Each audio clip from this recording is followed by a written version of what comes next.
the gravy, please. Rick and Bubba, Rick and Bubba. Ooh, it brings me to my knees. Rick and Bubba, Rick and Bubba. I can't start another. Rick and Bubba, Rick and Bubba. Day without 'em, brother. Rick and Bubba, Rick and Bubba. 8 minutes past the hour. Thank you so much for tuning into the Rick and Bubba Show. 866 We Be Big.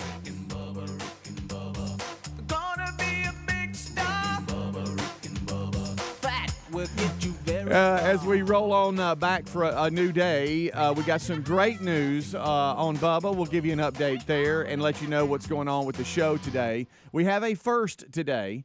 Even though we've had a live performance in here, this will be part of Rick and Bubba's giant game of knowledge if in the future, if Rick ever writes it up to where what was our first band that performed in here, that would be Three on a String. We all know that. But it's a first today, and we'll explain.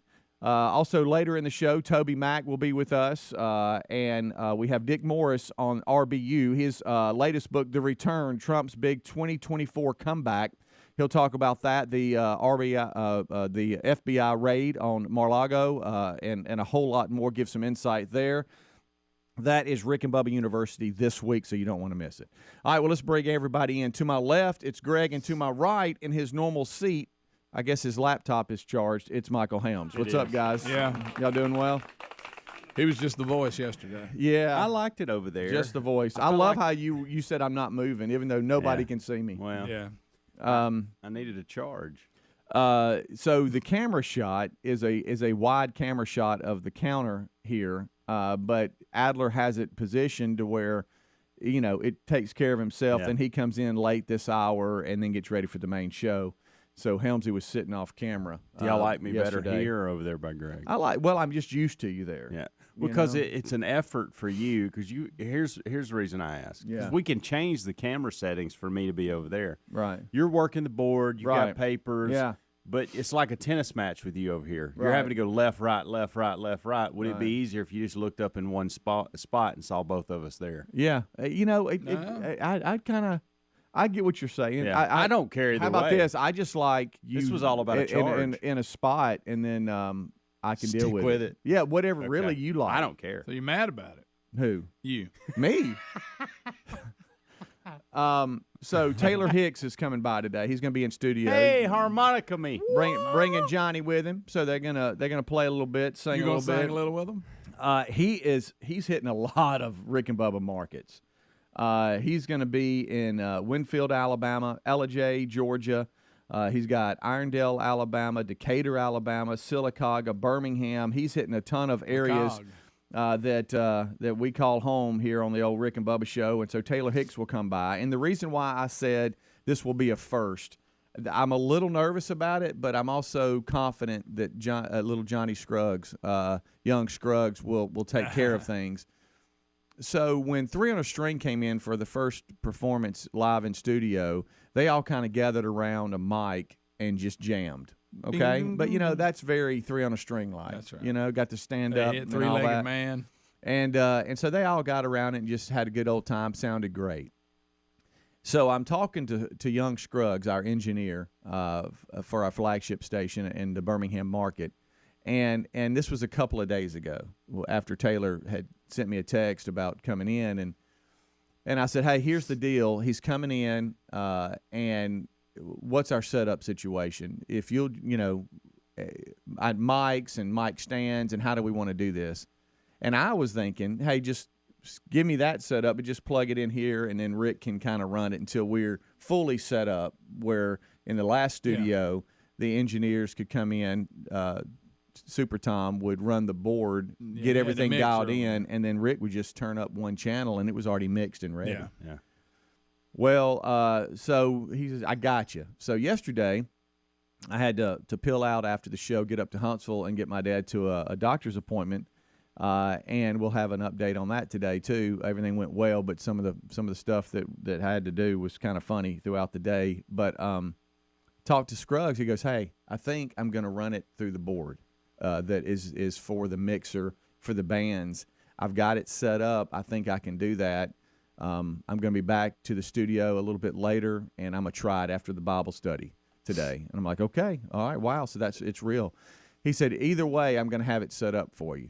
So I come in today, and it's set up to run into the TV room, into that board. And so it's a first. So we'll see how it sounds. Yeah. You're I don't nervous, know. and you're nervous about it. Well, aren't you? No. But I'm telling you why I'm not. It's not a lot of instruments involved. Yeah. Right. If you had a full band in here, it'd be a little more. Yeah, we'll have an acoustic, and we'll have Taylor. Yeah. He'll be hitting that harp. Yeah, but I mean, so when Taylor goes to take a deep breath and sing, we'll see what happens. Oh yeah. But Scruggs has got it set up, and we're ready to rock, baby. Yeah. So that's yeah. Taylor Hicks, TaylorHicks.com. All kinds of ways that you can watch him live, and so we'll talk to him about that. TobyMac's new album, Life After Death, it dropped August the 19th. We'll have him on Zoom today to talk about his latest release and catch up with TobyMac. Hate we can't spend more time with him, but I'm booking him for an RBU, so we'll definitely have a long-form interview with him. And I talked about Dick Morris this week's RBU. His latest book is The Return, Trump's Big 2024 Comeback. We'll talk about that, the FBI raid on Trump, and a whole lot more. But the Bubba update is that he is home from the hospital. He's home. He is home from the Minus hospital. gallbladder. He, if a lot of you Missing don't one know of his this, parts. A little lighter. yeah, he started That's having right. some discomfort and thought he was having just an upset stomach or a bad stomach day. We've all had that. And before you knew it, he was in the hospital and getting his gallbladder removed. But he's fine. We talked to him and Betty yesterday. They're home and doing about as well as you could do. And so he is recovering and will be back in studio with us Monday, God willing. So there we go. There's your update on that. So we have a lot to discuss.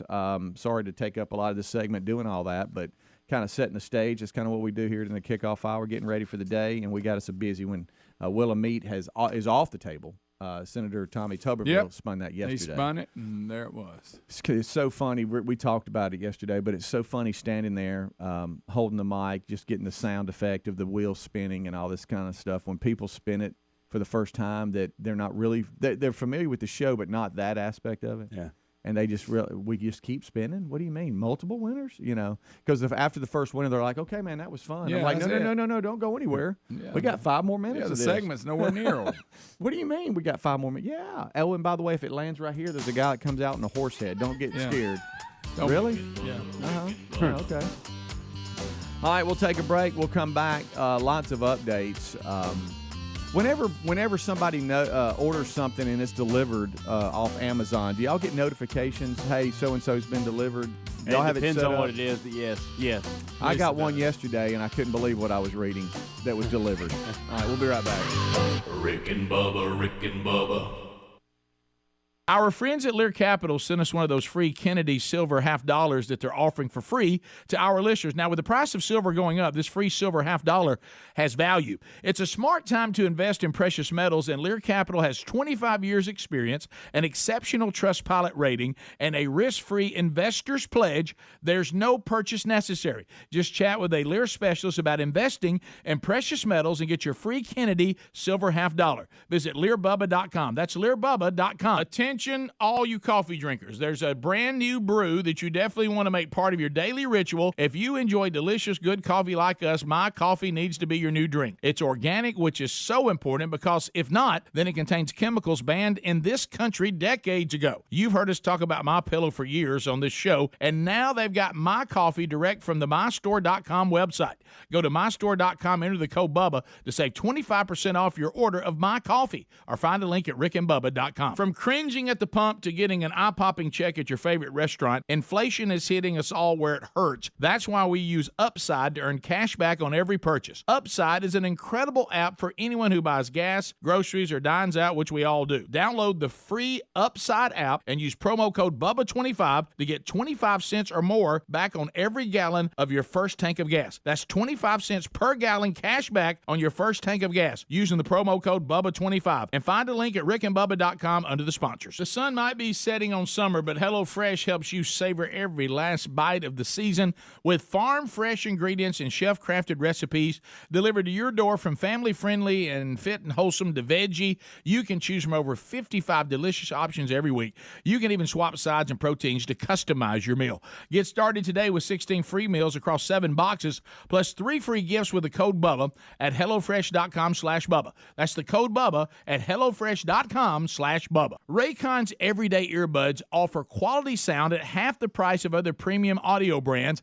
They have optimized gel tips for the perfect in-ear fit, making them comfortable enough for all-day wear. And with 3 different sound profiles and 32 hours of battery life, you can listen to whatever, whenever. It's no wonder why Raycon's everyday earbuds have over 49,000 5-star reviews. Go to buyraycon.com/Bubba and get 15% off your order. Buyraycon.com/Bubba or rickandbubba.com. Okay, folks, the MyPillow team is offering a huge BOGO extravaganza, and that means buy one, get one free on a bunch of their great products. Now's the time to join millions of Americans who have changed the quality of their sleep with MyPillow and improved their lives with other amazing products. Right now, you get to buy one, get one free pricing on bed sheets, Giza Elegance MyPillows, 6-piece towel sets, a roll and go anywhere MyPillows, and so much more. Go to MyPillow.com/Bubba for our special show savings and discounts, or rickandbubba.com. Mom, Dad's doing a crazy dance on the patio. Ooh, really bad dancing. Sweetie, are you okay? Vicious mosquitoes everywhere! Save yourselves! I'll call Cooks before you pull a muscle. You don't have to live with mosquitoes. Get proven protection from Cook's Pest Control. Call or go online for a free quote. Cook's Pest Control. Helix Sleep mattresses are made right here in the USA, and folks, they ship right to your door for free. If you don't love it after 100 days of sleeping on it, they'll pick it up for a full refund. But based on how we feel about our mattress and what the 12,000 5-star reviews say on Helix Sleep mattresses, we know you'll love yours too. Head to helixsleep.com/Bubba for $350 off all mattress orders. This is their best offer yet, and it won't last long. That's helixsleep.com/Bubba for $350 off, or visit rickandbubba.com under sponsors. Raycon's everyday earbuds offer quality sound at half the price of other premium audio brands. They have optimized gel tips for the perfect in-ear fit, making them comfortable enough for all-day wear. And with 3 different sound profiles and 32 hours of battery life, you can listen to whatever, whenever. It's no wonder why Raycon's everyday earbuds have over 49,000 5-star reviews. Go to buyraycon.com/Bubba and get 15% off your order. Buyraycon.com/Bubba or rickandbubba.com. If you need a new sofa or chair and you want to update your living space, look no further than Allform. We have an Allform sofa, and folks, the Allform sofa pieces are made in America. They're easy to assemble, and they're scratch and stain resistant. They come in a wide variety of shapes and configurations, and they ship right to your front door with a 100-day risk-free trial. If you don't love it, they'll pick it up for free and give you a full refund. Allform is offering 20% off all orders if you go to allform.com/Bubba. That's allform.com/Bubba for 20% off, or rickandbubba.com for a link.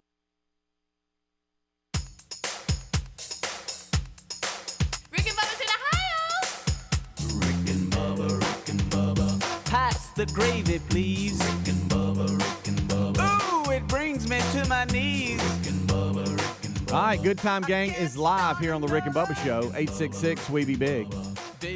21 minutes past the hour. Rick joins us after top of the hour. Bubba is out until Monday, but great news. He has had a successful gallbladder surgery and home recovering. And so all went well, thanks to all the doctors and nurses that were a part of that.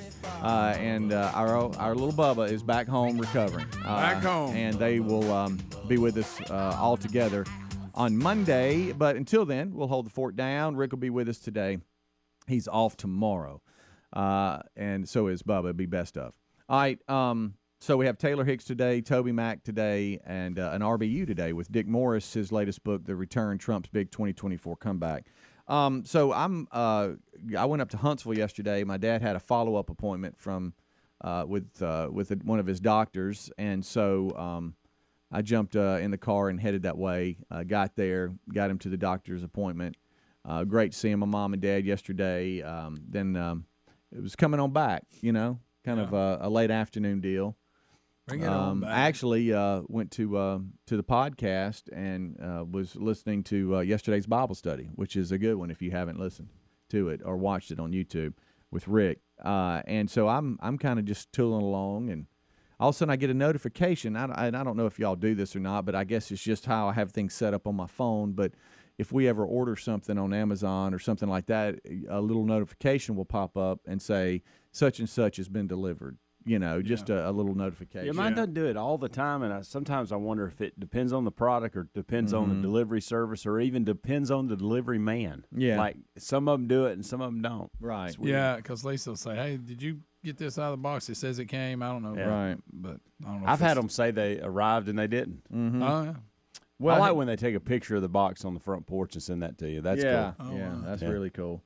So I'm sitting here looking, and I'm kind of a little half out of it, and I'm driving too, so I don't really give it a whole lot of attention, but I see that some things have been delivered, and so I get back to the house and I start like focusing in a little bit more, and I notice, wow, there's been a number of things delivered today. wow. What's going on here? I got a pile of boxes. And I see, oh goodness gracious, a wireless keyboard. That's weird. Wait a Who minute. did that? And I'm like, who's ordering a wireless keyboard? Like for a computer? Yeah. And I'm like, that's and a wireless mouse too, huh? Oh, And I'm thinking stepping up their game. that's interesting. I'll have to see who ordered that.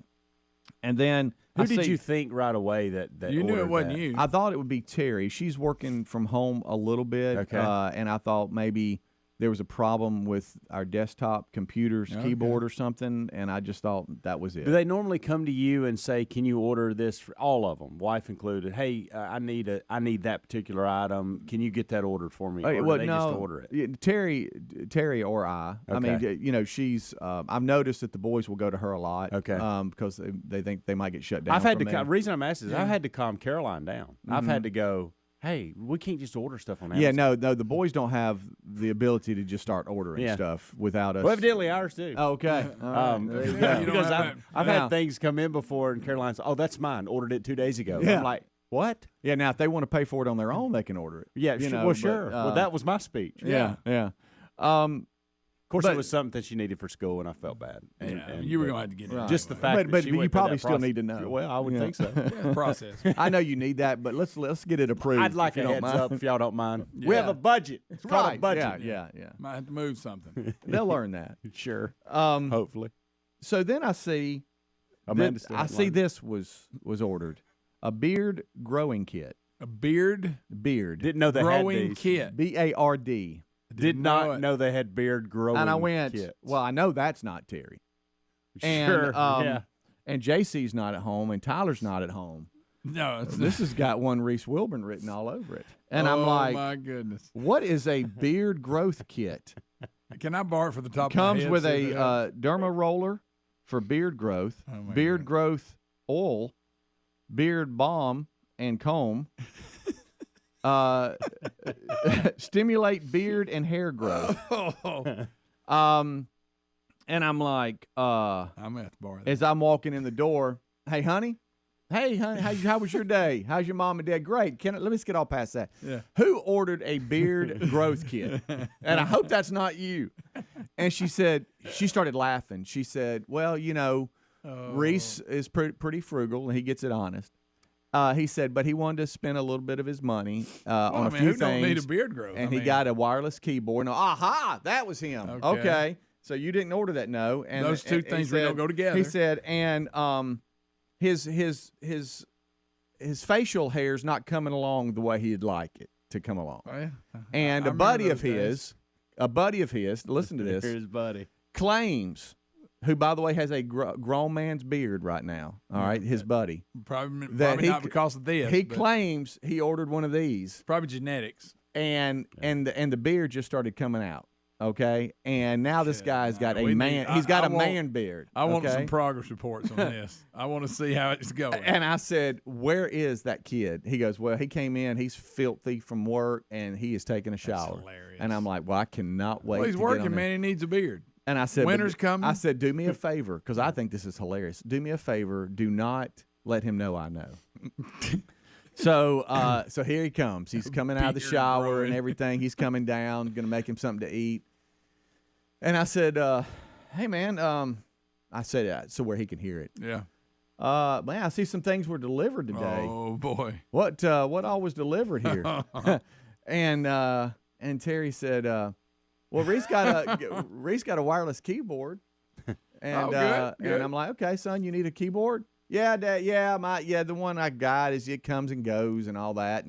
And you know, if I ever do any type of if I play anything, sometimes I don't want to just sit right there where the monitor is. I'd like to kind of move around. Like, I okay, get that. that's good. That's Yeah, fine. absolutely. That's fine. Yeah, sure. So that's but How's man, your it beard? just seems like there was a lot of stuff ordered. There's another package I noticed. And then Terry just looks at him and smiles, and he realizes, oh boy, here I go. Oh, gosh. And she says, yeah, tell Dad what else you ordered.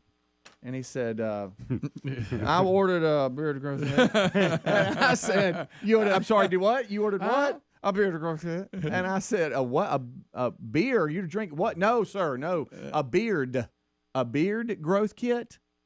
Yes, sir. You know Grant, but Is it like lotion? no, like it's there's it's like a things. roller that Oh, you roll, I almost see like what you're you're saying. aerating the green on a golf course. What is it, like Chia Pet? I don't know, but Okay. apparently this thing stimulates hair Can't growth. wait. Well, like facial I said, I hair. need to. Oh, okay, dang, I was going to use it on top of my head. I need Yeah, more help and there. they what I love is they go on here Look on at the, there. on the site. Look at that roller. on the description. It says before, and it shows a man with no beard and he's bald, and afterwards he's got a full head of hair and a full beard. So it will grow on your head too. And I don't know about that, but I'm like, what? Why did you order this after and now I'm laughing as I'm asking What'd him you this. see him introduce? He said, well, you know Grant, Dad. I mean, you seen his beard? And I'm like, yeah, you talking about man-child? He's young and got a full Genetics. And he says And this he is said, well, his Dad, secret. this is what he ordered to get that. If he has a long beard in a starting it couple of today? weeks, Yes, he's starting today. Rick and Bubba.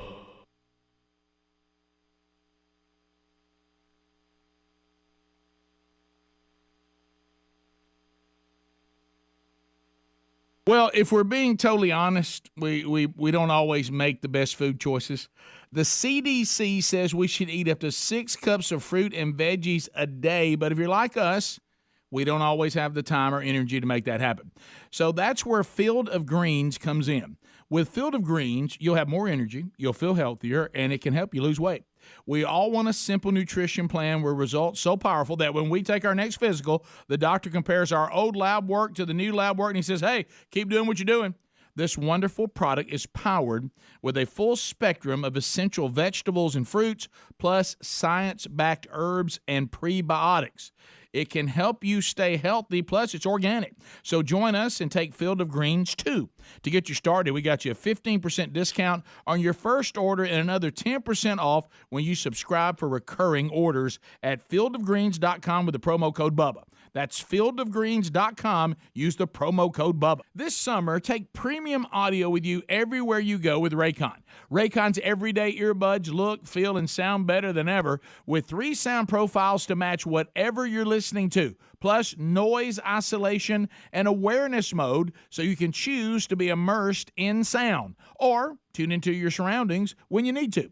Listen while you travel or during a grueling workout. With optimized gel tips for the perfect in-ear fit, these earbuds are comfortable enough for all-day wear, and they will not budge. With Raycon, you also get 8 hours of playtime and 32 hours of battery life, and you get all this for about half the price of other premium audio brands. It's no wonder why Raycon's everyday earbuds have over 49,000 5-star reviews. Want to see it for yourself? Find out what the hype's all about right now. Go to buyraycon.com/Bubba to get 15% off your Raycon order. That's buyraycon.com/Bubba for 15% off. Prices on just about everything are still rising, but thanks to CarShield, you don't have to worry about how much it will cost to fix your car when it breaks down. Their price will never go up, and they help handle everything. Here's why we love them. CarShield offers protection plans for around $100 a month that cover more parts than ever before. When you need a repair, you don't have to deal with the paperwork or the headaches. You can also count on CarShield to help take care of you when your car breaks down and you're stuck on the side of the road. Every protection plan comes with coast-to-coast roadside assistance, courtesy towing, and rental car options at no extra cost. So as long as your car is covered, no matter how old it is, you're protected from the rising cost of parts and repairs. Get coverage today. Go to carshield.com/Bubba or call 1-800-391-8888 to save 10% on your plan. That's carshield.com/Bubba or call 800-391-8888. Inflation is rising. COVID hurt the economy, and some say a recession may be coming. Remember what the last recession did in 2008 to your retirement? Yikes. I think we all do. A Federal Reserve survey broke some bad news dating back to the 50s. Whenever inflation and unemployment have hit today's levels, history suggests a recession may be near. Well, our friends at Lear Capital know that investing in physical gold and precious metals can be a brilliant strategy against what's possibly coming. Smart investors all over are investing in gold and precious metals, and they're doing it for two reasons. One is that gold can be a great hedge during a recession. The second reason is that the closer a recession gets, the more your gold could be worth. So talk with the team at Lear Capital about owning precious metals for your savings and retirement accounts. And right now you'll receive up to $10,000 in free bonus coins based on the value of the gold coins you purchase. Visit LearBubba.com. That's LearBubba.com or RickandBubba.com. If you've been listening to our show for a while, you've heard us talk about the Helix mattresses that we love. Well, Helix has moved from the bedroom to the living room with all-form sofas. All the all-form sofa pieces are made in America, easy to assemble, and scratch and stain resistant. Great for anyone with kids or pets. They come in a wide variety of shapes and configurations, which is the easiest way to customize a sofa using premium materials at a fraction of the cost of the traditional store. And just like the Helix mattress, all form sofas are shipped right to your front door with a 100-day risk-free trial. If you don't love it, they'll pick it up for free and you'll get a full refund. Let me tell you, we've had one at our house, and they're so easy to put together. They look great. So what are you waiting for? If you need a new chair or a new sofa, plus they offer a lifetime warranty option, here's the best part. Allform is offering 20% off all orders for our listeners. Get 20% off at allform.com/Bubba. That's allform.com/Bubba for 20% off. Rick and Bubba's in Ohio. Rick and Bubba. Pass the gravy, please. Rick and Bubba. Ooh, it brings me to my knees. Rick and Bubba. I can't start another. All right, we're back 25 minutes until top of the hour. Bubba is doing well. Just for all of you that need to know that have not heard it, the gallbladder surgery was successful. If you're just joining us for the first time all week and you're like, what are you talking about? Bubba Monday did not feel well, and then come to find out he needed his gallbladder removed, and that surgery was successful. He is back home now, doing well, and will join us Monday. It's a Rick and Bubba best of tomorrow, so Rick off as well. But today we've got a busy show. Taylor Hicks in studio. Yep. We'll have TobyMac on Zoom a little bit later in the show. And this week's RBU is Dick Morris. We haven't talked to him in a long time. His latest book, The Return, Trump's Big 2024 Comeback. Rick will talk to him about that in this week's RBU. Plus, he has some information and can explain some things, too, with this FBI raid on Trump's estate there in Florida. Was it? Is it Mar-a-Lago? Is that what it is? Mar-a-lago. Mar-a-lago. So all of that will take place today. So busy show. All right, so I'll keep you updated on Reese's beard. He ordered a beard growing kit, whatever. Attaboy. You all right? Hey, bless you. I turned. I know. That's all I could do. That's all you could do, buddy. By the way, go ahead. No, I'm just saying, so we'll update you on that. And I told him, and he said, Dad, man, everybody says I look 12. And I'm like, what do you mean? That's a good thing as you get older. I know, he said that. He goes, yeah, but at 18 it's not. I get it. And I'm like, okay, I'll give you that. He said, but he's still just got, even though he's, hit puberty and grown and a big boy, he still has that little baby face. Yeah, I couldn't grow a good beard at his age, and I still can't grow a good beard. And he's got some of his buddies, especially during hunting season, they're rocking that full beard and stuff. And he's like, man, I want a beard. I remember those days. And he's tried to grow a little stash, it's just not working out. So he claims that one of his best buddies, I'm talking about got a grown man beard, all right, ordered this kit. and that's what he claims. And it's got like a little, it's got like a little roller that you roll on your face, and then here comes the hair. What if it's facial hair? A week from now he looks like Billy Gibbons from ZZ Top? Oh my goodness! Well, I tell you what, we've got us an endorsement. I can tell you that because right now it's a little spotty. You know, it's like little clumps of. And that's just not working out, he says. Tell him wait till he gets about 50, it'll grow on his neck and his back. Right, yeah. No problem. He goes, yeah, Dad, if somebody says, I look young at 30, that's a compliment. Yeah, but not at 18. He's right. Yeah. I mean, I get it in his mind. Sure. And why it would be right. I'm like, well, son, you know where you work. If the guys hear about this, listen, you're gonna use nickname city. Here it comes. You'll never be Reese again. Oh. In fact, you telling the story, maybe. Yeah, I know. I am not helping. You may be in trouble when maybe you get some of the guys that we works with doesn't make the connection with the show. True. That's true. He doesn't realize that. They're probably all over. They're working. They're thinking right now what nicknames. Hey, Beard. Yeah, right. Hey, Beard me. Hey, got you some product? Hey, Chia Pat. Curious to see if it works. Yeah. I'm too. So I may need it. Something else happened to him yesterday, and I hate to be so, story heavy today, but it just happened, and I don't know what to do about it. And he told us about it right after the whole. I ordered a beard growing kit, and we're laughing and cutting up, and he's like, well, apparently, such and such Mexican restaurant. Yeah. Apparently, the bathroom doors don't lock. Oh. And I was like, what are you talking about? He said, y'all, something happened to me. And I don't know what to do about it. It's just on me. And I'm like, what happened? Well, one of his buddies who is now in college had to come back in town for something, and so him and a couple other guys met his buddy, and they went and got some Mexican food here in town where we live, and just a quick dinner. Hey man, let's all get together, see each other. Well, something hit him, and he had to run to the restroom. Oh yeah. Okay, well, and we've all done that. And it's a single sitter in there. One holer. Yeah, and so he closes the door, and I know where this is headed. And then all of a sudden, he's sitting there, and the door just slings open. Oh, I've been there. I've had this. And there's a 12-year-old. Oh, even worse. That gets locked in a stair with him. Well, yeah. Because normally it catch you off guard. You close it and go, oh God. Normally, if you open it and somebody's in there, oh, I'm sorry. It's but almost not like 12-year-old kid. Yeah, it's almost like you've looked into the sun. You're like, ah, Oh yeah. But this kid just hung in a stair, just staring at him, and he won't move. And he's like, it's a stare down. He's like, excuse me, someone's in here.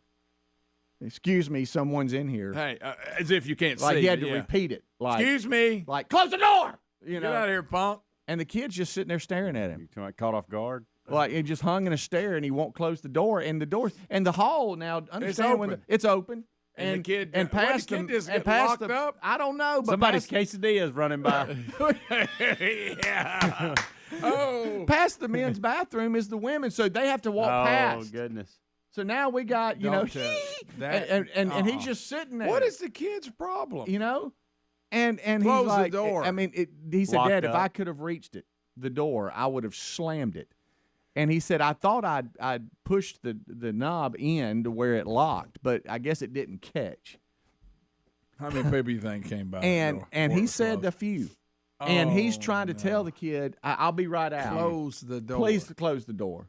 There's one commode in here. And I was like, son, I'm sorry. That is the most uncomfortable, most horrible thing. That's worse than the beard growing. So that's kid. 2 stories that he wish you didn't tell. But yeah. But it's one of those totally awkward moments.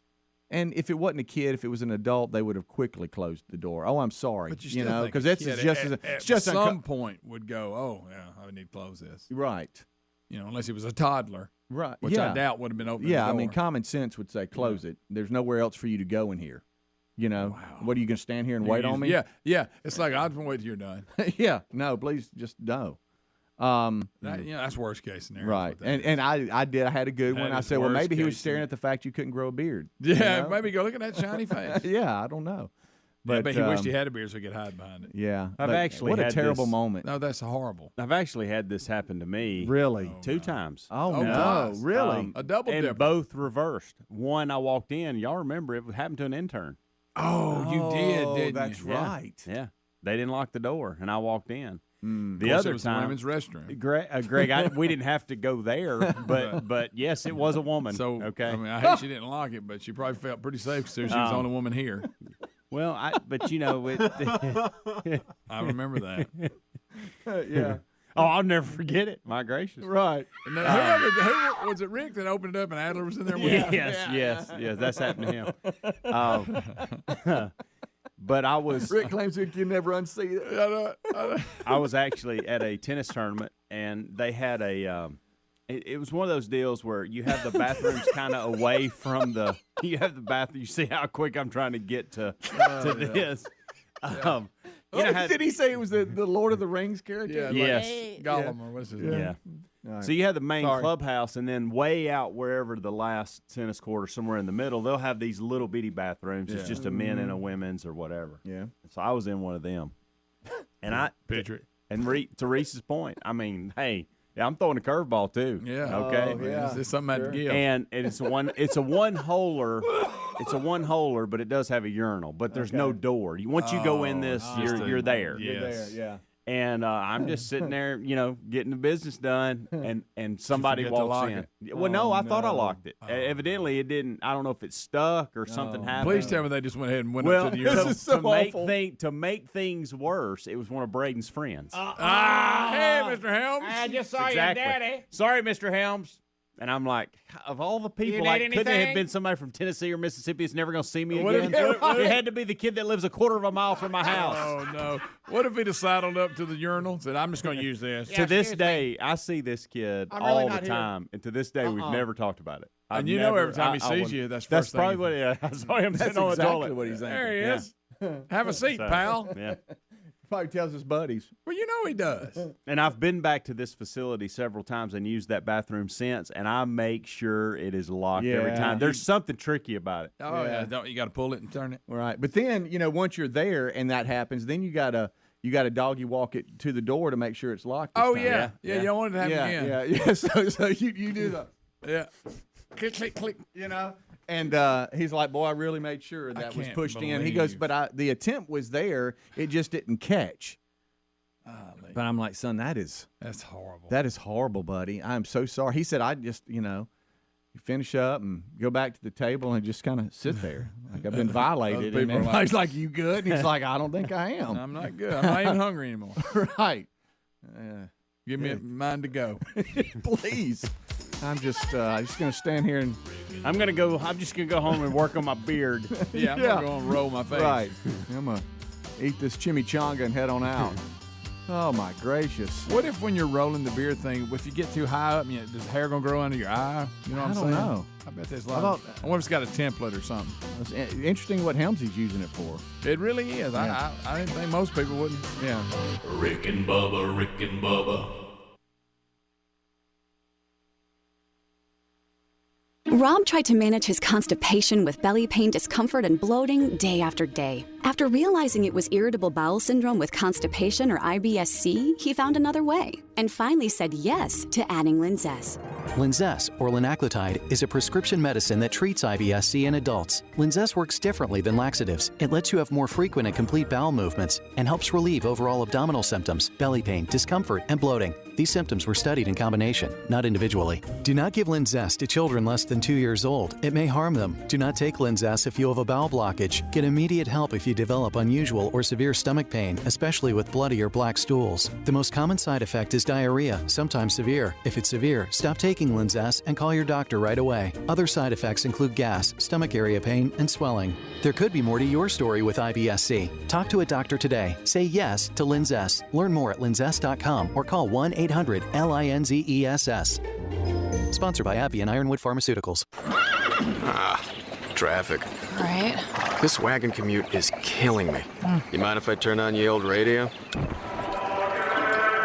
Oh, this song again. I swear they play the same 3 chants on every station. At this rate, it's going to take a fortnight to get to work. Well, just be glad you don't need to fill up. I mean, have you seen the price of hay? Mm-hmm. Throughout history, people have always hated to commute. That's why Monster lets you search work-from-home jobs. Find your job at monster.com or download the app. Bundling home and car insurance with Geico is so easy, your neighbors are probably already doing it. But who? They may drop little hints like, beautiful day out. Even more beautiful since we saved by bundling our home and car insurance with Geico. or Yard work is hard. Much harder than bundling with Geico, which was easy. it may be even subtler, like, Speaking of burgers, we bundled our home and car insurance with Geico and saved a bunch of money. bundling is easy with Geico. Just ask your neighbors. Dak Prescott here. Why do I choose proven quality sleep from Sleep Number? Because better sleep elevates my game. Only my Sleep Number 360 smart bed helps me fall asleep faster, keeps me cool, and effortlessly adjusts for my best sleep. The result? 28 minutes more restful sleep a night. That's more focus, more edge, and more highlights. And that means more wins for all of us. Don't miss our weekend special. All smart beds are on sale. Save 50% on the Sleep Number 360 limited edition smart bed. Ends Monday. To learn more, go to sleepnumber.com. Sleep Number, the official sleep and wellness partner of the NFL. When you're an innovative business, every blinking cursor, every blank page is an opportunity. What will you do with it? Will you make something better or create something new? Our Dell Technologies advisors provide you with tools and expertise to do incredible things. Because we believe there's an innovator in all of us. For advice on smart PCs powered by Intel V Pro that's built for business, call a Dell Technologies advisor at 877-ASK-DELL. The sun might be setting on summer, but HelloFresh helps us savor every last bite of the season with farm-fresh ingredients and chef-crafted recipes delivered to your door. Did you know that the ingredients travel from the farm to your doorstep in less than 7 days?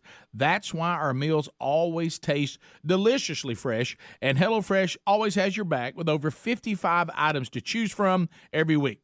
Family-friendly to fit and wholesome to veggie, they have tasty choices that please even the pickiest eaters. And I can even swap sides and proteins to truly customize my meal. Fall right around the corner, and HelloFresh is ready with flexible options that work with my busy schedule. You can skip a trip to the grocery store and get meal staples, snacks, and more from HelloFresh Market, because saving time is what they're all about. And that's what I'm about too. Sign up today for 16 free meals across 7 boxes plus 3 free gifts with the code BUBBA by going to HelloFresh.com/Bubba. That's HelloFresh.com/Bubba. Folks, a big welcome to our new friends at WizKid Clean Pods. You're going to love these cleaning products. First, they've developed formulas that defend surfaces against the buildup of dirt and grime in between cleanings, reducing cleaning frequency, saving you time. And of course, this reduces the amount of chemicals used in our spaces. You bring the water, Clean Pods bring the clean. These are concentrated cleaning products in water-soluble pods. And you're getting your homes clean with a smarter, cleaner system, which means less plastics in our oceans, rivers, and landfills. These are high-quality spray bottles with high-quality cleaning pods that get the job done. So get yourself some WizKid Clean Pods and embrace the smarter clean philosophy. And you can get 10% off their bundles with code BUBBA at cleanpods.com/Bubba. That's cleanpods.com/Bubba. Use the code BUBBA or find a link at rickandbubba.com. Rick and Bubba's in Ohio. Rick and Bubba. Pass the gravy, please. Rick and Bubba. Ooh, it brings me to my knees. Rick and Bubba. I can't start another. Welcome back. It's 9 minutes until top of the hour. It is the kickoff hour here on the Rick and Bubba Show, and this portion of the Rick and Bubba Show is sponsored by the 24/7 burglar busting protection for your home or small business. SimplySafeBubba.com. Look, let's be honest. Is there anything that matters more than the safety of you and your loved ones? No, doesn't. Of course not.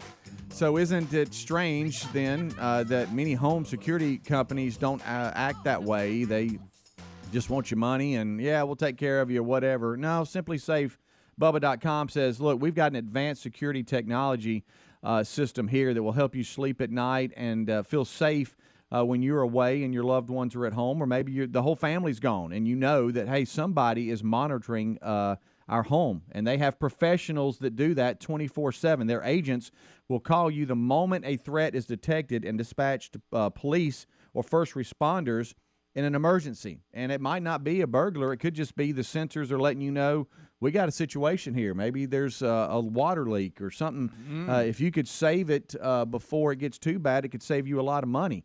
They have affordable plans starting at less than $1 a day, because feeling safe at home or your small business shouldn't break the bank. Customize the perfect system to fit your needs today at simplysafebubba.com and claim a free indoor security camera plus 20% off of your interactive monitoring when you do that at simplysafebubba.com. That's simplysafebubba.com. They have a customer-first policy, and they will take care of you. Check it out. No long-term contracts or anything. simplysafebubba.com. All right, as we roll on back, just a real quick update. Do you remember when we did the story about the best places, fastest growing, best places to live in America and the cities and all this kind of stuff, and Huntsville was at top of the list? Do y'all remember that? We did that story? Sure did. Today, I think like 5 p.m. to 9 p.m., downtown Huntsville is going to turn into a party center. They got a parade and all this kind of stuff to celebrate that they're the best place to live in America in Huntsville, and that's one of our great markets there, the Rocket City. We have so many people that watch and listen in the Huntsville market. So congratulations to them, and I know a lot of you might be planning to go take part in the celebration today. Little celebration, little celebrity, little celebration parade. Who are don't you like that? The Grand Marshal? No, I'm not. I thought you might. But you sure? Something to celebrate, though. It is. That's growing place. Yes, big time. We've been on there for years, and every time we've ever been there to do anything, we always get great support. Yeah, good people. Taylor Hicks in studio a little bit later. TobyMac will be on Zoom, and Bubba will be back Monday. He has had a successful gallbladder surgery. He's recovering at home. All is well. Gallbladder out. Helmsy, you've been throwing a lot of things around when it comes to the gallbladder, and I think y'all just handle it well because you don't really bring it up much. But I know it had to be, especially after it happened, an adjustment for you.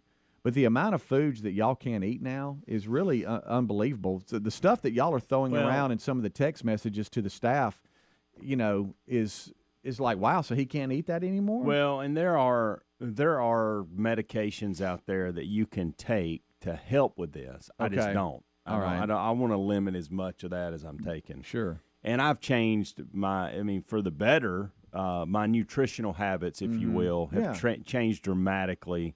Not just because of the gallbladder, but just because I wanted to make some changes. But he will figure out real quick, Bubba will, that there are just certain foods without medication to help that he can't handle anymore. Okay. And they're different for everybody. Yeah, that's the weird part. And so I was told coming out, hey, listen, watch out for salad, lettuce, like hot wings, things that are spicy, those type things. Yeah, I like was told to watch out for pizza for good reason. Wow. And so with me, I had several things there are several things to this day without medication I cannot touch, or it's going to be a rough day. Okay. But there are some things that over time that were bothersome a week or two out from surgery that I can handle years later, which is strange. So it got adapted. But there are things that to this day I cannot. Why don't you and Bubba, when he gets back, we bring different foods in here and let y'all try them, and then we time it and see. Well, it hits you. It's going to be quick, and that's the biggest warning is when it does hit you, you go. And we can catch. Hey, this food bothered Helms, but it didn't bother Bubba. And that's the thing. There's things probably that Rick that bothered me that doesn't bother him, and vice versa.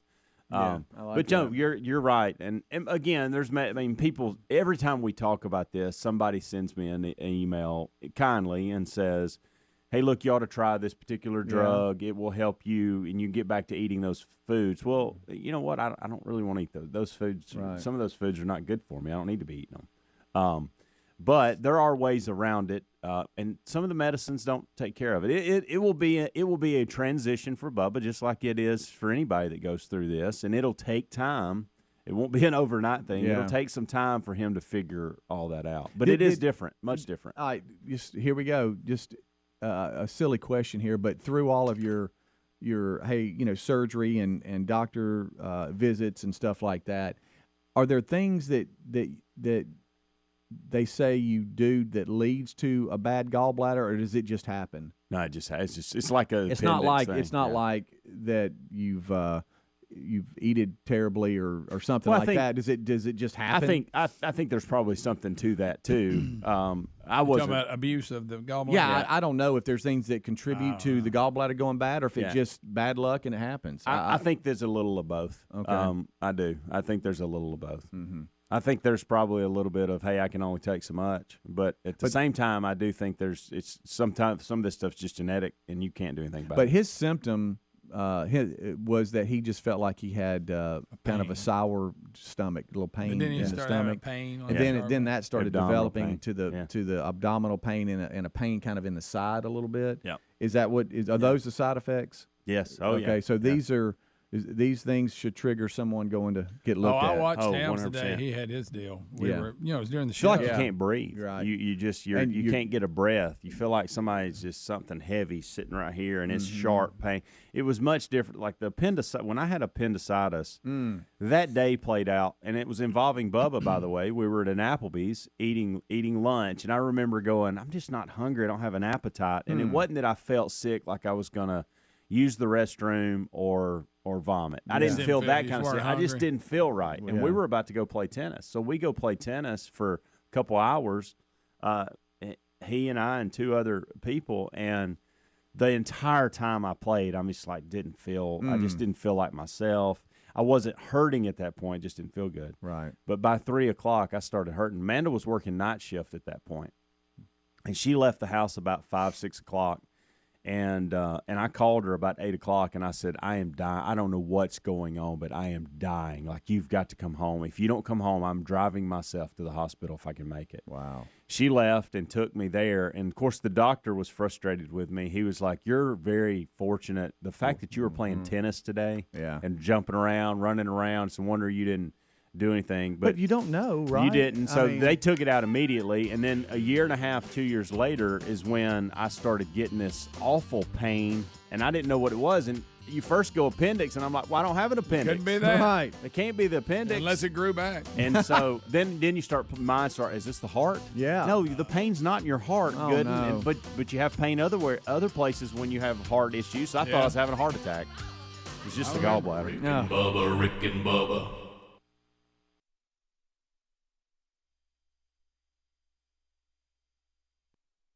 ISIS militants were killed. Weapons stash was destroyed, and of course the tunnels that you spoke of. Yeah, they said that tunnel system was pretty elaborate. Oh, they got a tunnel system. Yeah. So we probably cleaned up a lot of things that got rid of it. We didn't even know was in there. Right. And never will. Well, when you drop something that's 21,000 pounds and 30 foot long. Yeah, it's a biggie. It's a big one. Now, there was all kind of names floating around yesterday. One group was reporting the father of all bombs. That's incorrect. That's a Russian version of the Moab. Easy. Well, see, I kept hearing that's slightly larger than the Moab. When I first heard it, I thought somebody else refused to get off a United flight. Right. You just don't know. Bubba, maybe you can help me, because everybody yesterday early was saying, I know people are saying mother of all bombs, but it's actually mass ordnance air blast.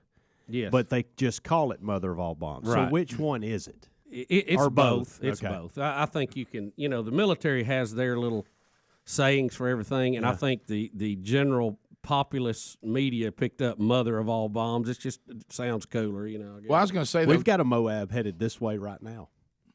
The mother of all barbecue. Oh boy, you better is believe headed this way right now. But to me, if you really think about it, that title really isn't accurate, because we have bombs that are more devastating than that. And we got some. Correct. It is not the mother of all bombs. It is the mother of all non-nuclear bombs.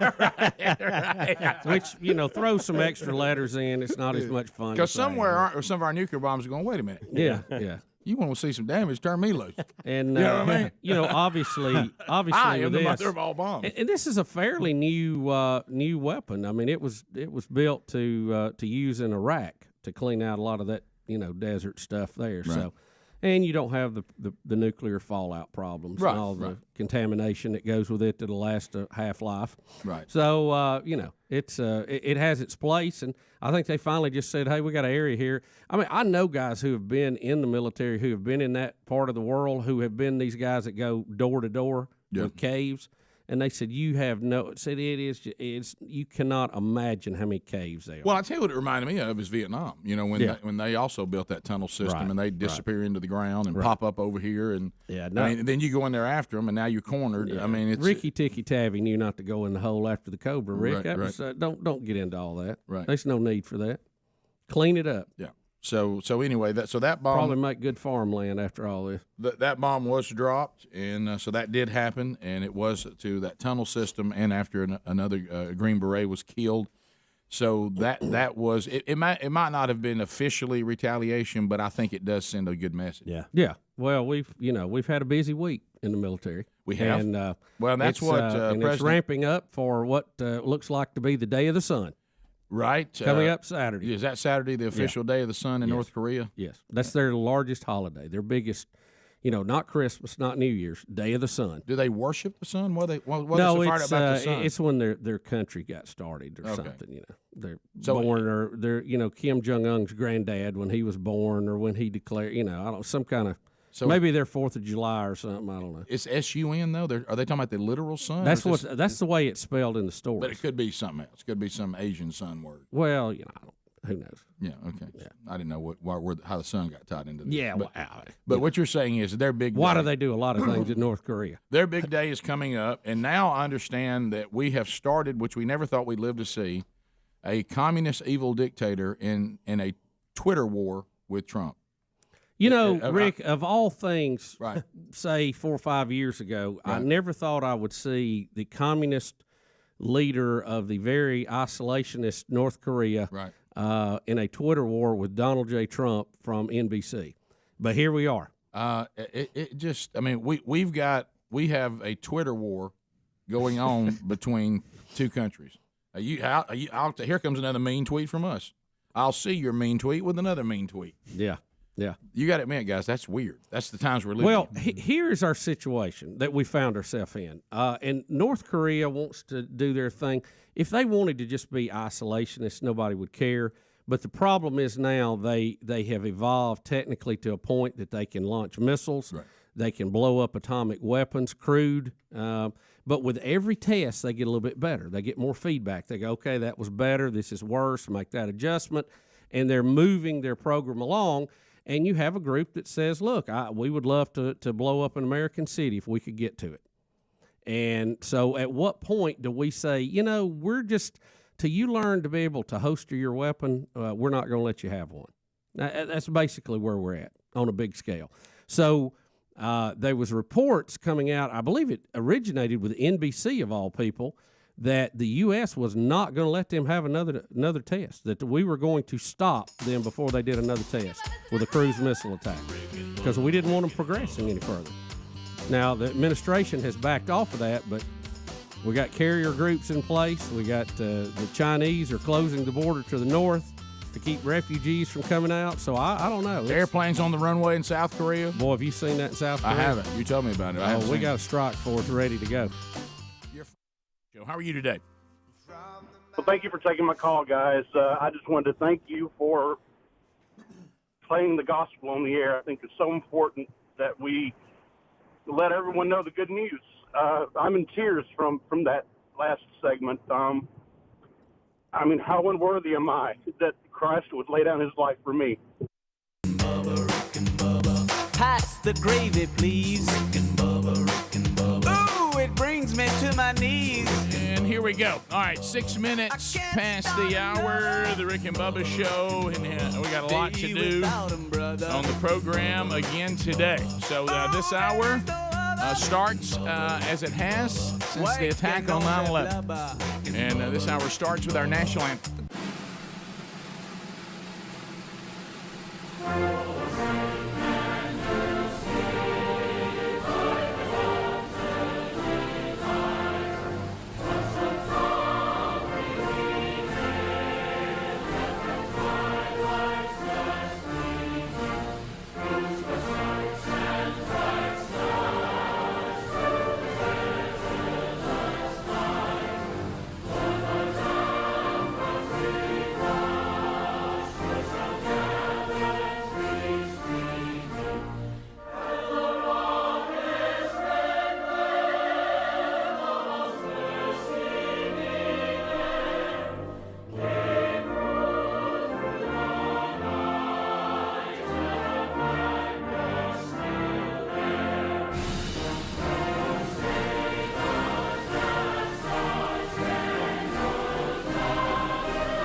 We have a lot to unpack on the program today. Bubba is still out. We'll give you an update on Busby. And we got a lot. In the end of town, you had a good-looking mama who never was around, but she grew up top.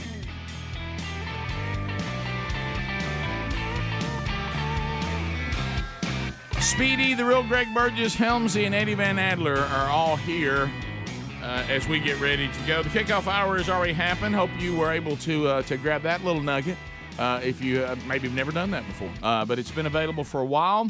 Guys, as we start this hour, I know the first thing on all that are members of the Rick and Bubba family, how's our Bubba? Well, I will tell you that he is home and he is recovering. The surgery was a success, removing the gallbladder. Obviously, if you've been through this, it's funny watching everybody. I don't know if there's anybody that even has a gallbladder anymore, but a lot of gallbladders go down. Two of us on the show have lost ours. It's interesting. I don't know why people are coming up with the analogies. It's like everyone now's trying to come up with the comparison that would adequately describe the sheer pain of a gallbladder attack. I've had women that have confirmed that have had children that says that it is in the level of labor. Okay, I've had that one. Yesterday, I thought it was interesting. I had a friend who's had a heart attack and a gallbladder attack, and he said the gallbladder attack was worse. Whoa. He says as far as pain, he's not talking about, obviously if you're having a heart attack, it's worse than having as far as danger. Yeah. But he said as far as pain, the gallbladder attack was superior. I just talked about this when we went to break in the kickoff hour. I had already had my appendix out. Because when you have these type pains and you don't think it's the heart, the first thing you think is appendix. Correct. Everybody screams appendix. Right. Well, I didn't have an appendix. So I started thinking, am I having a heart attack? Exactly. But I didn't know as far as the level. But that was in my thought. Hey, maybe a gallbladder, but am I having a heart attack? Yeah. Well, I didn't know what was going on. Same thing. And, of course, yesterday I got corrected by Sherry, which, she, and that's one thing I'm thankful. My wife has been given to me to make sure that I'm corrected when I have something wrong, because all of us as dudes, I play the ball, and we pride ourselves on toughness. Yeah. And at one time did. Apparently that's not mod anymore, but right. I'd like to just get back some of that. But so I was like, it was even somewhat of a big deal. I'm hearing people talking about this. I just don't. I don't recall. I mean, it was bad, but I don't recall it being that bad on me. Mm-hmm. And Sherry goes, "What are you saying? What?" I said, "Well, they're all talking about, having babies and heart attacks." I said, "I remember it was uncomfortable." I said, "But I'm not sure I'd go to that level." She goes, "Do you not remember it?" Oh. And she goes, "See, I think this is your problem." She goes, "I don't think you were." First of all, y'all's whole family's weird about pain, and to the point that I think something's wrong with y'all. I think y'all are mentally ill or something. Okay. And she said, and we told you the stories of Dad and Greg. You've done it. I've done it. I even have sons that seem to be in that same situation. And I was telling Adler, it really isn't a toughness thing. There may be how it's perceived. It's really that something's not firing right with us when it comes to you're in trouble. Okay. You're hurt. Right. Okay. And it may be something's wrong with you. Yeah. Okay. So she goes, Rick, you kept saying, hey, something's going on. And she goes, and do you not remember you pushing yourself up on the dresser and saying something's got to give?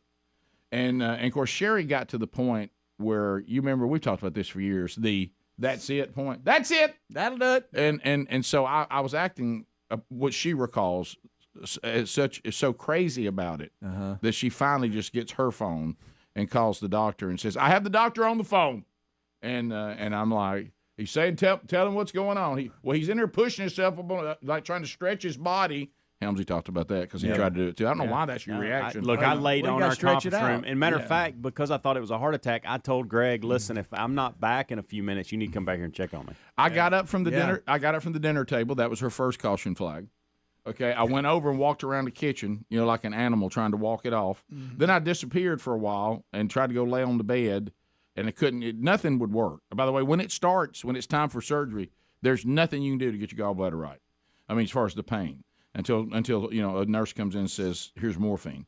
And then I went and got, I don't know why, went and got in the bathtub. I thought that was going to do it. Bathtub? Yeah, I went and laid in hot water. What? Okay. Yeah. And then I thought, well, that feels a little better. But as soon as I got out and stood up. You laid in hot water. I did. It came back again. Does it hurt like a cramp? Yeah, well, it's more like a knife. No, it's not. Because you've had cramps, and so you have this, knife. and like this is not a cramp. Yeah, it is a lot. It's like somebody walks in your house, takes a knife, and stabs you in your stomach, and then stands there and won't leave. Yeah, well, that's really bringing it home. And you're It's like, well, bad. you're like, please take it out, and they just stand there. No, I'm just standing here, and watch this. I may even turn it. Look, I feel very fortunate. Okay, that I've lived a pretty good life and been unscathed on things, pain and stuff like that. This is the worst pain I've ever felt. And there it is. And people say that a lot, and I wasn't ready to say that, and Sherry corrected me and said, on the Burgess level, I think y'all must just move things on. You were in trouble. You didn't look good. You were struggling, so much so I had to take you to the ER. Ooh. And I was like, well, I got to remember that because the doctor said to go. You're telling me you wouldn't have gone? I said, I don't know. I guess I've broke bones. I've broke bones. I've been burned. Mm-hmm. I've had surgeries. I've had root canals. Yep. Yeah. The typical stuff that adults go through. It was nothing like that. All those were easy compared to. Have you had kidney stones before? No, I hear that's bad. And I hear that's a don't want any part of that. Don't want any part of that. How about that's on the uptick as well? More friends of mine are having kidney stones. It's the stuff we eat. Yeah. So I was I don't know about this. You know how twins claim that they feel each other's pain? Yeah. For some reason, Bubba going through this has made my gallbladder hurt again, where it used to be. It's like that space where they took it out. Really? It's almost like I'm sharing in it with him. Really? It's almost like we're twins. Twins go through. Right. I know mine's gone, but that empty space, it's like I'm trying to reaching out. I'm trying to just feel the pain of Bubba. Can we make a pact right now? Don't ask to see his scar. Oh, Please. I am. You are? Absolutely. I looked at mine again last night to make sure it was in where I thought it was, and it was. Well, let me leave the room for you. You Surgery people and your stupid scars. I agree with that. Greg, you're right about that. Well, you just. No, I'm just saying, if this is Bubba, do I want to see an attempt to get a gallbladder out of Bubba? Well, now I do. I see the intrigue, Rick. I mean, I'm sorry. Rick, I see the intrigue. But I'm not normally a scar guy, and I'll give you that. But this intrigues me. Because I'd like to have walked in and seen Bubba laying there and somebody telling me you got to go get his gallbladder. I'd like to have seen that moment. but Bubba is home. He was released last night. He is recovering, and Lord willing, and if he doesn't have any issues at all with the recovery, he should be back on Monday. Tomorrow's a best of show, So everybody will be off except whoever is hosting the show tomorrow. Me. And then we'll all be back on Monday. We'll be right back. Rick and Bubba. Another made in the U.S. Yeah, it really boggles the mind that the beginning and the end, would care enough about you and me and every individual listening or watching right now that he would come off his throne and take on human flesh and go through that. Really, and this is the thing that we really put at the center, we try to discuss this a lot. If God never does another thing, not one other thing, nothing, he's already done enough.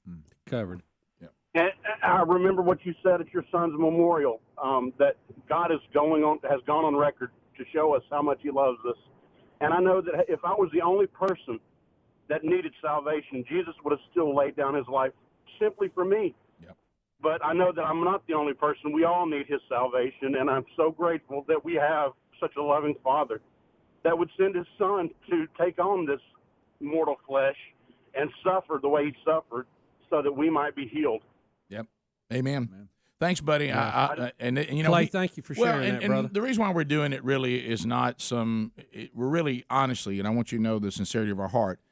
If you're a follower of Jesus, and we talked about this even last night, at church, and I know it was going on everywhere. He did say, don't ever forget what I did. I want you to go back and assess, and I want you to remember.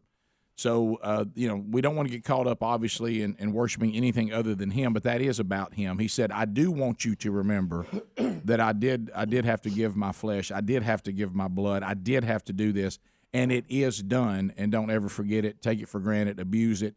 or just put it over and like it was something casual. And so that's what this week is all about. So thank you. I'm glad that it's having that effect on you as well as it is us. Jeff in Huntsville, 100.3 The River. Jeff, go right ahead. Hey, Rick. Hey, man. Where I come from, they say, now that'll preach. That's some good stuff there. I appreciate y'all doing that. That's I'm like the guys on before me. I just can't believe what he did. Yeah, yeah, no doubt. Can you imagine? I mean, of course, we're talking about God that has everything, right? But just in earthly terms, when we have kings or presidents, and like with Trump, he's probably the most wealthiest that we've ever had as a president.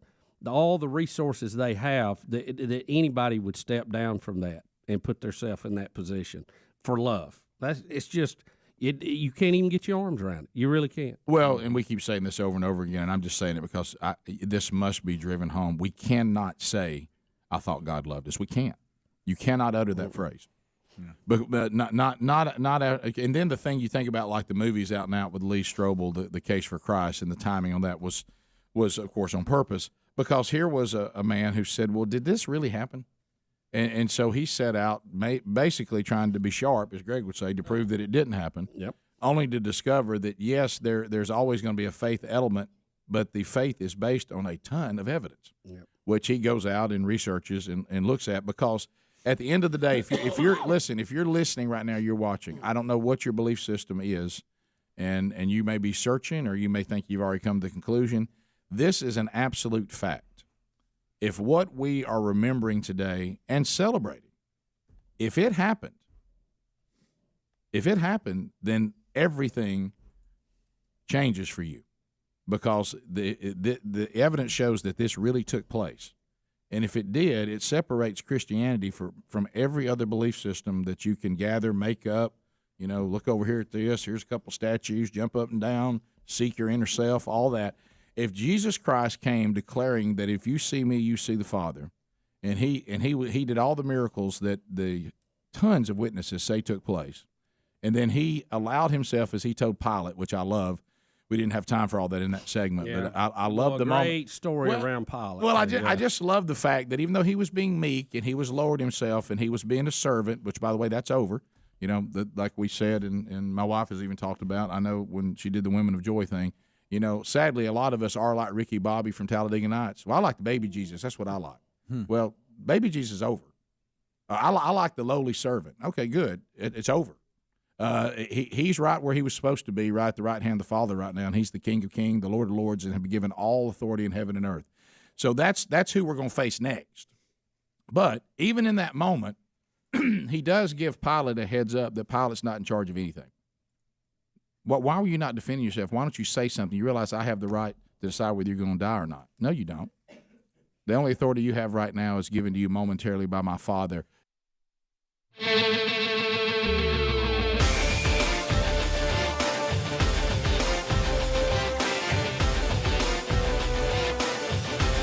It is 21 minutes past the hour. So let's run down a lot of guests today. Lots and lots of guests. So we're going to unpack them, and I'm looking forward to the journey that we are on today. Again, Speedy hosts a Best Of show tomorrow. Lord willing, we're all back, including Bubba, on Monday. So coming up on the program today, and then I'll get into the podcast that's coming up this weekend. Today, stopping by to see us is Taylor Hicks. Taylor Hicks will actually perform in the studio, and there's some technical anxiety going on here at the Broadcast Plaza that we'll touch on here momentarily.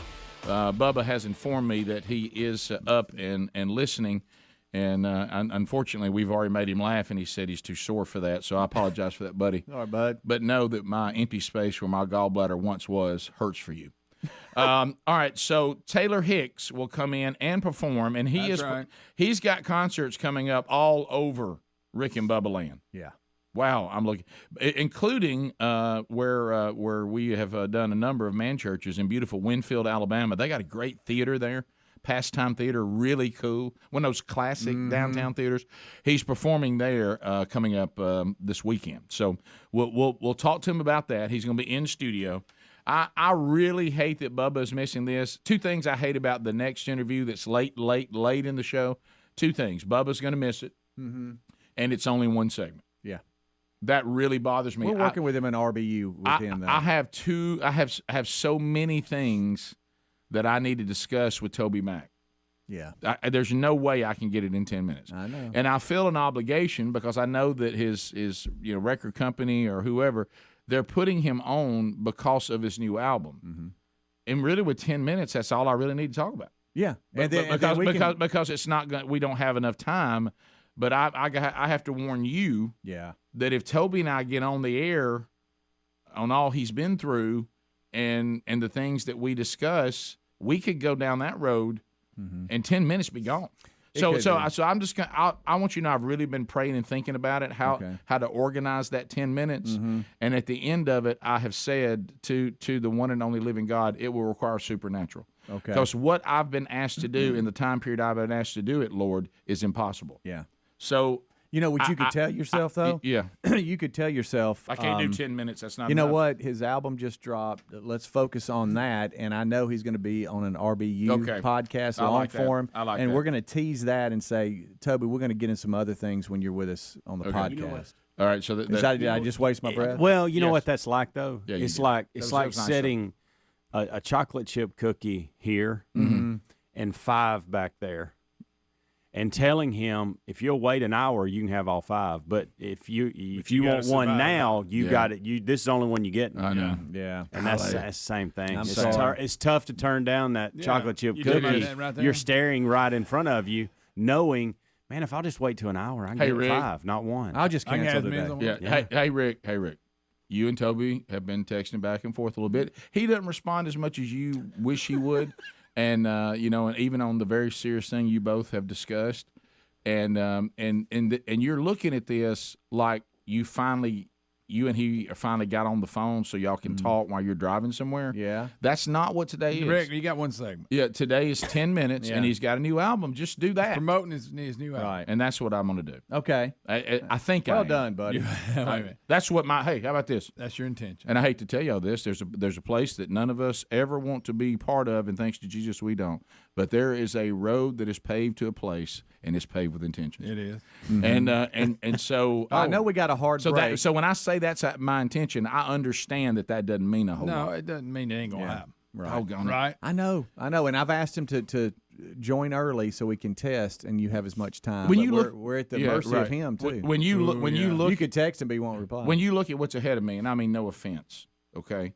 Because I'm missing Bubba right now, so Sure. we're out here playing hurt, and we're trying to make plays, but there's areas that Bubba covers, so I can kind of relax. Yeah. And those areas would include science, space exploration, and really politics. I mean, I can chime on politics, Right. But Bubba pontificates on politics a little Right. more than I. Now there was a time I didn't talk about it at all, and Bubba remembers those humorous times. But I'm somewhat involved in it now. Okay. But I wish I had Dick Morris for 10 minutes and TobyMac for 45. There you go. I literally have the reverse of what I wish today. Well, Dick, there it is. Dick Morris loves the show. He does, and I like Dick and Morris. if he's watching and listening Right. now, he meant no offense by Right. that. Well, no, what I'm saying, if it was just in this moment. You're talking about where your expertise is. If Bubba was here, I probably wouldn't feel that way. Okay. Yeah. Even though the 10 minutes with TobyMac with Bubba would have no chance. Okay. Because he loves Toby as much as I do. Right. So we would the 10 minute would probably never mention the album if Okay. Bubba was here. So it is a blessing for the people who want his album pushed. Okay. That Bubba's not here. All right. But Good. Yeah, that's a good but point. where it's not a blessing is for what Dick Morris is going to be hawking. He needs Bubba today. But I'm gonna do. I'm gonna get after it, and I'm gonna do a great job with it. So don't worry about that. Okay. But it's not your Because- strong suit. But this is where I'll go to that part of me that I'm just a pro.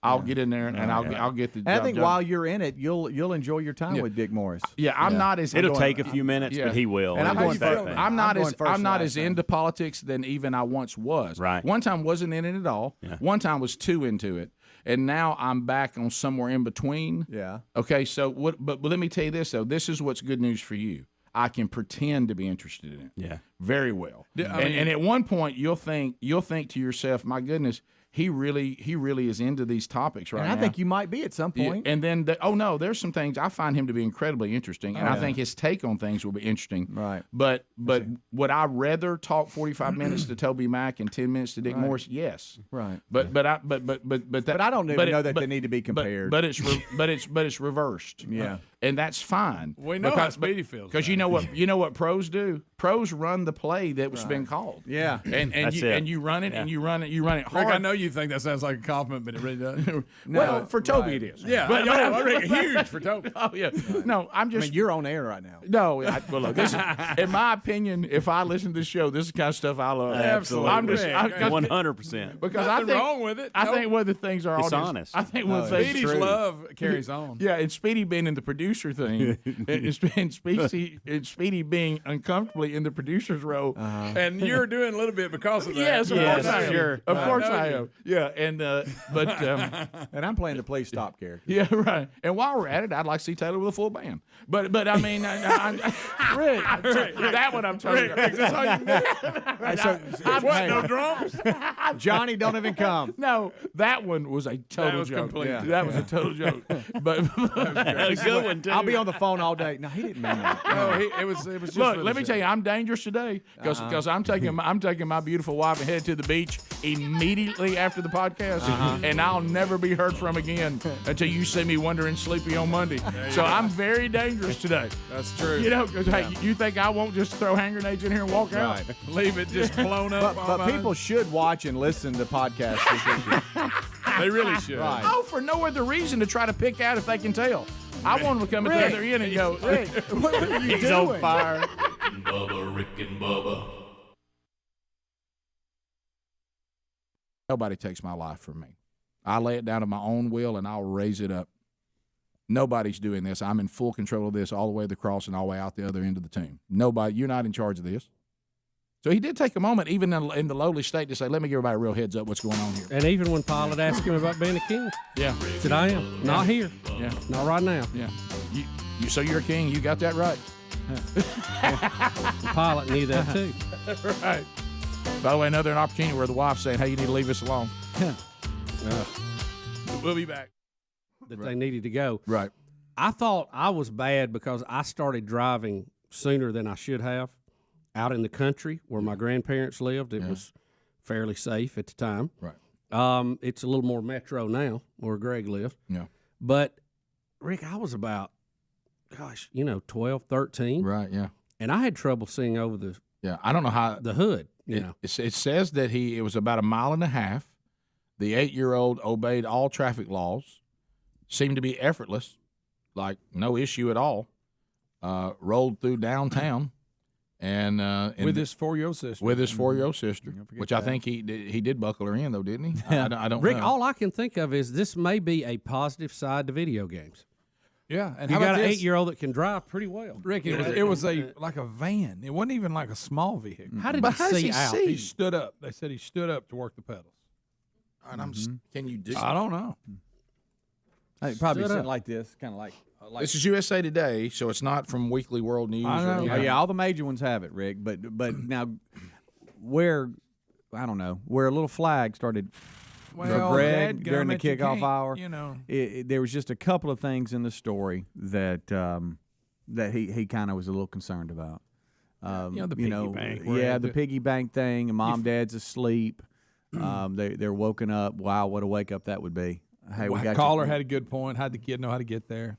Little things like that. But is there a little bit of truth to this story, then a lot of added on? Well, You don't think the mom and dad put him in the van in the parking lot and told him to drive up to the Greg, window? we are living in a time where Munchausen is king and walking through the town, knocking down buildings. I've never seen people want attention for all the wrong reasons more than anything in my life. It's the most bizarre right. times that we've ever had. As far as people look at me, oh my goodness, right. look at me. Yeah, just to look at me though. For the love of Pete, look at me. If you want people to look at you, at least make them think something positive about you. Yeah. I mean, Rick, that's not required. I know that. Well, that's the most baffling part. Yeah, that is not required. Trying to make yourself look good, I guess I can understand that. But I don't understand some of this other stuff.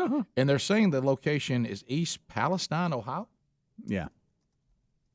Who came up with that name? Wow. I didn't know that. It was used a lot. was about to say, isn't that through gonna, history. Isn't that going to be the new name of Lansing, Michigan? But anyway, so they're saying it took place in Ohio this past Sunday around 8 o'clock local time. Now, why are the kids, I mean, it's not like these people do what we do for a living. Now, why were the parents in bed at 8 at night? It's a little early. I mean, for normal people. Now, for us, it may not be sometimes, but I mean, if you're a normal person with a somewhat normal work schedule, That's a little early. That seems a little early to me. So now that's got me thinking. That they were in bed at I 8. would say that's a little early. You did. Well, for I said normal people. people. Yeah. Greg, don't Not miss the for key me. line in that sentence. Normal people. Well, they may have weird Well, they may, Greg. work You're right. shift or something. But so did I'm gonna had say the that kids been put to bed at 8? That story, my we point. may have the They were hungry, I'll tell you that. the famed other shoe fall on that one. Well, let me just say this. One thing that might solidify the story is that the police responded because they had multiple calls from different motorists saying they saw the kid driving, Right. and they were calling it in, and so they responded. Then when they got to the McDonald's, they thought that the kids were kind of clowning around, and the parents were in the back and just told the kid to sit up front. Right. So I mean, there is some some truth, I think, to the fact that he was seen driving down the road. No, people are trying to confirm this, and it does say they used the term the parents fell asleep early, meaning nobody was going to bed. They just fell asleep. Might have been watching a movie or something. We've all done long that. day. Yeah, we've all done that. Some sleepy sleep. But again, it's just hard to imagine that it would get this far, and it apparently successful. And then you also have to be careful because I've had a friend who made the terrible mistake of saying that a child should not be doing something that he thought a child was doing, only to find out it was an adult little person, and that was extremely embarrassing. Watch it. Extremely. No, that happened. That literally happened. I can't remember that story. You remember that one? It was very. Who brings a child? Yeah, who brings a child, and all of a sudden the person listening says, "What? I'm 30." Yeah, and it was an adult. You know, the one part of the story I don't get. I don't know why the police take. Pass the gravy, please. Rick and Bubba, Rick and Bubba. Ooh, it brings me to my knees. Rick and Bubba, Rick and Bubba. I can't start another. Rick and Bubba, Rick and Bubba. Day without 'em, brother. Rick and Bubba, Rick and Bubba. Ooh, there is no other. Rick and Bubba, Rick and Bubba. Waking on that blubber. 35 minutes past the hour of the Rick and Bubba show. Well, let me tell you something. You may feel a little energy from me right now, and the reason why is I've already had my first dose of Field of Greens today. I'm really digging this product. Have you let's be honest. When products, because today's Honest Day. Anything you want to know about how anything you want to know about how we operate and how the business operates, today's the day. Open book, Rick. Open book. Good night. No, Rick, let me grab that curtain. I'm pulling it right back. right. Still to come, Taylor Hicks, TobyMac, and then Rick and Bubba University this weekend, Dick Morris. So there's a lot going on. What? I'm just looking at you. So fieldofgreens.com. Pull the curtain back. When the first time, let's just be honest, when Bob Carey said, "Hey, we got a new national sponsor that's looking at the show. It's called Field of Greens," we all went, "Oh man." Yeah. I thought it was a weird baseball movie that's got a ghost story. That's good, by the way. We really are being honest. So anyway, well, think about it. So this show is going to run to an organic superfood. Al, are you recording this? Does this sound like? Does this sound like our show? Rick, you know you're doing an ad, right? No, right, but no, it's going to turn. Oh, at some point. How about this? Like Dick Morris, they're going to see this as actually a compliment. I got you. All right, so Field of Greens. The first thing I thought of is I know that I need to drink this because I know I don't get the fruits and vegetables I need to, and I do want to really concentrate on my health. There you go. Wish I had younger.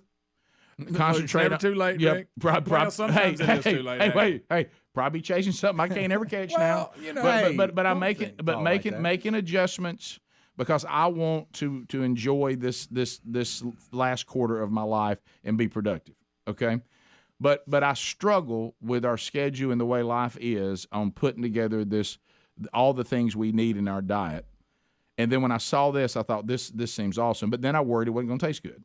Mm-hmm. And I thought, well, if it doesn't taste good, I'll struggle. Yeah. Let me tell you something. Not only does it taste good, I mean, you can just put it with just water, which is what I'm doing now. I was doing fruit juices, and then of course the doctor's like, "Hey, watch the sugar. Yeah, sugar. Watch that sugar." Mm-hmm. And so now I do it. I do it with water, and every now and then I'll do a fruit juice just for a different deal. But it tastes great, and I'm gonna tell you something. The clarity I have, that fog sometimes you get, especially if you're like us and you struggle to get those 8 hours of sleep, but yet I don't feel like I'm drinking a Red Bull or something like that makes you all jumpy. And by the way, those things can be very bad for you. This is organic, it's gluten-free, it's vegan if you're someone that's worried about that. Yeah. I didn't care whether it was vegan or not. But anyway, it's got prebiotics. I've learned a lot about that, science-backed herbs. I every day now. I just did it a few moments ago. And if you got a blender, it's simple. Just you put about 10 ounces, maybe a little less of water or juice, and then you just put a scoop of it in there, blend it up, or you can put it in one of their shakers if you want to, and drink it. It's delicious, and you will see the difference. I really, really love this product. And I encourage you, you're going to see things like your skin looking better, you're going to feel healthier, you're going to operate more sharply. And look, it's good for your body because your body desires to get this amount of fruits and vegetables, and now in this superfood you do. There's others that have tried this. This is the best I've ever tried. Fieldofgreens.com. Use the code Bubba, get 15% off, and then 10% off future orders, or find the link at rickandbubba.com. All right, so Speedy, are you nervous? Are you all right? I'm okay. I'm okay. I mean, I like this rig that we got today. I really do. I like the energy. Jerry's still out. Yeah, I just 3-day weekend, going to the beach. Another thing I had to deal with too, dealing with going to the beach. Because, Sherry and I, you plan these trips so far in advance. And, I knew Sherry's birthday comes up in mid-August. We couldn't make that work with all of our other responsibilities and the availability of where we want to go stay. Let me tell you, this relationship that I've had with homeschooling through my life has been weird. At one time, I thought homeschooling was weird. And I thought that, that people that homeschool, that you think they were kind of odd. And then, of course, you realize the state of the government schools, and sadly, sometimes even the private schools, with how they're indoctrinating your children into some worldview while not really educating them very well. And you're like, well, I fully understand it now. So now homeschooling has become so popular that I find myself going, I completely understand it. And there's even ways. There's a family I know right now, their kid still plays football and all this kind of stuff. And it's getting better, and people are taking control of their children's education. And I 100% support that, and I totally get it. But now they're messing up the beach and stuff when I'm an empty nester. Now I don't. They could be there at any time. You remember there was a time. There's so many people homeschooling now. There's no off season anymore. Yeah. But because homeschoolers, they part of the great thing about homeschooling, you go to the theme parks, you go to the beach, you go to the lake whenever you want to. Yeah. And you just arrange your curriculum and arrange your stuff around that. Well, now we can't get a room. It's like Sherry and I said, look, let's let everybody go back to school. We're empty nesters. We'll go down there. Well, it's just as crowded as it ever is. Yeah. Really? There's no off season anymore. Homeschoolers, y'all killing us. Why don't y'all at least adapt to the school schedule and stick with that? You can do what you want to do, but what are y'all doing eating up all the rooms and you go to theme parks still? You try to pick a time, because I'm not going to theme parks ever again until one of my kids guilts me into going with my grandkids. Yeah. By the way, that's what's going to happen to you. Yeah, they get a little older. Right. It's let me tell you something. There's never been anything more misnamed than calling Disney World the happiest place on earth. Yeah. It ain't happy if you're a parent in there or a grandparent, I promise you. Ain't nothing happy. Yeah. You try to be happy when the first day you're there, $1,000 is gone, and you've rode one ride. Yeah. Try to be happy then. Yeah. But anyway, I'm making a list. I'm at 6 now. Okay. And I'll keep you. I'm dangerous today. Yeah. But today is brutally honest, Rick. Okay. I love the homeschool deal. Appreciate what y'all doing. I totally get it. If I had to do it, if I was in the world you're in now, I probably would take a strong look at it. That's right, up your alley. Yeah. But y'all, my kids would do it. But y'all are killing it for empty nesters. We can't have an off season now. We thought we knew when everybody goes to school. Now we don't know when y'all are in school. Sometimes you're in, sometimes you're not. You'll even try to go with us when the government kids' schools all go back. You'll go over and draft with us. Y'all need to stay at least inside the calendar so we can have an off season. Do you want to offend retired couples too? Because I'm sure they're down let's there. Let's talk about snowbirds. Yeah. Y'all are like hemorrhoids. Y'all came down. Now you want to go back up. There you go. I mean, isn't it time for y'all to go back? Yeah. I mean, why didn't y'all leave this summer? You stayed. Okay, but no, it's so anyway. So you're getting ready to go to the beach, and then you look at the forecast. And now all this money that we've spent, all this down payment, all this, Sherry goes, well, it looks like it's going to rain the whole time we're there. I said, Sherry, it's the beach, and it's summer, and it's the Gulf Coast. We go to the Panhandle. Anytime you go to the Gulf Coast, the forecast means nothing. Right. Absolutely nothing.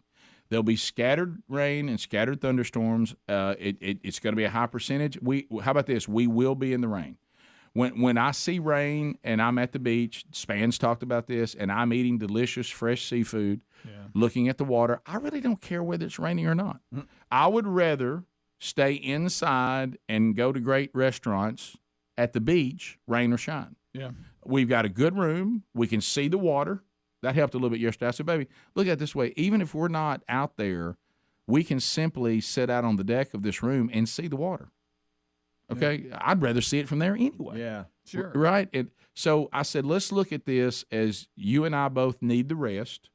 You and I need this to stay fresh. We love spending time together. We're husband, wife. We're best friends. We have a blast together. And I said, we're going to eat great food in moderation, okay? But saying that so everybody who's working with me right now can hear me. I'm not going to go off the rails. I will go off the rails some, but I'm not going to go off the rails in a bad way. Right. And then, because it's getting where I feel so bad when I do that now, it's not worth it. That's right. So that's a good sign. Yeah. So anyway, but I will have I'll be a little less disciplined, okay? But it's going to be a great weekend. If nothing else, you and I, as of about lunch today, after I'm done with what will be, by the way, a very intriguing conversation with Dick Morris. There we go. You and I will leave. We will go to the beach. We will spend time together at the beach for 3 days with no responsibilities. Right. Okay? And then we'll get our rest in a beautiful place, regardless of how much it rains or doesn't matter. Doesn't matter.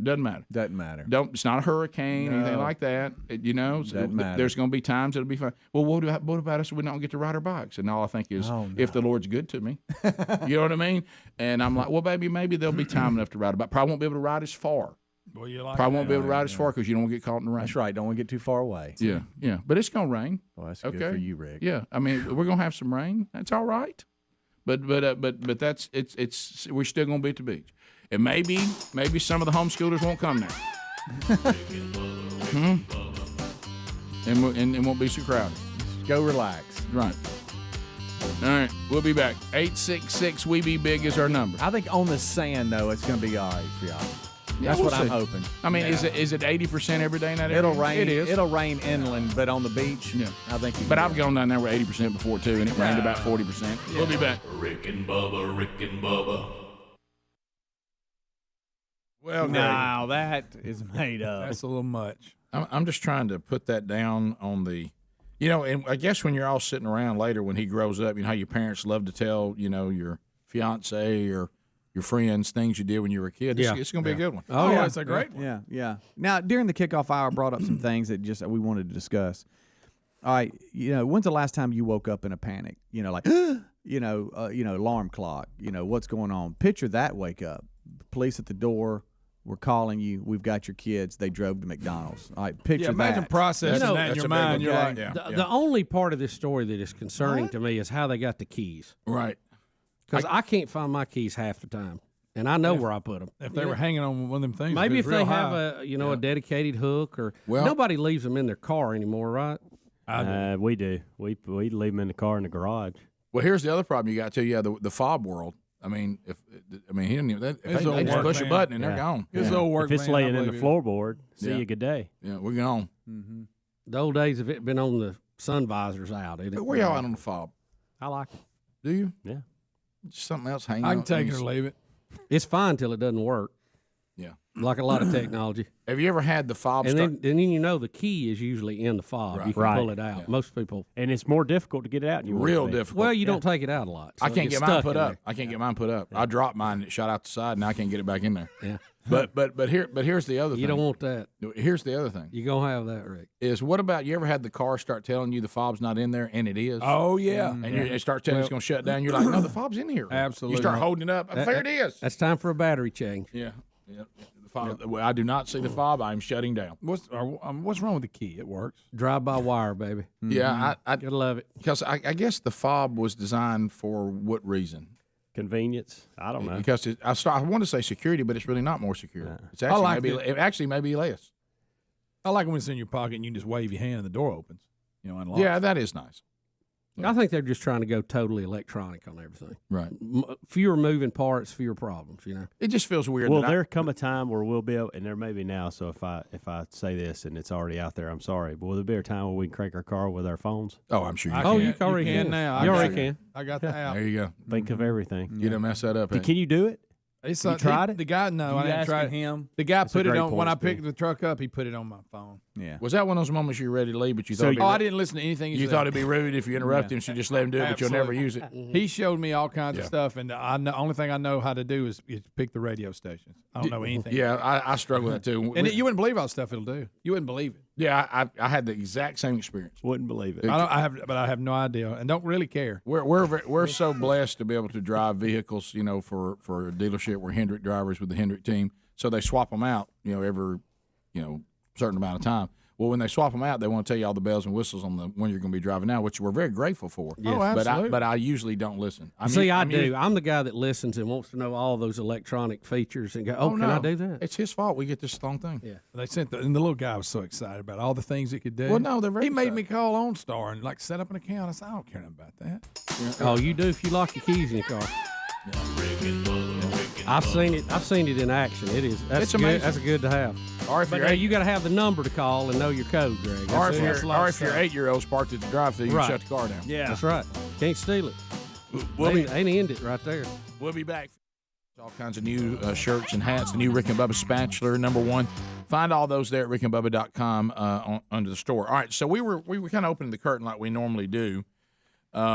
And we were talking about that the guys here on the program, the Hendrick brand, you've heard that all over the country and in NASCAR and all that. And we actually do advertising for Hendrick and drive their various vehicles. So we were discussing that, and Adler kind of popped by. He's doing his job. He pops in and out. Doing his RBTV, preparing another, daily documentary for you, which a lot of you are loving those in your Extreme Club memberships. And so anyway, he said, hey, I got a situation going on, with Hendrick too.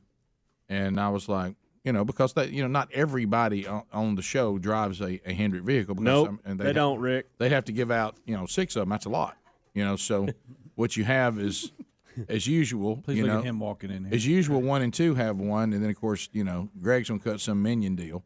He's forever indebted to Hendrick for the rest of his life for a vehicle. Oh, that's right.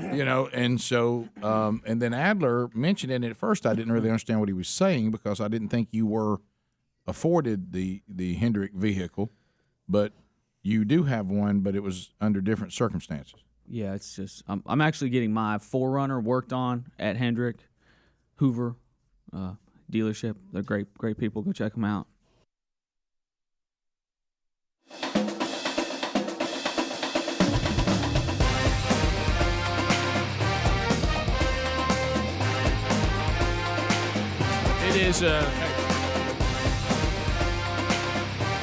It is I'm really bidding today. 9 minutes to the top of the hour. Rick and Bubba Show at 866. With me big is the number. Seriously, how you feel?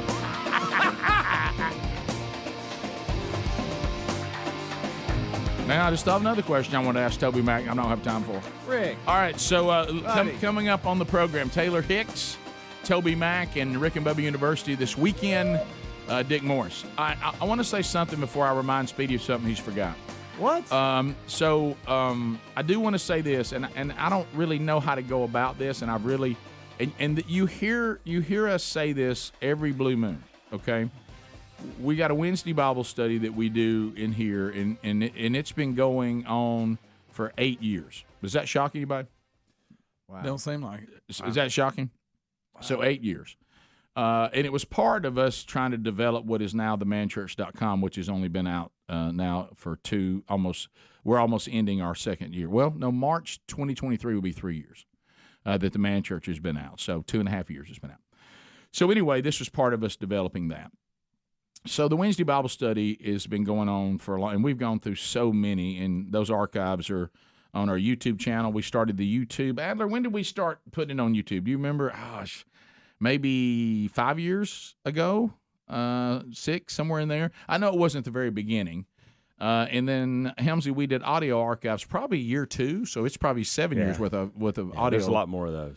Yeah, and you can find those either at burgessministries.com under Listen. That's where the audio files are. The Rick and Bubba podcast channel has a lot of the audio files.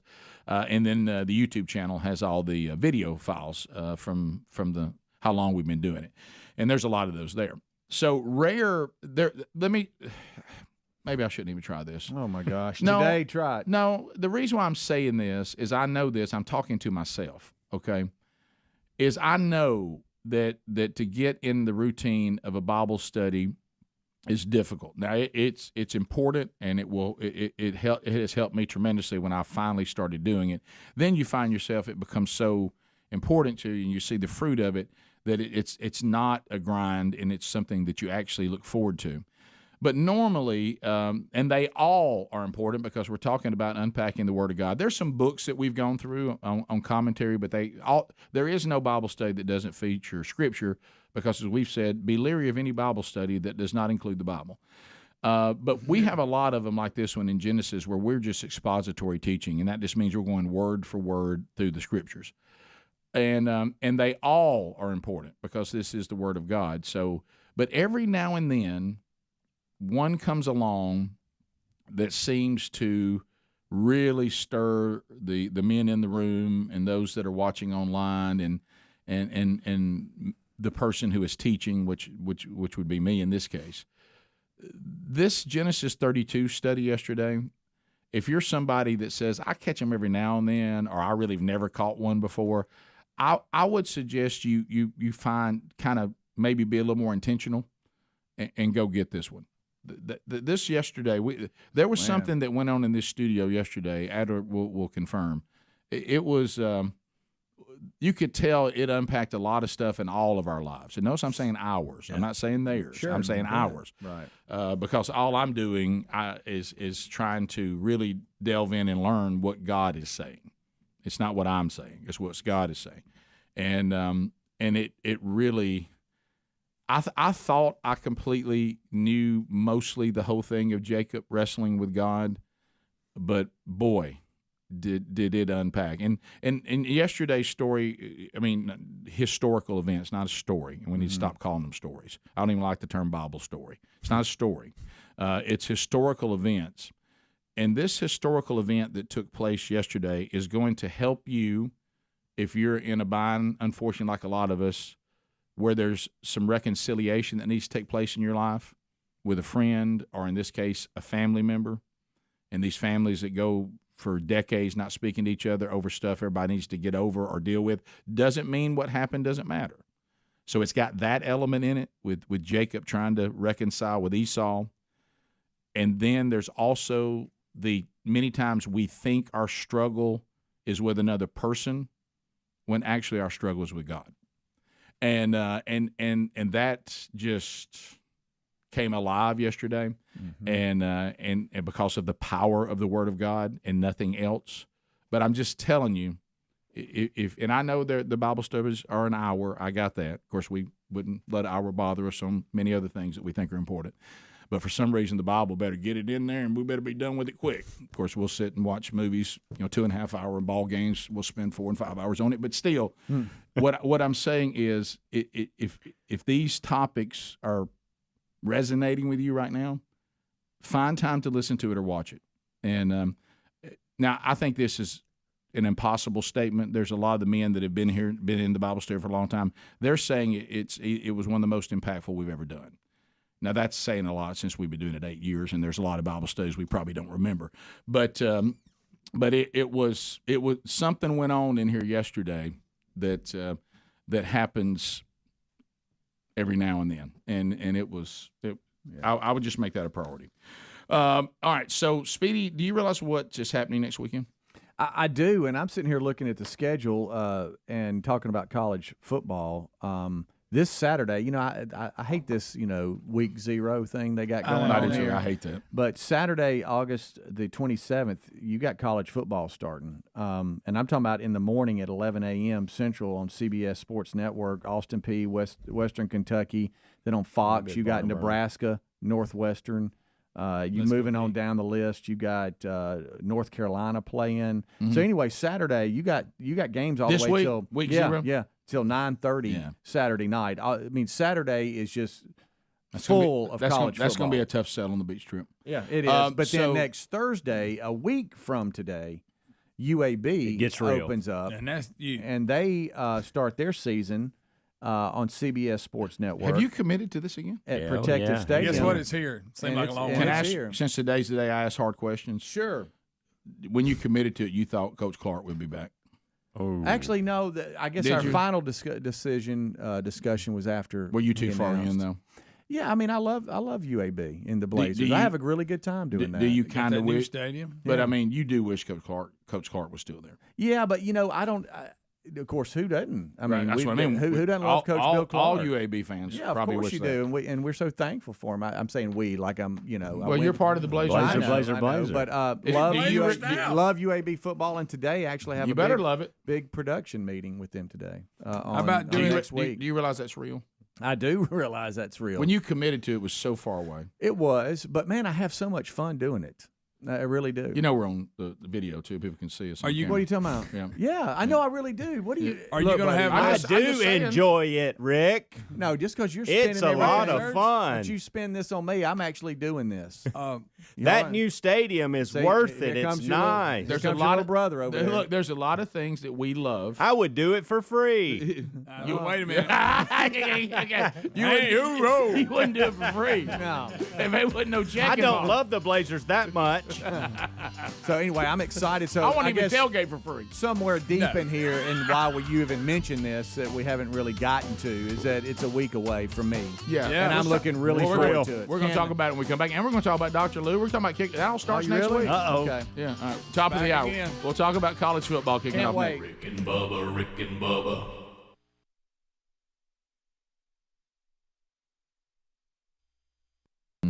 What's wrong, bud? What have you Nothing. done? What have you done? You scratched the loaner. What happened? All right. Oh no. So Kevin take a dump in the loaner. Oh, that's good. That's good. Oh man. My head gasket on my Toyota blew, so I'm getting that fixed, That's which bad. is major. That's It's bad. major work. That's a big repair. You ain't going to see that car for a while. Right. Gotta fake that getting stolen. Greg, that's a good idea. You should have. I believe that's insurance flawed, but that is a good Well, idea. I go back again and remind y'all, it is Good Friday. But go ahead. That's a good point. So I've been driving a Jeep Grand Cherokee that they're like rent. It's like a rental just while my car is getting worked on. Courtesy car. They gave you a courtesy car to drive from their lot while yours is being fixed. Hendrick, nice people, good. Nice people. How long ago? Oh no. Oh, it's been a little while, a couple weeks. But actually, it's crazy. The guy that took the vehicle apart, he actually got in an accident. I texted him. I was like, "Hey guys, can you guys give me an update on the vehicle?" And the guy was like, "Well, the guy that had your engine pulled apart got in an accident, and he had a ton of glass in his face and all this kind of stuff. So it was pretty serious. Yeah, dude got glass in his face." And mechanics, they have a way of taking apart an engine and laying it out so they can put it back together. So they're not going to have somebody else do it. They're just going to wait for that guy. So that's what's going on right now. You care about him? I do care about him very much. You just want your car. Yeah, back? because you Be honest. 2 blocked over there. Because you wouldn't go out and say, "Hey, I can't be there today. Rick, go ahead and run TV. I got it all laid out." Sure. Because I probably wouldn't run it right. There you go. You want the same guy doing it. So I've been having to be real careful. I've been doing DJ gigs at Bubba's tennis stuff. You know, I've been doing that, and I've been having to be real careful putting stuff into the car. You got to be real careful. And I'm putting in real big stuff, like big speakers and all kinds of stuff, and that's been going fine. Everything's been fine. Nothing was wrong. Everything was cool. Until this morning, I was coming in to the parking deck. Oh, wow. And I parked in my normal spot, and everything was fine. And I was about to get out. Oh, no. And I was like, you know what? I've got some DJ gear that I need to unload. Let me move to another more opportune spot where you messed up. where my pallet jack or my not that you're DJing thing. Anymore. I'm not actually. I'm not. I'm liquidating this business. This was the last gig. I'm liquidating the DJ Unless business. you email him and request. That's not true. That is not the case. If Please you have don't a dance, tell people if you that. need somebody, That's not the case. Even though Speedy's his new agent, probably won't go through him. I'm But go ahead. focusing on video. I'm not doing DJ as Speedy a. I'm not doing DJ as a career, so I don't need to be spending time on it. I'm focusing on video production. Okay. So I moved my car, And I don't know what happened, guys. I was paying attention. I was being careful, and then I hear. That's a loser. What sound? Oh my gosh! I sent Speedy a picture, and y'all, I put it out of my mind. I put it out of my mind. Wow. Oh no! And then I went back and What to look was at the it. What was the noise again? Oh, I hate that. That old What'd you grinding. get up again? I hit a concrete pole. I hit a concrete pole. Those, I'm an idiot. those big rectangle concrete columns. Adler, did it sneak up on you? Did it jump out in front of you? Came out of nowhere. Look, I feel Buddy, him. I hate to tell you this. That's a whole front fender and right quarter panel. You can buff that out. That can be Look, buffed it's out. a rental. That can't be buffed. It's a rental. They're not. Who told you that? That can be buffed. It's probably not a new one though, is it? Is it a brand new? No, It's just a rental. They're Did gonna you give it feel like somebody you else. needed to run after it hit? I got that sick feeling in the pit of my stomach. Tell like, them if they need somebody to drive that, and tell them that they got the used cars, the little dings and stuff. I'll be happy to take that over. Yeah, you know what when you yours could is be? fixed. You know what you could be? You could be the hell damage sale driver. Yeah. I drive those that are dinged up a little bit. That could be my thing, guys. Hey, Hendrick, how about it? If it wasn't dinged up before, it will be after I drive Y'all, it. it's Have you made the bad. phone call yet? It's worse than it's. I went back and he's looked doing at it it. right and now. it's He worse. said it buff out. Is this the phone call? Is this the phone call? This is Oh, the my phone call. You can goodness. buff that out with a jackhammer. Sorry, Joel. Joel, I'm Sorry, so sorry. Joel. I'm Hendrick. Hendrick, they're Well, great you're punishing people. them for not having yours done, I guess. Y'all, I felt like gracious. it's like I got kicked in the. You know what? You know that Look stomach at feeling that. you get Oh, yeah. when you get Adler, they God. may just say keep it. Good. Let me tell you, the only worst feeling than doing that in your car is doing it in somebody else's car. Yeah, While you're dog. at That it. is the worst. I was Look at fine, and then Yeah. Oh, I see another piece too. Where did you- Accidents. Where, is that the Accidents. front? that's How the did, front. Well, then how did you not see it? I that's what I'm thinking. That's what I don't Calm get down. it. If you backed Calm into down. it, maybe. You know what? You're becoming that little squirrel on Ice Age. Listen. Yeah. But you know what? Listen. I want to ask you about You this. fall asleep. So you unloaded the vehicle. Why were you moving it? No, I actually He's have getting it not moved closer. it yet. I moved it. I parked Oh, you were in the backing spot, out. and then I was pulling in. I was going forward. Paul's That makes no I sense. just was pulling it, and it's a tight bar. And I blame you, Speedy, because you're too far up. You're directly behind me. Oh, Speedy's fault. Now we know. What? You Now caused we it. know. I parked all the way through. Yeah, I know. So you coming in I'm behind me? front of This is you. why my yeah. plan- See, this so is why I park so I everywhere. had to swoop in and then try to get in, but your truck was in the way. So that's I'm in a when it parking happened. spot, though. Yeah, you're too far up, buddy. Watch yourself. You and all right? Greg, y'all We're both treading pull in up too dangerous far. waters. Well, parking no, like that. No, That's I agree. reckless endangerment. Y'all did. man. Y'all parked too far If you up. look at Both that, of you. if you look at the back of our truck, we're actually at the line, so we're actually right. We just got big A trucks. Yeah. Okay. Y'all pull too far up, and I don't Y'all pull it do. far enough. I'm the other end of the spectrum. Yeah. Nobody can park behind you. You're right, brother. No Yeah. one can park behind you. If I don't pull I up shut her far off enough, halfway. half We're my out truck's now. in the spot behind me. Half of it. Well, that would have been better than me wrecking this Hendrick vehicle. No, look, So it's speedy. Well, I'm glad I didn't hit the pole because pole wouldn't be there. But, And that oh, Jeep I'm boy, I'm driving. telling you. By the way, I just got a text from Hendrick. They said, "Hey, don't worry, they can cut your deal on this one." Yeah, like it sets. But I don't need a new car. Well, yeah, Like you've it been wanting to says. get another one. Well, I know I don't need a new car. I'm You trying get to that fix car. my Oh, old you one. do. It goes. Nah, I'm I trying let to that fix text. my old one. Hey, you ain't never, No, hey, you no. ain't never gonna get that old car back.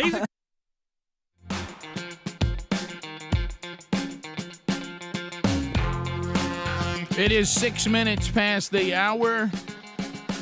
Speedy, the real Greg Burgess, Helmsy, Eddie Van Adler, all here as we start a brand new hour. Thank you for being with us. Taylor Hicks, TobyMac, still to come on the program today. Dick Morris this weekend on Rick and Bubba University. All that still coming up. And of course, we're all wondering about old Bubba, aren't we? That's right, Rick. Bubba is actually recovering at home, gallbladder out, and we think he'll come back on Monday, and we'll hopefully all get back for that. And Bubba has let me know that he's thankful that the place where my gallbladder once was is hurting on his behalf. How funny. So anyway, by the way, getting requests from that. So Oh, yeah, we gotta do that. I'll drop some of those in, Sure. because I know a lot of you miss hearing Bubba's golden voice. That's right, Rick. So you could do that with Dick Morris hilarious. today. I could. You could, Rick. Oh, that's right. That's right, Rick. Bubba, if you want me to, I'll let you be on the Dick Morris interview. How Yeah. funny. So, all right. All right. Well, we were talking going to the break. There's just a wonderful feeling. I understand we're going out to the world, but we all live in the Southern culture. The show comes to you normally every day from a studio in Sweet Home, Alabama, for those of you that watch this show or listen to the show, not just all over the country, in many cases around the world. So the culture is different, and we acknowledge that. Professional football here is not as a big a deal as college football or even high school football, really. And so when Southerners start feeling football season coming along, it's the awakening of all the sports radio hosts that have lost their listeners. All those listeners will now return because if you want to know the death of a sports talk show in our culture is when that sports talk show gets at a press conference about the launch of their show and tells you that they're not just going to talk about college football. They're going to talk about all sports, man, because this is going to be real big-time sports. And you think to yourself, and that show won't be here this time next year. They never they never make it through an off-season. But no one wants to talk about other sports, and we really don't care that much about other sports. We love college football, high school football. I deal with this, with themanchurch.com. It's so funny. You'll have some person that somehow has got put in charge of the men's ministry in the South. And I don't know where they've been. Maybe they moved here or something. Well, I'll tell you what, man. We're gonna have our men's thing. We're gonna have it we're gonna have it in the fall. We're gonna have it on Saturday night. And these men need to get the priorities straight. And I'm like, and nobody's coming. And it sounds good on paper. And nobody's coming. Looks good. Look, Jesus also taught us to be wise and know how the world works. Let's try Sunday night. Let's try Sunday night. Let's try. A Monday night, maybe a Thursday. There's no need just to be foolish. We're gonna do it Friday and Saturday night, right in the middle of football season, and you're an idiot. Yeah. I know what you're saying, right? But Appreciate it. But do you want a crowd or not? Yeah. Let's also go against deer hunting too. Yeah. But anyway, you got to be strategic. So there's an excitement and a little hop in our step. Some high school preseason stuff and some real games have already taken place. A little early for that. But now we're approaching the pretty big. We got a few this weekend. Not a great schedule, but next weekend, Speedy, you'll be doing the stadium work. Mm-hmm. Dr. Lou will be here next Friday. Yes, and we will kick off officially college football season. Yeah. Have you looked at the schedule that you'll be committed to? I have, and we will open up the UAB Blazers. It's carried on CBS Sports Network, 7 p.m. Central Time kick. At Protective Stadium, and so I'm looking forward to that. Actually meeting with the program today at their facility to kind of go over some things and get credentials, parking passes, and all that. Real. And then, looking forward to it. I think I'm counting here 1, 2, 3, 4, 5, 6 home games, and so I'm looking forward to it, getting back out in it, and that I love playing the night games or being a part of them. When it's getting kind of dark over Birmingham and seeing the skyline and just having some football. I guess on those Saturday nights you're not mixing sound at church next morning.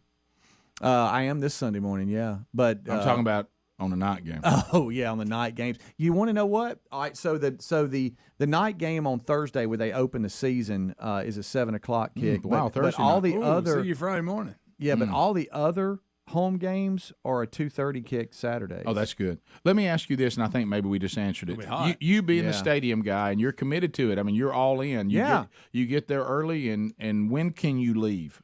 After my last hit. Which is? Normally a couple of minutes, maybe the second time out of the fourth quarter. Oh, wow. So it's your whole game. Yeah, and it depends on how they want things going and how they want it to flow. But normally they go by timeouts, and you're always at the mercy of the guy that wears the red gloves. And if either he steps out and says, all right, TV timeout or whatever. But there's no I'm done in the third quarter. No. Okay. Now, with the Titans, it was. At the Titans, I thought sometimes so. it was like I thought I remembered that first break out of the third quarter, and sometimes I would be almost home by the time it was over. It seemed like anyway. Well, because those games are long. Yeah, but this here is it's normally the beginning of the fourth, midway through the fourth quarter. Now, don't forget, and a lot of you do forget this, but in 2020, when the pandemic hit, and they still tried to have football. I remember that.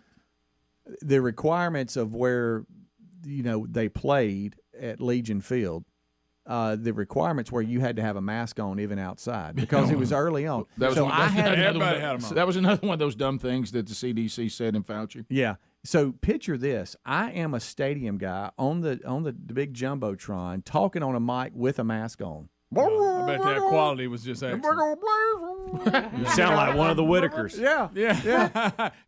We're gonna get fun up in the night. And I love those videos. You know, I'm like,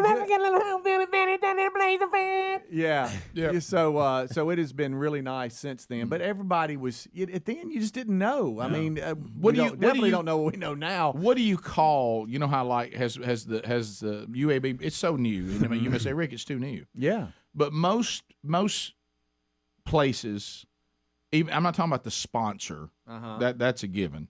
But like the swamp, the jungle, Death Valley. Right. Is it developing one of those? Is there any talk of that? I know it's Protective Life. I got that. Yeah. Until the sponsor changes one year, then we'll change it. Well, but I'm talking about, do you have like locked that in there? Yeah. Do you have Fire of the Dragon? You know what I'm talking about? Yeah. Now, they have a really cool. Like, would it be called the Dungeon? Yeah. See, I like that.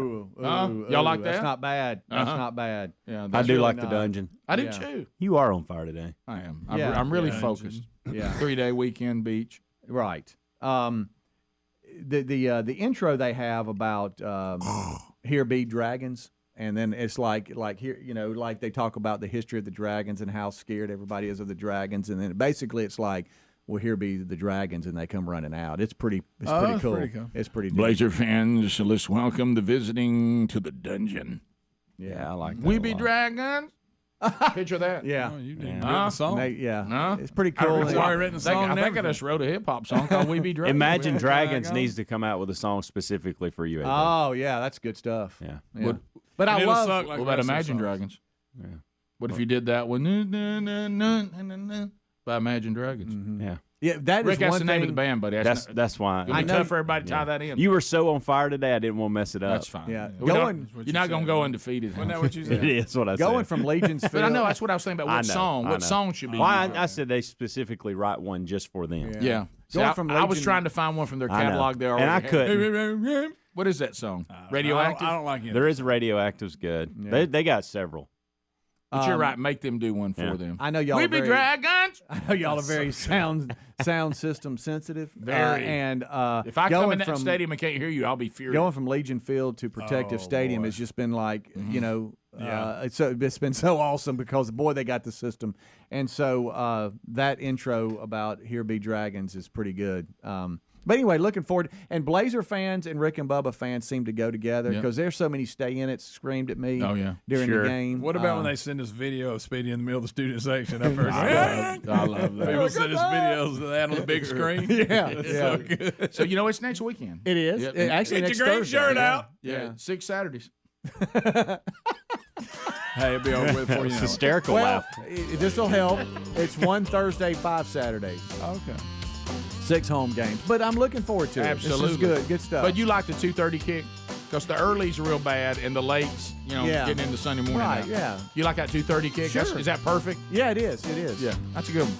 We'll be back. 866 We Be Big. We'll chat with you and whatever's on your mind right after this.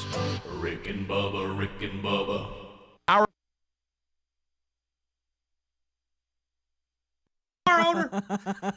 Wait a minute. No, so for real, wait. I just realized. How much like it sits? I need money. my old car. I don't need it. I so just paid Aaron's off that Valentine car. present is in the shop. I just I just realized that. Oh, I know what it is. entire time. You didn't have the pillow in the seat, did you? Could you see There over? he goes. That's real So funny. you mean y'all mean to real tell funny. me an 8-year-old can drive to McDonald's fine and Adler can't move his car in the parking lot? There we go. Well, the Am I same get- am height. I getting there? Adler's got 2 cars. If Speedy wasn't just Adler's got another one. Adler parking willy-nilly, just parking willy-nilly here. Rick and Bubba, Rick and Bubba. Walker's been standing by. He's been extremely patient today. Walker, how you doing, buddy? Hello. Hey, Walker, Walker, what's up? tell me what kind of you out of school today, buddy? Yes, sir. It's great. It is great. It is great, and I know not everybody's out today, are they? But I'm glad you're out.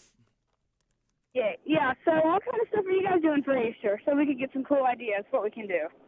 Some cool ideas. I don't know that this year my ideas are going to be all that cool. Yeah. Sadly, I'm sorry. Ours is really simplistic this year, extremely simplistic.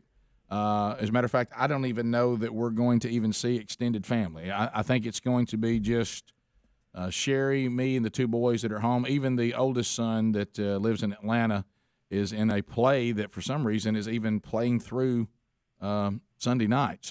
So anyway, so he's not going to get home. So it'd probably just be just be the four of us, and we're going to go down the farm this afternoon, and spend a little time there, and that's about it. And then go to church on Sunday, and then have a Easter dinner there at the house. Yeah, Walker, it's kind of, Easter falls a different time each year, so it's really kind of a busy time for our family, and I've been under the weather for a little while, and everybody else is not feeling too good, so we may do a little R&R this weekend after our church stuff. It's funny. Ours is a similar deal. Everybody's had this, whatever this is, through the house, on and off, and I think we're just going to celebrate what God has done and knock it out of gear. Yeah, which would be great. Which is great.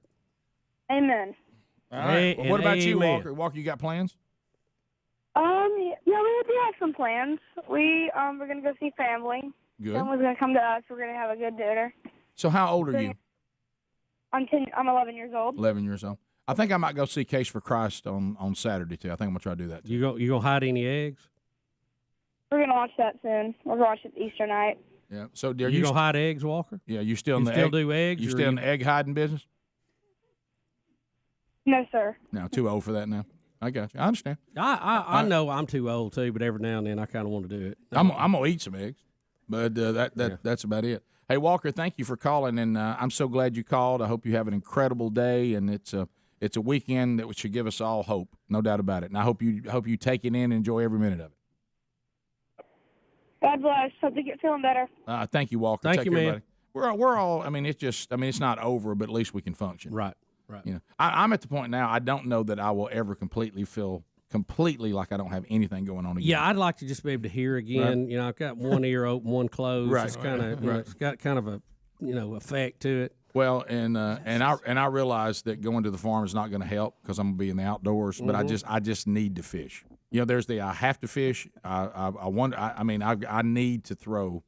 I need to fish. I know exactly how you feel. Yeah. I feel that same pressure in a tractor kind of way. Yeah. So this afternoon I will fish. Now, me rolling right back out there to the tree pollen that may have caused some of this. I know. That's not good. It's not wise, Rick. I'll say that it's not wise. It borderlines on complete lunacy. Yeah. But I mean. But if I could see a box blade drag a road, man, I'd get so happy I wouldn't know what to do. If I can hear that lure go thunk and hit that water and all of a sudden just. See the sparkle yourself of the jig. Right. I just saw it. Yeah.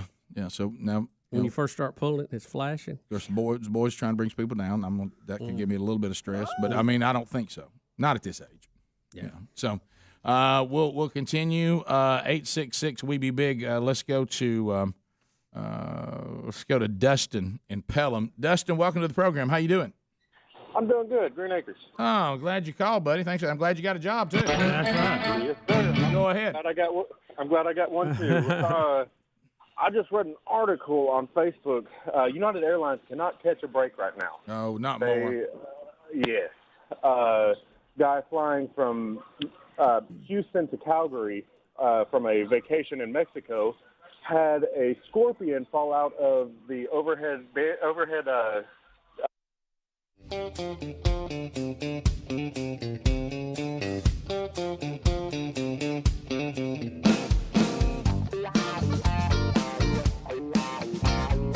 It is 21 minutes past the hour. The Rick and Bubba Show. Thank you for being with us as we continue to move forward. Coming up on the program, Taylor Hicks live in studio. TobyMac via Zoom talking about his new album. We'll discuss that, and Dick Morris on Rick and Bubba University, the podcast this weekend. Best of Rick and Bubba Show tomorrow, hosted by Speedy. Everybody else off. Back Monday, Lord willing. The whole gang should be back, including Bubba, who is now recovering at home after the gallbladder has been removed. He now joins the No Gallbladder Club. Welcome to the dungeon. What about the Dragon's Lair? I like dungeon better, I think.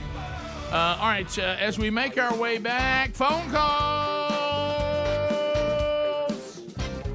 Here we go. All 10 lines are available. If you start moving right now, you should get in with no problem. 866-WE-BE-BIG, 30 seconds a pop. Largest number of people, shortest amount of time. Here you go. So 10 lines are here, so getting in is easier. And then because of the troll format, we start moving through it quickly. Helmsy has a timeout. So does Speedy, since Bubba is not here. Speedy, of course, that responsibility was removed from him one time for being indecisive. But we will now start. And I was too generous too. Right. That that soft heart of yours, it gets you in so much trouble, like losing 6 Saturdays. All right, so let's go. Let's go to the phones. I will warn y'all, most everybody on the phone right now is calling under a nickname. That's never a good sign. All right, so really blowing up you today, need to too. warn them from you. This today. is college football talk, I bet. Trash Master, go right ahead. You have 30 seconds. Go ahead. How are you? I got it, Greggy B. What's up, Ricky? Just wanted to name Speedy's new fire pit, man. Oh, that's what you need to call the stadium. Oh, the fire pit. Okay, fire pit. Not bad. Not bad. That's not bad, Trash Master. Right. Auburn Arnie. Didn't start well, but finished well. Auburn Arnie, go ahead. Good morning, gentlemen. Hey, buddy. I saw a graphic yesterday. It was talking about the Alabama revenge tour. I don't really know if you get to have a revenge tour when you lose one game in the regular season, win the SEC championship, and play against the team you beat in the championship and in the national championship. That doesn't really seem to constitute a revenge tour. No, Alabama and Alabama, they're so good. They have to invent these kind of things as if they need some sort of motivation. Nobody thought we could do it. No, everybody expected you to do it. Yeah. Revenge tour, haven't you beat all these people plenty of times? Right. But anyway. Two good calls in a row. Yeah, let me tell you, they're going to be loaded again this year. Doesn't happen. Now people say maybe best team they've ever had. Now, easy on that. David in Prattville, I-92, WLWI, 30 seconds, and go. Boy, we miss Bubba's Mac. Wow, we do. Yeah, and that was a kind of a weird one. Guys, I can't understand this forgiving $10,000 crap. It's so stupid. We might as well forgive, back child support. Might as well give up credit cards. Hey, even give up when Auburn won 6 games against Alabama. Let's just give everything back. Let's just. I'm so aggravated about this.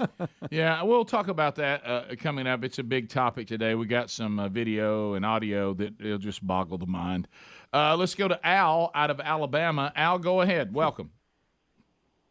Hello, how you doing? Good. Hey, I wanted to talk about Bubba's gallbladder and Skinwalker Ranch. I just happened to be watching the Skinwalker Ranch Brick and Bubba University last night, and Dr. Taylor mentioned that the gallbladder syndrome was the biggest thing in that area that they had problems with. Just happened to be a month ago. Y'all had him on the show. Time out. Whoa. Time out a minute. You get my time out. Wait a minute. Friend. Are you saying that when we talked to Travis, they talked about all these different ailments that is in this area, that gallbladder surgery is through the roof there? That's right. He said that gallbladder syndrome, whatever that is that's the biggest area in the United States that they have that syndrome. And I just started watching Skinwalker Ranch last week. That's right, Rick. So I didn't know that. So you're telling now here's Bubba's gallbladder goes south after he hangs out with Travis. 1 month later. Y'all, and he wants to fire that sound into the sky. I will say this, Adler, if your gallbladder starts hurting, buddy, there will be something to this, because you were the second in line to spend more time because you had to stick around for the podcast. Mm-hmm. Well, my gallbladder was already gone, so Travis couldn't impact me. Do they remember when it was said in the podcast? I'm trying to find it right now. Is that guy messing with us? Is he gone? Is that a real thing? Yeah, he's gone. I'm sorry, buddy. I've heard of the hitchhiker effect, but that's ridiculous. I'm looking to Tyler. Tyler, go ahead. 30 seconds. Monkey Grass from Green Acres. Hey, I appreciate the call, buddy. What's on your mind? Go ahead. I was going to make a comment on the slide yesterday. I heard on the show. I tried to get in, but I didn't have time. There's a water park in Coleman, Alabama. They have a slide that is like a tornado, and you go down it, and you spin around, and it shoots you out, and you drop about 8 feet down into the pool. When you're a big fella, you fire out of that thing. I bet you do. Boy, I love to watch you big and fire out of something. Anything that involves inertia, I'm in. All right, so when you watch big people on it. We're trying to find out if that was said in the podcast, so we'll see what we can do. By the way, we worry sometimes, speaking about that, about people listening while we're watching videos. If it's the right video, I had people last night at church, and they said they were crying. Just our reaction, hearing us talking about those people coming down that slide, and it made them go try to find it. But they said listening to it and the comments that were being made. If it's the right video, it works either way. Let's go to Barbara in Alabama. Barbara, go ahead. Hey, I tried calling yesterday. I wanted to talk to you about being too old to wear certain kinds of clothes. Yes. I'm 64, and I wear some of my granddaughter's hand-me-downs. Is it because they've come back into style that looks appropriate? Because, these styles that we wore, a lot of them are back. Yeah. So is that why? That's right. That's right. I mean, I don't wear like the short shorts and the short tops. No, I understood. But I know what you're talking about. There's some classics that make their way back that we wore when we were young, and can we wear those? It seems like those. Well, and there's an important factor here too. The older we get, the less we care, and that plays. Now, that's true. That plays a factor. I don't take my Sunday socks off anymore on Sunday, and I thought I would never do that, but I never take them off. I spend the rest of Sunday in shorts with my Sunday socks on, and Sherry says, I said, no, I've earned this. I mean, when you get a certain age, you are allowed to do that. Things like that. You just don't really care. Yeah. I mean, I'm seeing in my own life, there's things that I care a little about that I used to really be on top of. Well, a lot of good questions still out there, by the way, and a whole full bank. I like of the energy of the phones today. I do too. And that's rare coming from me. We'll take a few more when we come back. More Rick and Bubba coming up. Rick and Bubba, Rick and Bubba.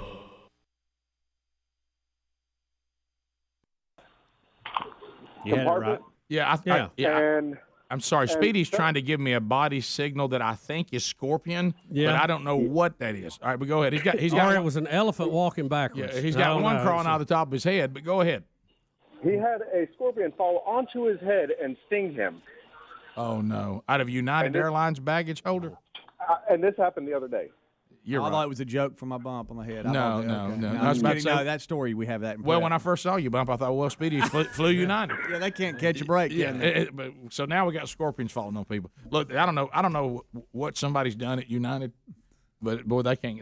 I'll take the scorpion though, as opposed to being drug out by my hair. But both are bad. Well, what if they did this? What if they had a new policy? If you don't get out of your seat and we come to get you, we'll drop a scorpion on you. There you go. I'd get them up. I'd do it. I'd be getting off the plane. Scott, welcome to the program. Go right ahead, buddy.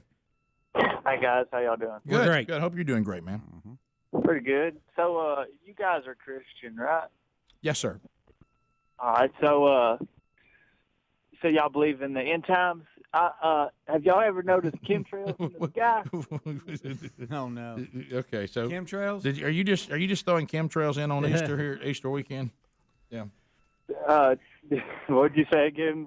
I just didn't see how Good Friday was going to turn to chemtrails, but you've done it, Scott. I'll be honest with you. I must know your feeling on chemtrails. Just you have the floor. Tell us about chemtrails and go. Okay, chemtrails is a real deal. If anybody would Google it, they can learn about it. Okay, well that makes it real for sure. Okay, they are. Well, tell me that's this. validation. 10 years ago, Scott, 12 years ago, you keep going. When I was younger, 12 years ago, there didn't used to be chemtrails in the sky. But why is there chemtrails now? Who remembers when they were 12 whether there was a chemtrail in the sky? Scott, seriously, give us your pitch on chemtrails. We're still waiting on it. Go ahead. Well, okay, this is what it is. I believe we're in the end times, in the New World Order. They're poisonous, guys. They're poisoning our food, our water. They're trying to get us with GMOs. They're trying to get us with fluoride. Scott, time out. Everybody needs to wake up. Scott, okay, hang on. Googled it. Okay, Scott, let me ask you this. Just a simple follow-up question here. Who is trying to poison who? It's the government trying to poison everybody. Not just the government, but the people in power, the elites. Okay, The so New World Order. so the elites that are poisoning the rest of us, Illuminati. they're not breathing the same air today we are. Well, not really, guys. Not really. Did they have a Now- visible now let- mask on? Scott, let me be clear. I've been watching news Well, look, conferences. now, I don't okay, see they are. Trump or Listen, guys, anybody wearing a they helmet. They are breathing the same air, Uh-huh. but they're okay with it because they want to bring about the end of day. So Okay? they want to So die about- with the people They that want poison. they want to die too. Well, they think they're not going to die. Why? They've been told a lie. Well, they know the poison is in there too that kills everybody else. So why would they not be affected by it? Well, they have money, so they probably have means of getting fresh air and clean air. Well, Now, where are they getting the fresh air from? Because chemtrails are all over the sky. If I go outside right now, I see them everywhere. Purifiers. I could get an air purifier for my house that make my air clean. Well, do that. Don't So- worry about the New World Yeah, Order. why don't you just get the air purifier that they got and you ain't got to worry about it? There you Well, go. I did say this, guys. Now you're good. To fear it, but it is going on. People should check into it. Y'all have a blessed day, okay? All right, God Scott, bless I want to y'all. leave you with one, just tiny idea here. It's called steam in the upper atmosphere. Okay, it's when something hot and moisture and something cold all gets together, you get steam, and then it fades away over time. Did you Google that, Bubba? No, Well, listen, no, guys, I had I sixth take grade this- science. Well, do this. Hey, do this one day.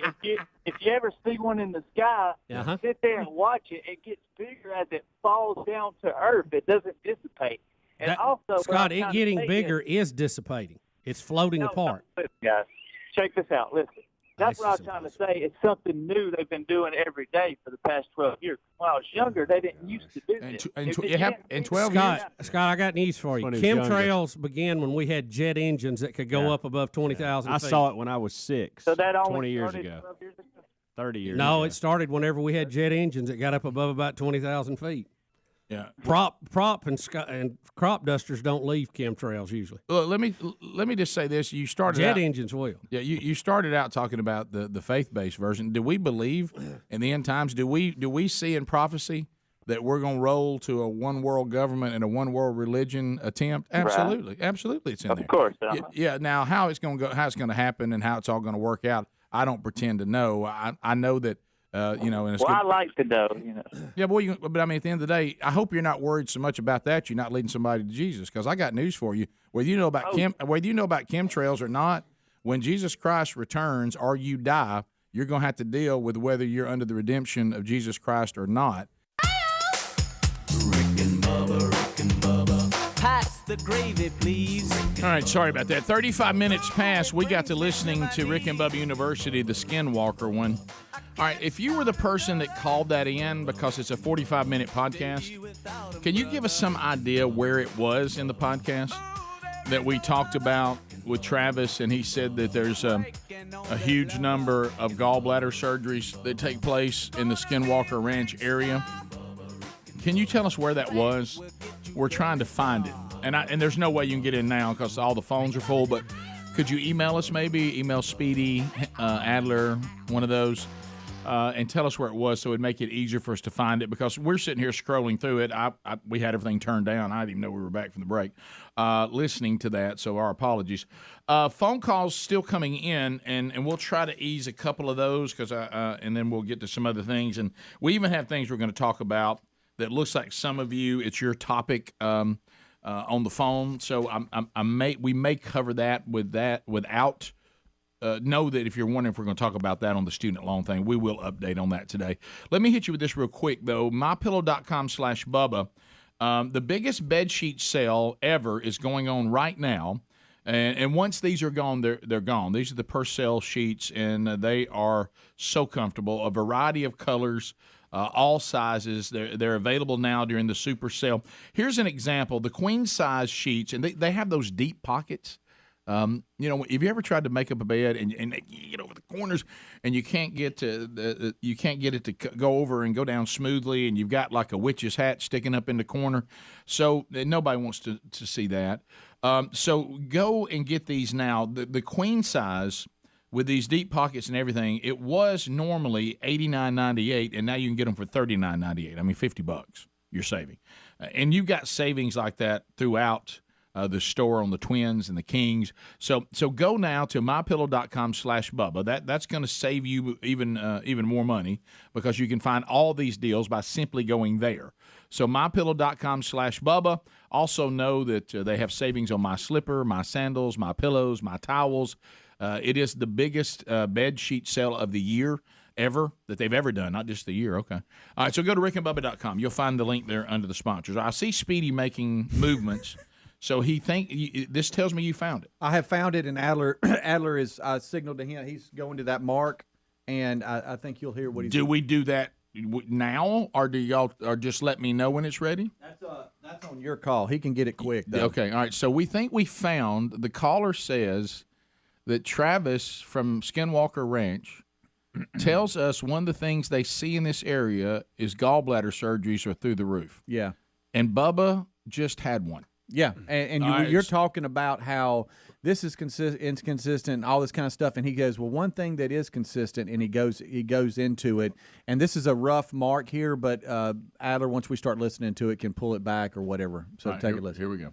But you keep going. Yeah. Well, what's wrong with I'm you? begging you not to go. Fortune favors the bold.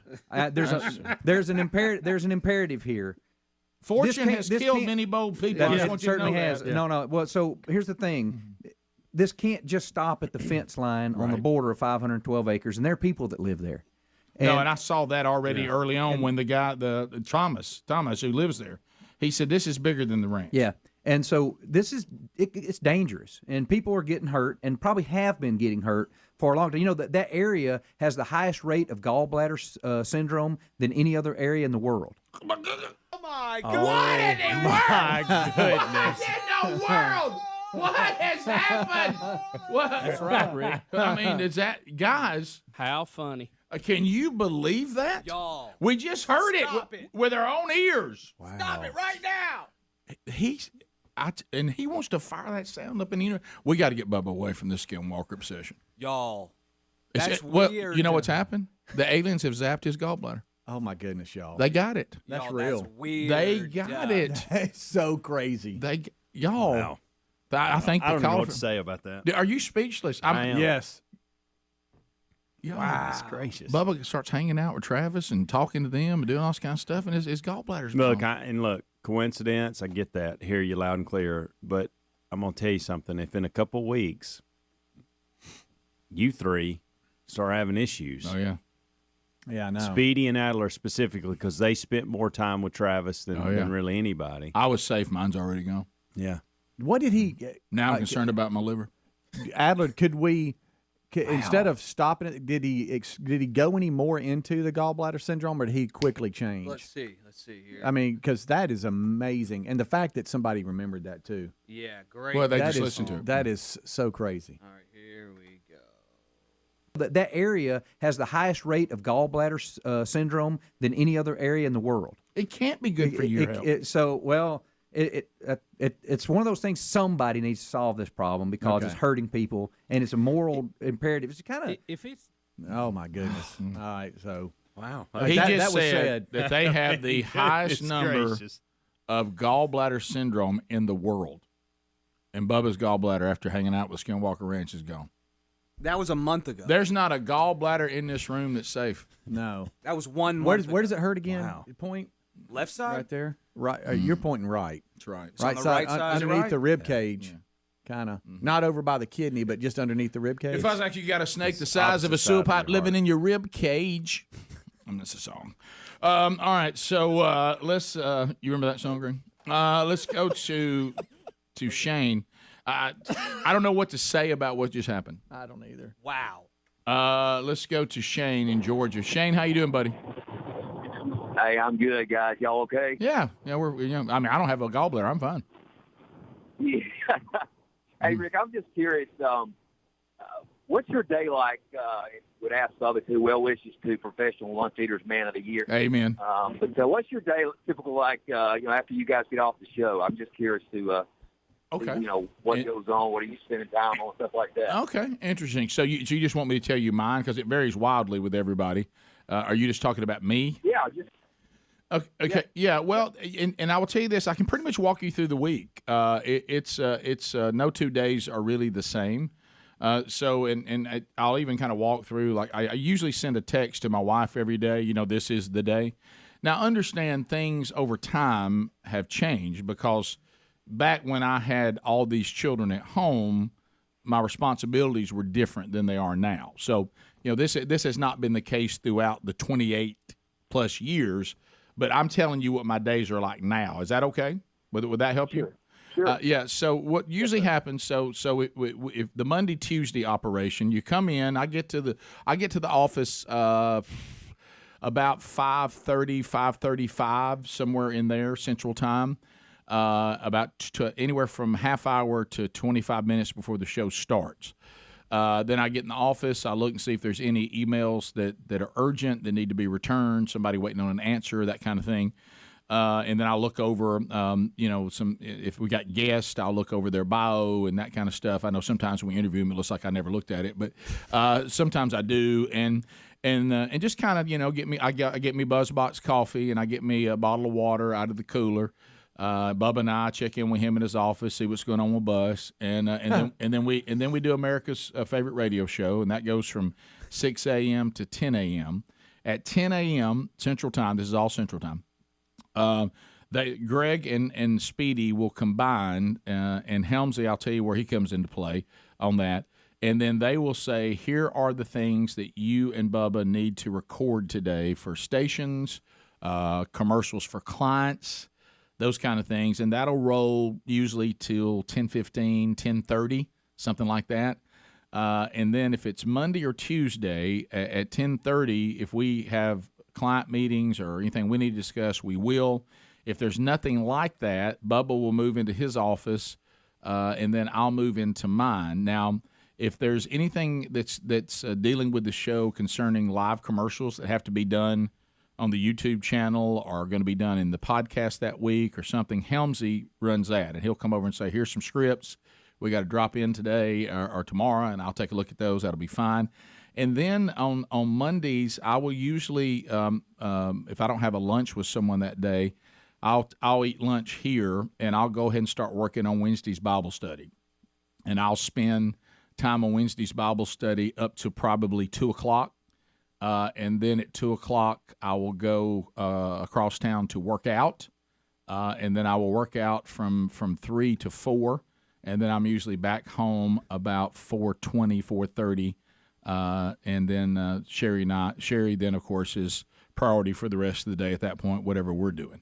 So that's how it works. Tuesday it will be whatever. If I didn't get to work on the Bible study Monday and get it finished, I'll finish that up on Tuesday after the show. Everything else is the same.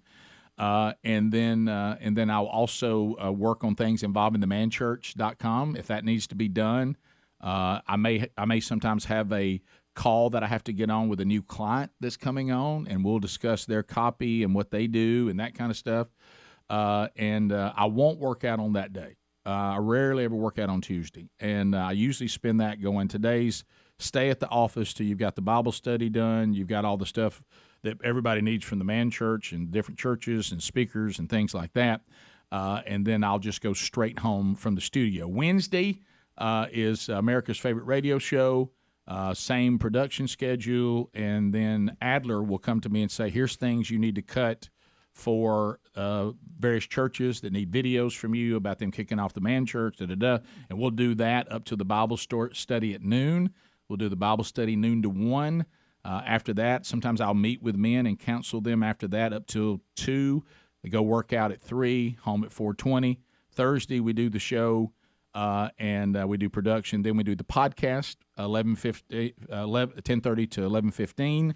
And then after that, I'll usually go to a lunch with some friends. I may or may not work out that day, and that one's a hit or miss, and then roll on home. And then Friday, it's usually do the show, do the production, and most Fridays, every now and then, if I got to work on something, I'll stay. But most of the time, Friday, we'll go ahead and get home at early time and jump into the weekend. So that's kind of how most weeks work, and there's some variations in there, obviously, for special meetings and, hey, y'all are guests on a podcast today, that kind of stuff. But that's kind of how it works. And everybody else's schedule is a little bit different. But that's what mine is. We'll be back. More Rick and Bubba coming up right after this. Rick and Bubba, Rick and Bubba. And that really and chemtrails don't mean a hill of beans as far as that's concerned. Mississippi Herald. Have you seen this story? That everybody people are sending us this a lot today. If it and I'm looking to try to see if I can confirm it, but it's the MississippiHerald.com if that's a real news source, because you never know anymore when people send you stuff. It is. All right, so they're claiming that there was a husband and wife that was having a hard time with conception, so they go to a fertility clinic, trying to see if they cannot do in vitro or something like that. Oh, so, Rick, I found it. Yep. So very routine that they take the DNA of each parent and they start looking at that as they start getting ready to take the next steps. One of the people noticed that the DNA of the two parents was shockingly similar. The doctor was called in, and then he thought, well, sometimes we do get in a situation where people don't know they're cousins. He thought there may be a situation here that they are cousins.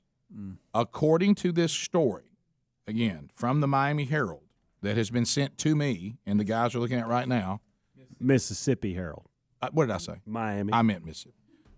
Maybe I'm just trying to, subconsciously. Is that a real thing, the Mississippi Herald? I'm looking at it now. It says MississippiHerald.com. I'm looking at it. But. Yeah, and they're discovering that their DNA wasn't just similar, it was exactly the same, and they were born on the same day, and they're saying that they are twins. How's that? Biological twins, not. But how's that? Maybe the two got adopted by different people, or somebody gave them up for adoption. They would know, right? Well, they would know, but I'm saying they wouldn't know. What are they saying? They're not saying. They just kind of leave. They're saying because of the rights of the patients, they can't really go into any more detail. Oh, this does say they were adopted after their parents had died. Oh my goodness! Yeah. In a car crash when they were infants. Yeah. Okay. Oh my gosh! So that's how. Biological. Dang the luck! You talk about winning the lottery in a bad way. All right, now let's talk about let's talk about what you're gonna do now. I mean, you just went from. Now, if it was your first cousin, you'd probably move past it. Right. But it'd still be weird. It would, and maybe children. Something you go, well, we're gonna change our mind on that, but we're gonna stay married. But your twin. Rick, your sister? No, you can't. You can't. I wish you to give me a little more time to process this story before I started reading it. I'm sorry. Well, I tried to warn you that it had something here. I was just going to walk us through it. Wow. I'm looking. And I'm really studying the Mississippi Herald, and I gotta say, I don't see anything that makes it non-legit. Like I think this is actually. Well, if you think about it, guys, if the kids' parents died when they were infants, and they put the two children up for adoption, and somebody said, "I can't go twin, but I'll take one," sure. And they get split up their whole lives, but the odds of them meeting, they always say, though, the twins have this connection. No. They just misread the connection as something else. Wow. And, well, they said they were immediately attracted because they had so many similarities. Like a birthday, which I would have looked at pretty strong, I think. No, you look a lot like me. Well, I guess they're not identical. I know, so I but guess you that's can why. still, right, and that could be. No, it's a guy and a girl. Well, you never know in today's world. But is there a picture? In this particular, I want to see a picture too. Thank you, Ham. Guys, what a tough situation. I don't know. I'm looking at this here. Those related links at the bottom throw me off a little bit. Well, yeah, because this one here, we've got a 36-year-old Pensacola man. He was caught having relations with a horse. Hey, now. And his claim was that the horse seduced him. Right, yeah, this is real. By the way, so this could be. It could be. And come to find out, him and the horse are actually twins. Everything that Speedy he'd have shot it, but he didn't have his gun. He normally carries it. Yeah, because the horse seduced him. Listen, you can't make this up either. Come look at the picture. I want you to look what's rolling on my computer because of the way the ad grabs and it grabs what you're interested in. You can't have nothing. Right above what Speedy just read, okay, is. Let me see if mine does that too. Hold on. Look, is this this thing where they chase you and want you to buy stuff because they know your history? Rick, you're not going to believe what it is. Yeah, that's the. That's what I thought. The book. It keeps coming up everywhere I go. Keep in mind. What he just read is right Can't under my hand. Right. Look what's above it. You get How to Be a Man. Unbelievable. That's funny. Unbelievable. Oh, this is unbelievable. We'll have some folks call in there. But anyway, this has to be on other outlets too.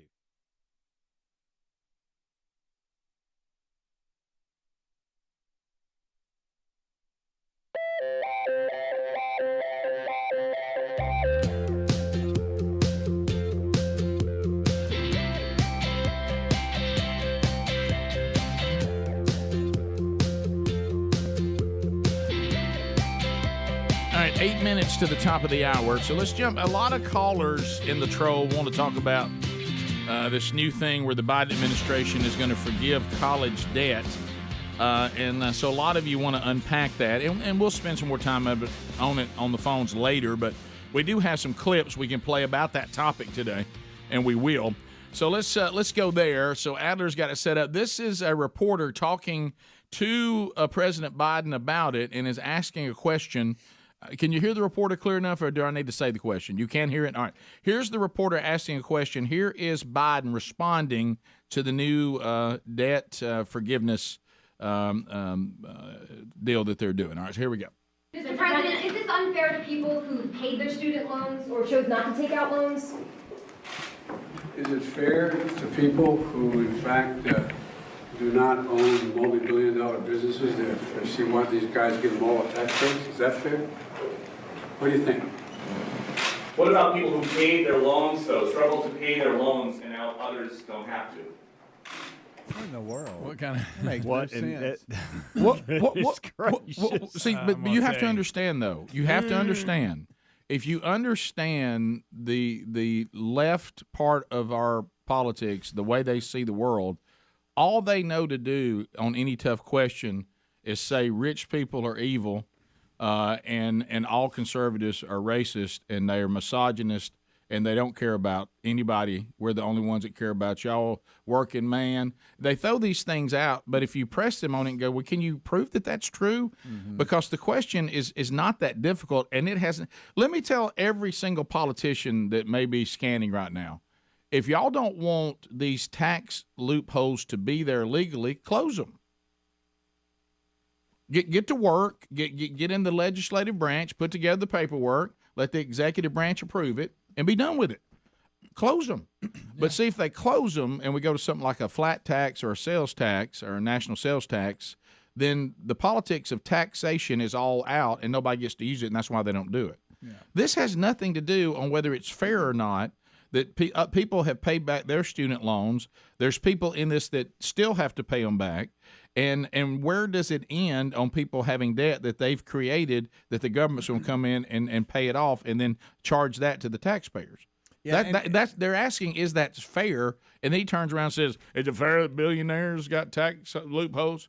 What has that got to do with what we're talking about? Yeah. Close the loopholes. And he knows he doesn't have the power to do this. This is clearly a tactic for the midterms. It'll end up. Yeah. I think Clay Travis and Buck was talking about how this will end up in the Supreme Court and be shot down anyway. But it'll never happen. It's just something good to run on. This is all about the midterms. 2021. Here's Nancy Pelosi talking about the fact that, but the point you just made, Speedy, that the president does not have the power to forgive debts. Here we go.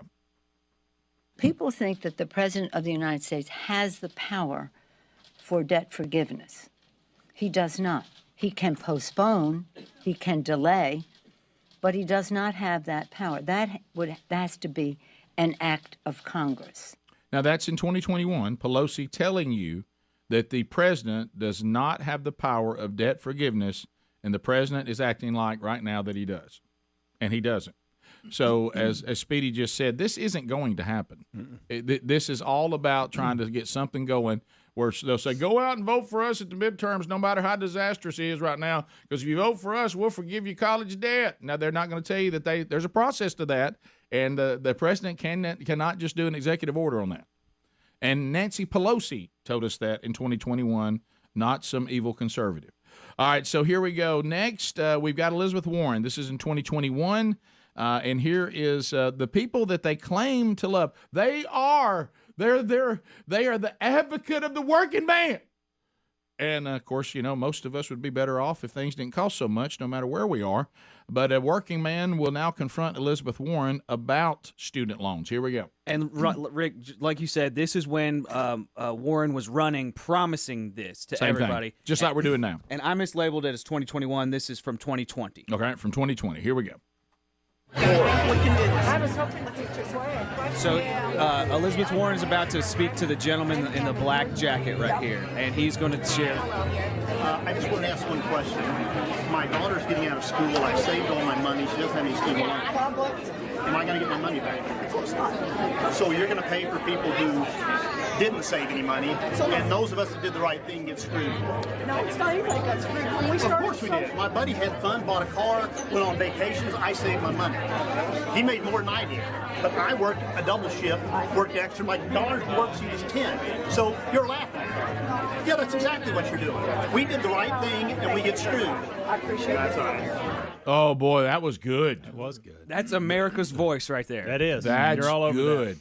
that. He said, so basically, those of us that have been responsible and sacrificially saved money for college, y'all got nothing for us. But those who lived irresponsibly and then went and took out student loans because they weren't disciplined like I was and sacrificial and do the right thing, they get their debt forgiven, but I don't get back the money I spent on college because I saved it. And he goes, how is that fair? And you know what she should have said is, well, if honestly, you have no way to be used as a political tool to maybe get people to vote for me, so I'm sorry. None of this is sincere. We're just saying these kind of things because we think it helps us at the ballot box. None of it's real. I mean, so because if you think through that logically, you're basically telling America, if you're responsible, you get screwed. If you're irresponsible, we'll bail you out.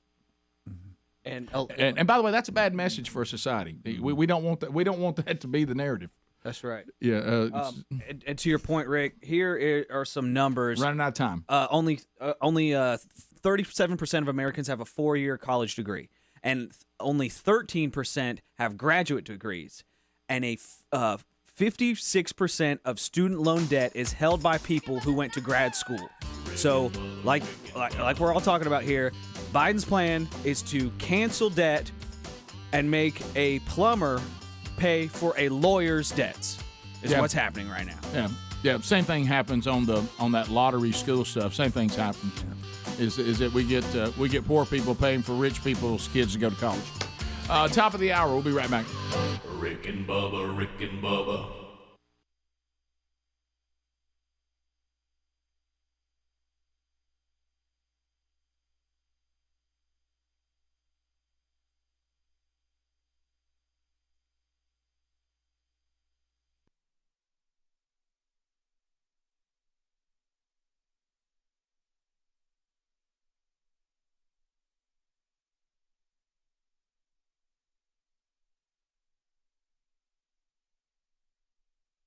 Supergroup Sweet. Yes. I tell you, they had some killers. You know, they had a little sense of humor about them too. If you go back and look, if you look at some of their pictures of the band and look at the mockumentary Spinal Tap, there's a lot of similarities there.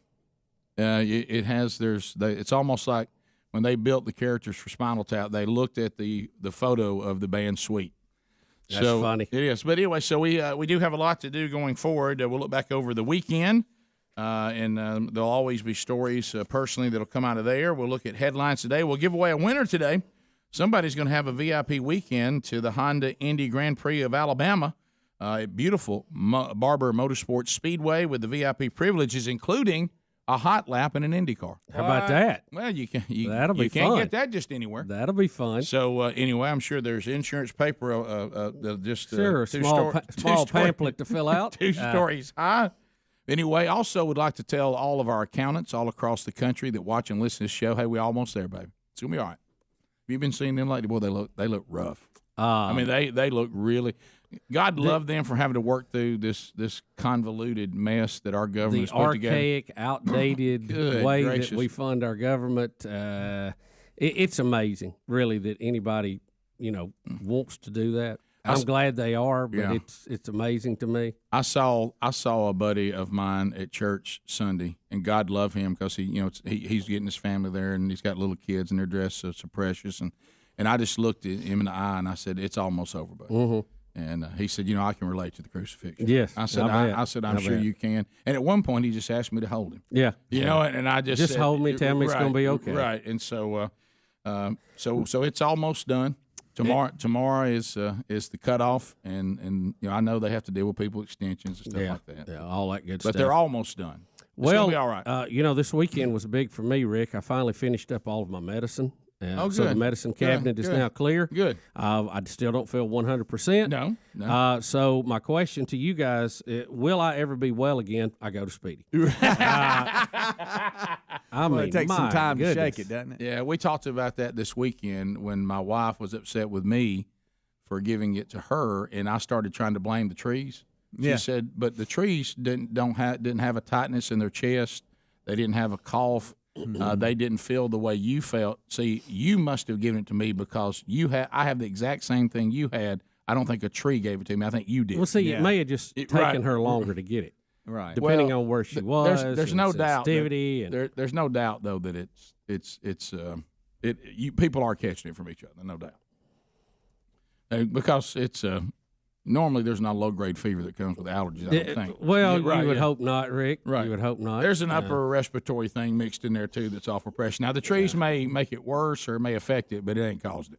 I mean, it's a straight up viral problem with some bacteria thrown in. You know what I think? I think it's a virus going around that's got a overlay of pollen on it. You know. By the way, if you get your wife sick, pollen over the top. Don't ask. The cough is going on too long. It has to be some kind of viral thing. Yeah, it's in everybody. I think you've got pollen, allergy, and a bacterial thing that's in there too. Because every time I get on these Z-Packs and all that, it does help. Now it does not get rid of it. Well, I think when you get your sinuses all clogged up, you can get an infection. Right.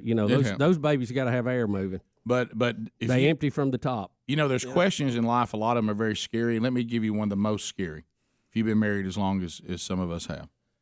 Sherry was coughing and struggling and not low energy, everything exactly the way I felt for 2 and 3 weeks. Yep. And I said, well, look, honey, I realize you might have caught it from me, but wasn't it worth it? Don't ever ask that. Right. One of our senators from representing the state of Alabama joins us, Luther Strange. And Luther, welcome back to the Rick and Bubba Show. Good morning. Thanks for having me. All right. So, Senator, we only have one segment, so we have a lot to cover. But anytime we have an opportunity to talk to a senator or a representative or somebody that's there on the front lines fighting these battles, Americans are kind of sitting back going, all right, there was an agenda handed to this administration. Now, as we know, our founders, rightfully so, and I support, didn't really like kings. So there's kings can't just come into power and say do this, this, this, and this, and it's done. There's a process, and that can be good, and it can be frustrating. But I think at the end of the day, the way they set it up, I'm all for to keep an out-of-control central government from being able to just mandate whatever they want to do. But with that comes some frustration. But the good news is Gorsuch is in as the Supreme Court justice. Now it was a little nasty. It was a party, but he's in. It was a little nasty, but actually what happened was we went back to the longstanding tradition in the United States Senate of letting a president get a vote on his nominee for the Supreme Court. And you don't have to go very far back before Harry Reid and Chuck Schumer and some other people came in and started reinventing the rules. Go back to Clarence Thomas, one of the most contentious Supreme Court nominees in our lifetime. And Bork.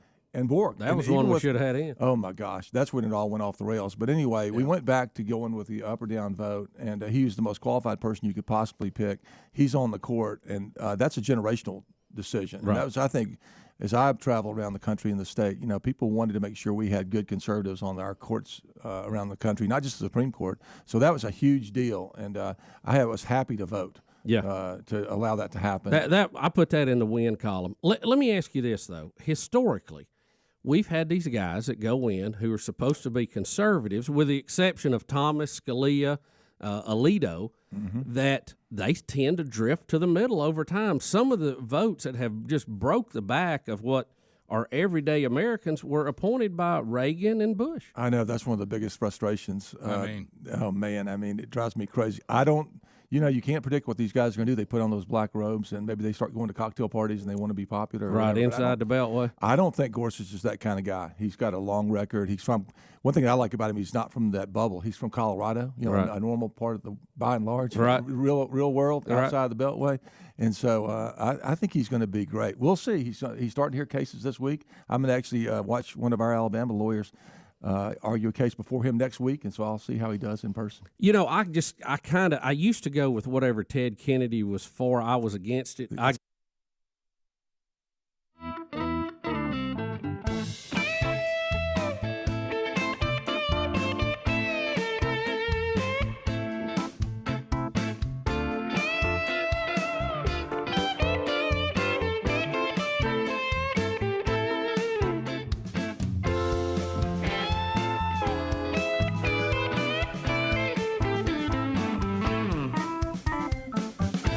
It's 7.5 minutes past the hour from the No Name Studio on the bleeding edge of technology. It is a brand new hour, and we thank you for being with us. Speedy, the real Greg Burgess, Helmsy, Eddie Van Adler, all here. Bubba out, recovering from gallbladder surgery. Hopefully back on Monday. Big Boy looking at us, that reassuring look as we move through another hour. Taylor Hicks will be joining us here in seconds.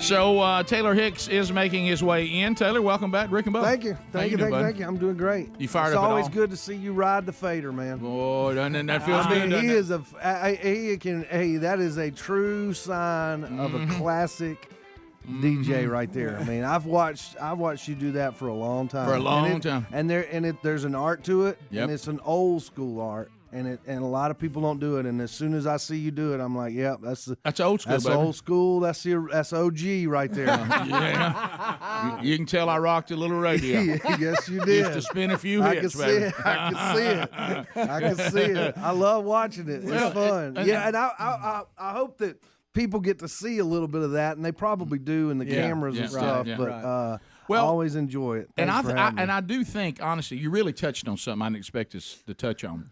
But it really is true. There was a time when everybody who evolved into the talk radio, and I put comedy in there, I put politics in there, I put whatever in there, whatever the topic may be. When radio started moving away from all of it being just music radio, but being talk radio, all of the talk show hosts for a while, unfortunately it's not the case now, all came from DJ world. We were all disc jockeys at one time. Yep, absolutely. Well, now we have people who ain't never spun a hit, and suddenly they're on the radio doing a talk show. Yep.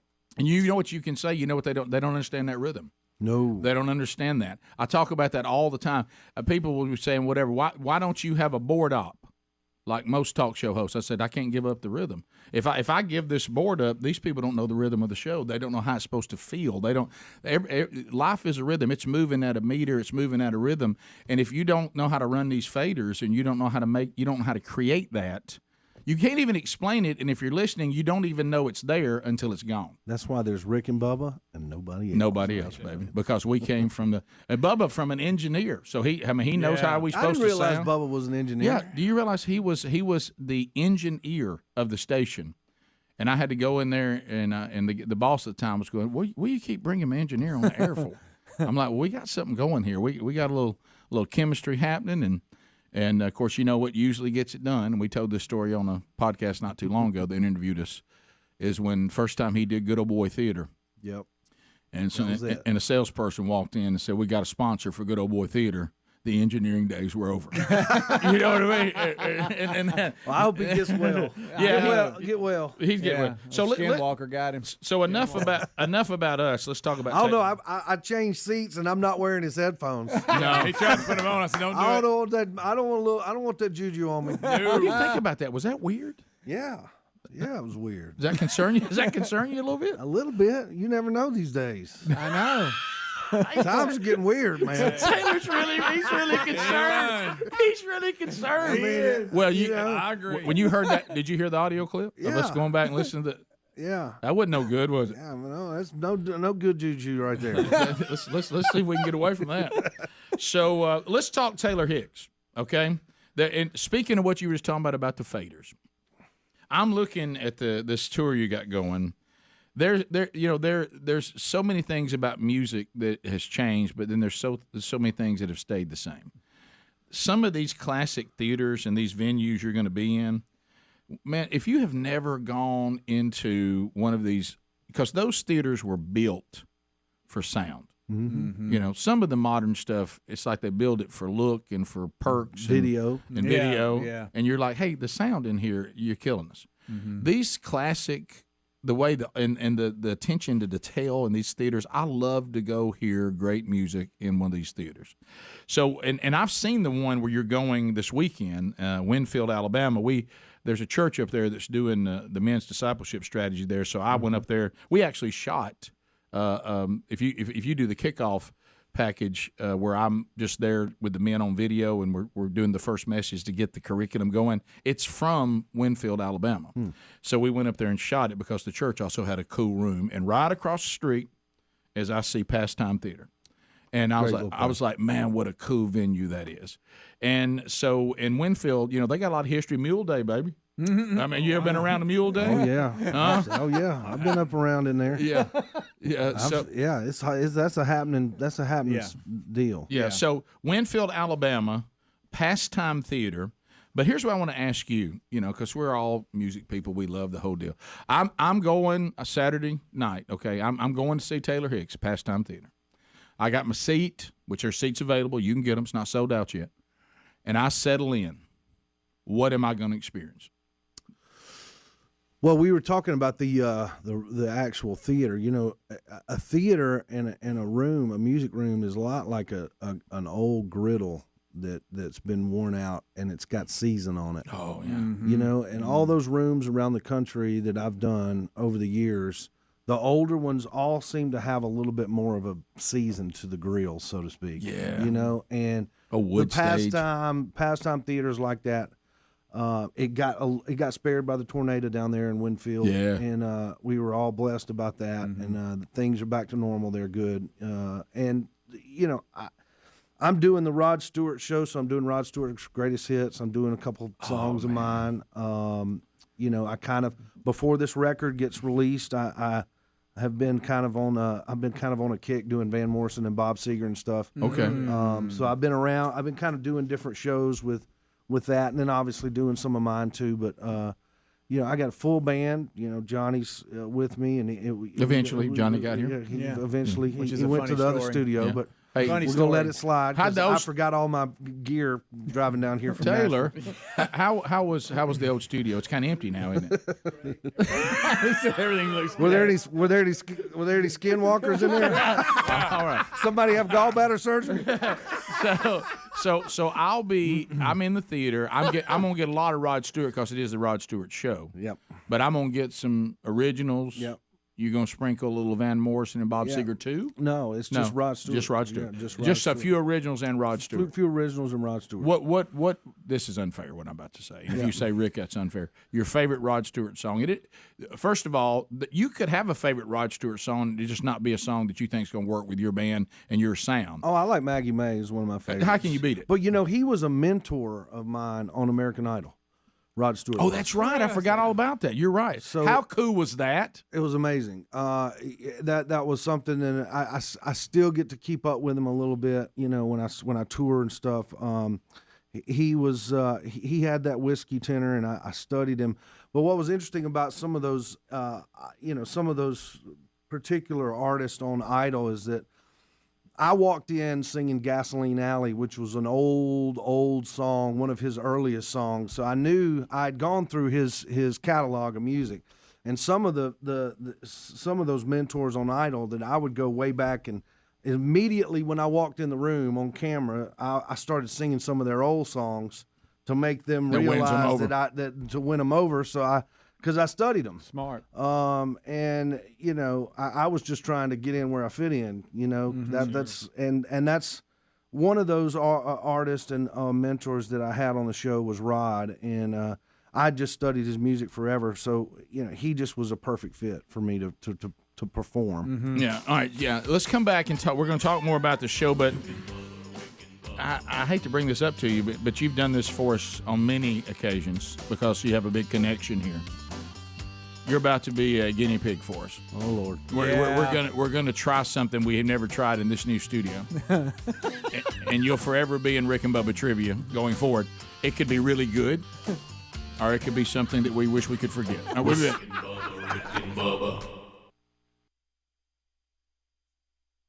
Great rule. But now we got the Chuck Schumers to look at, So are they really that difficult, or do they play to their constituents, or do they really believe some of that stuff? I think you put your finger on it, Bubba. They are so manipulated and beholden to the far left fringe. So the leaders of the Democratic Party really today, is my observation, a couple of months that I've been there, are Elizabeth Warren and Bernie Sanders. Right. As hard as that is to believe, that's who they look to. Schumer's not really the one, I don't think, that's calling the shots, because take Jeff Sessions, for example, a great friend of ours and friend of mine. He was put through the ringer unjustly, all kind of crazy things said about him, and he had served with these people for 20 years. They knew his character. They knew what a great guy he was, and they were willing to do that all as a show for the far, far left. And the same thing on court nominees. That's going to be your problem, Rick, coming back. Are they going to be willing to compromise? Are they going to use every tool they have to gum up the works, delay? We're already seeing that in cabinet appointments, sub-cabinet appointments. So it's a challenge. Well, I think the thing that bothers Americans, I'm talking about those of us that are just kind of, we just want to live our lives, we've got our principles and all that, is that there seems to be no consistency.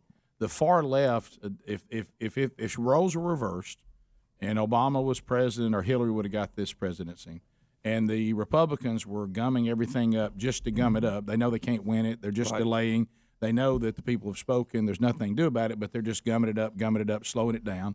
The Republicans and the conservatives would be vilified for doing that. Mm-hmm. But then when they do it, it's okay. Absolutely. And I think that's what really frustrates the people is they're like, look, guys, get over it. Yeah. We've spoken. Now let's try this. And if it doesn't work, if this administration is a failure, it'll be run out like the ones that are always a failure. Absolutely. You know? They don't get it, Rick. They don't get that the election, they still haven't gotten over the fact that Trump won. I mean, that's the bottom line. You see that every day. They're frustrated. They're gnashing their teeth. And that's why we take great pleasure in that. And that's matter of fact, I got a Trump bobblehead from the Easter Bunny. I really appreciated that. Right. Right. That's funny. But I don't have any issue with, us going through the process where two different parties and two different opinions try to get as many wins as they can get. But when you're gumming up just to gum up, knowing that it's going to still end up that way, but now the American people are going, let's get on what we need to do. Well, we don't have these people in. Right. We're kind of in between still. But I will say this, and tell me if we're wrong. It appears that the things the Trump administration could do quickly have been done. They have. I think everything he can possibly do, and we've seen it with a lot of rolling back of the Obama regulatory state, everything he can do on his own, he has done that. He has started to do it. There's a lot more to come. There's just where do you start in a massive project like that?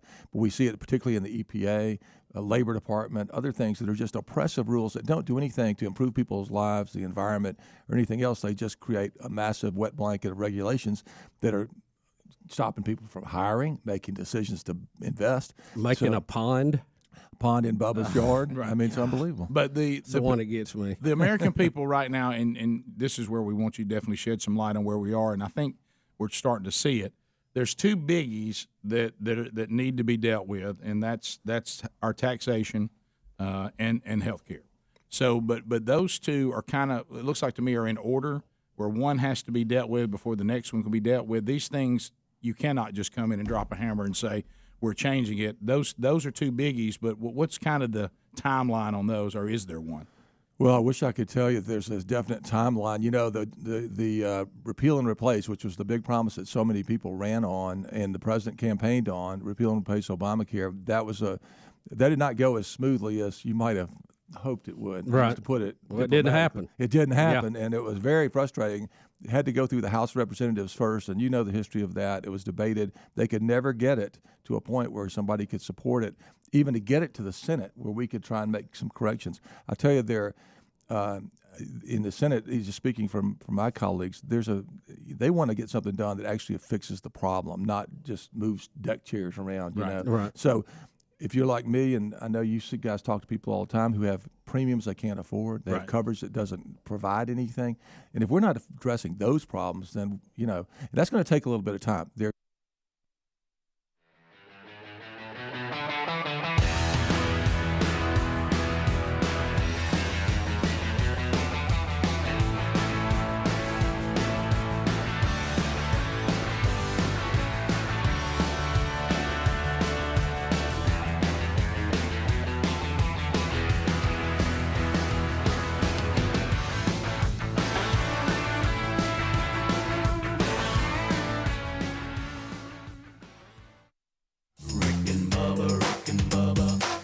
The gravy, please. 22 minutes now past the hour. All right, so Taylor Hicks is our guest. Winfield, Alabama, Pastime Theater, coming up this Saturday night. and you can. It's going to be the Rod Stewart tribute show with some Taylor Hicks originals in, and there's tickets still available. That link's at rickandbubba.com. If you look there in show notes, there it is, and you can catch the whole tour. And there's all kinds of Rick and Bubba markets and theaters that are there on the list in September and October, even into to December when he comes back to Birmingham at the historic Lyric Theater. All those dates are there. But this Saturday night, Winfield, Alabama. So, Taylor, I told you that you would be a guinea pig today. So, young Scruggs, which is our new engineer here at the new studio, we have never done the sub mix where you remember in the old studio we had a separate mix and a setup for live bands, and I can't hear him. Go band. Oh, wait, the label went off. Is it here? Okay, there you go. Talk, Taylor. All right, I'm talking. There you go. Got it.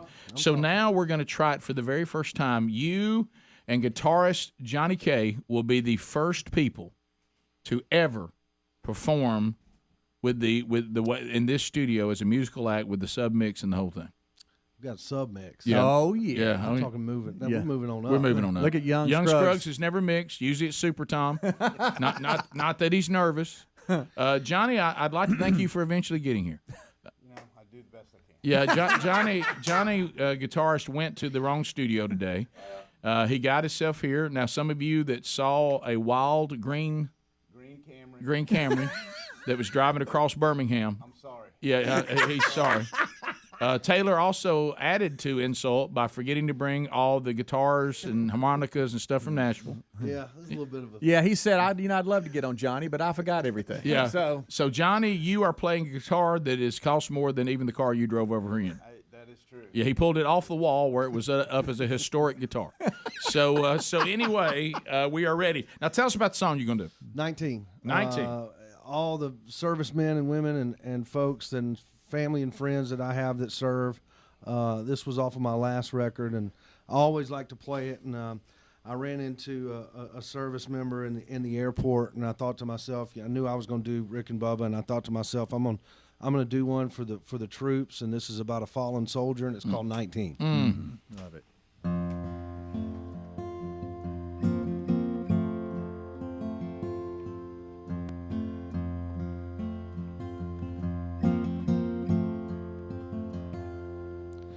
Well, 19,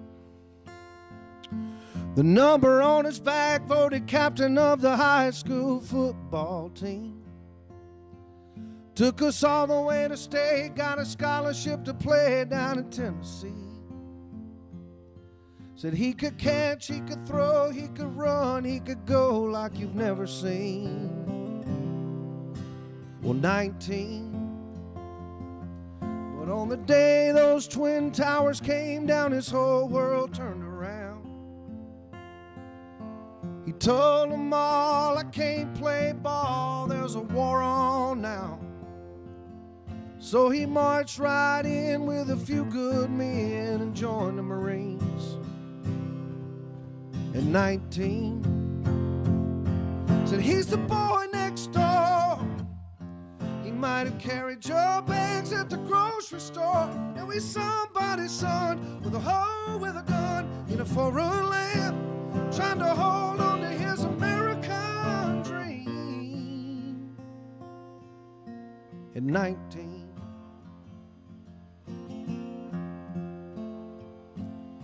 Well, there's a sniper out there in the dark somewhere, and a soldier's down. We need someone who can duck and run and get them out somehow. Well, one good man raise his hand and take one for the team. Said, how about you, 19? Said, he's the boy next door. He might have carried your bags at the grocery store. Now he's somebody's son with a hoe, with a gun, in a foreign land, trying to hold on to his American dream. At 19. They brought him home today with a big parade down on Main Street. He got a Purple Heart and a Silver Star. A soldier gave a speech. Said he could catch, he could throw, he could run. He's the one that rescued me. He could have played for Tennessee.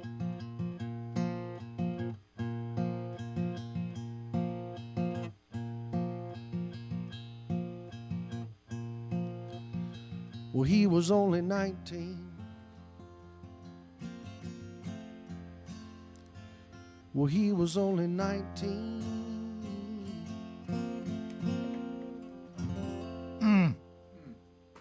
What about when you sing that?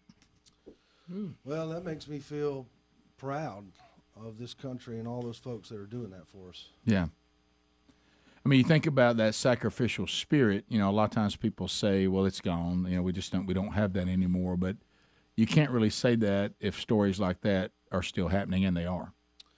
And all of those folks that are in the ROTC programs and talking about student loans and student debts and stuff like that. I mean, let's not forget about those ROTC programs all over the country that really give a pathway for folks to really get into our military and serve correctly. Mm-hmm. Yeah. Yeah, you're right, man. Exactly. Now more than ever. I mean, the world's turned into a chaotic place. It has, but I think we're gonna be all right. Stay out of Skinwalker Ranch, right? Yeah, sure. As long as you stay out of there, or go back to y'all's old studio. Watch it. I'm not trying to say what's going to happen in the future, but I looked over at a notebook in front of Taylor. He's scratching down a few notes on a song called Skinwalker. I ain't even gonna write it down. No. Well, Johnny, thank you, man. I appreciate you getting here. That was outstanding. There's Taylor Hicks on the mic. There you go. They can't help it, Greg. You got it. Thanks for Rick and Bubba for having me on. It's about my 100th time. Bottom of the hour. That's so good. Taylor Hicks, Winfield, Alabama, Saturday night, Pastime Theater, the Rod Stewart Tribute Show. Get your tickets now. Rick and Bubba.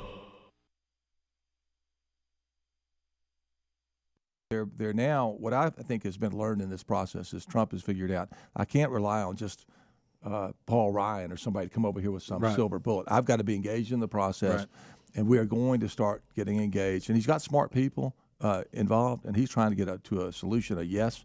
So I think that will pick up when we get back next week, Rick. I sure hope so. Well, let me ask you this question, because I tend to oversimplify things, and I admit that. but so I can at least wrap my mind around it. It seems like, first of all, you take the Democrats right now, the far left, you put them. I'm gonna put them over on the left. Put them over here, because you have to say I don't get any of those votes. Right. Now you might, but let's just say you can't go in. You ain't gonna get that. Mm-hmm. So in the Republican/conservatives, because we've sadly found out Republican does not always mean conservative. No. But in this world, it seems like you have a group that says completely kill it and let's go back to what we had before, and then start to work from there. I mean, take all this and do away. Then there's another group that says, well, that's going to look mean and, pre-existing, and we don't want anybody to be without health care. And so we want to come up with a plan that doesn't take us back to where we were, but it's kind of a hybrid of what we have. But it's better than Obamacare.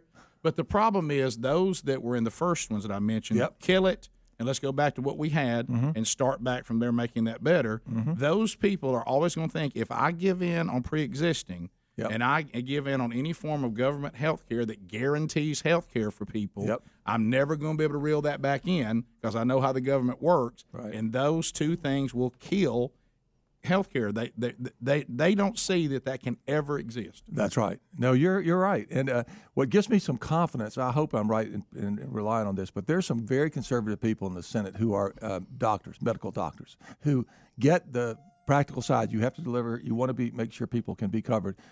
But you can't do it with this government-mandated approach. And what I'm hoping to see, and we never even saw this in this last debate, was some market-oriented reforms, things that cross-border, things that really make sense, that let allow the free market work. stuff. Free market stuff. I didn't see any of that, and that didn't make me very happy. Senator, I've looked at it. Of course, I don't have much skill in this, but I have talked to a lot of people who are really good in the insurance business, who are at the underwriting level and the statistics level and all of that. And they tell me no insurance will work, no deal will work with pre-existing conditions. And if it had, it would have been offered in the marketplace before all this. And the reason it wasn't is because it will not work. Well, that's the crux of it. How do you provide that? Or do you go out and make somebody who doesn't want to buy insurance buy it to subsidize the pre-existing conditions? But which is called Obamacare. Which is called Obamacare. Right. Exactly. And then those people said, no, we're not going to do that. No, Yeah. I know. Right. Well, you guys are not. You're kind of depressing me a little. No, bit. well, I'm just saying. I see us standing against a brick wall, and how do we get around this? We're not being critical as much as we need. How are we gonna get out of it? We're actually quoting Bubba's mom and other people of her generation that said you can spit in one hand and wish in the other and see which one fills up first. I mean, I know we all wish that pre-existing. I know you don't want to carry that to the Senate floor as an example, but you're right though, because your point is, Bubba, to getting back to how you can get to a solution. It seems like everybody that's talking about this on the House side and the leadership group are saying, well, we're going to have to do something about these pre-existing conditions. That's something you're giving to the other side. You know, Right. So, and you got to have more than 60 votes in the Senate. Let's just assume you're going to deal with that. Let's offset that with market reforms and other things that actually work in the real world. And that may be your ultimate compromise, because I haven't seen anybody. You see the town halls and people get blasted. Well, we're going to keep these things, these goodies that are so hard to take away once you give it to someone. Well, that's the problem, and that's what you see the whatever they were calling themselves, Freedom Coalition or whatever. What they're saying is, if we let this go, you ain't never going to reel it back in. We need to kill it and go back to what we had before, and then make that better, which I tend to agree with. Quickly, I know we're running out of time. Tax reconstruction, lowering taxes, cutting taxes. That also is one that's I know it's in the pike, but it's going to have to come. Does it come after health care? Well, the original, that's always been the plan. Right. But the president was pretty frustrated with the failure of the repeal and replace effort and looked to go on straight to taxes. I think he's rethinking that now because tax reform is going to take a little bit of time, and he doesn't even have his cabinet really all in place. Right. So back to gumming up everything. Back to gumming up everything. It's a strategy the Democrats are employing. So I think tax reform is going to take a little bit longer, but I think every day, what I can tell, my observation with the Trump presidency is his bottom line, measure of success is he doing something to stimulate the economy and create jobs, and that means helping people out on their taxes, lowering taxes. So that's his overall goal. How he's going to get there, it's not clear to me yet, but that's coming. Real quick, unfair to leave you with such a small window of time. North Korea, what are we going to do? Thank you for mentioning that. I'm on the Armed Services Committee, Bubba. I'm really pleased to be on that committee. I've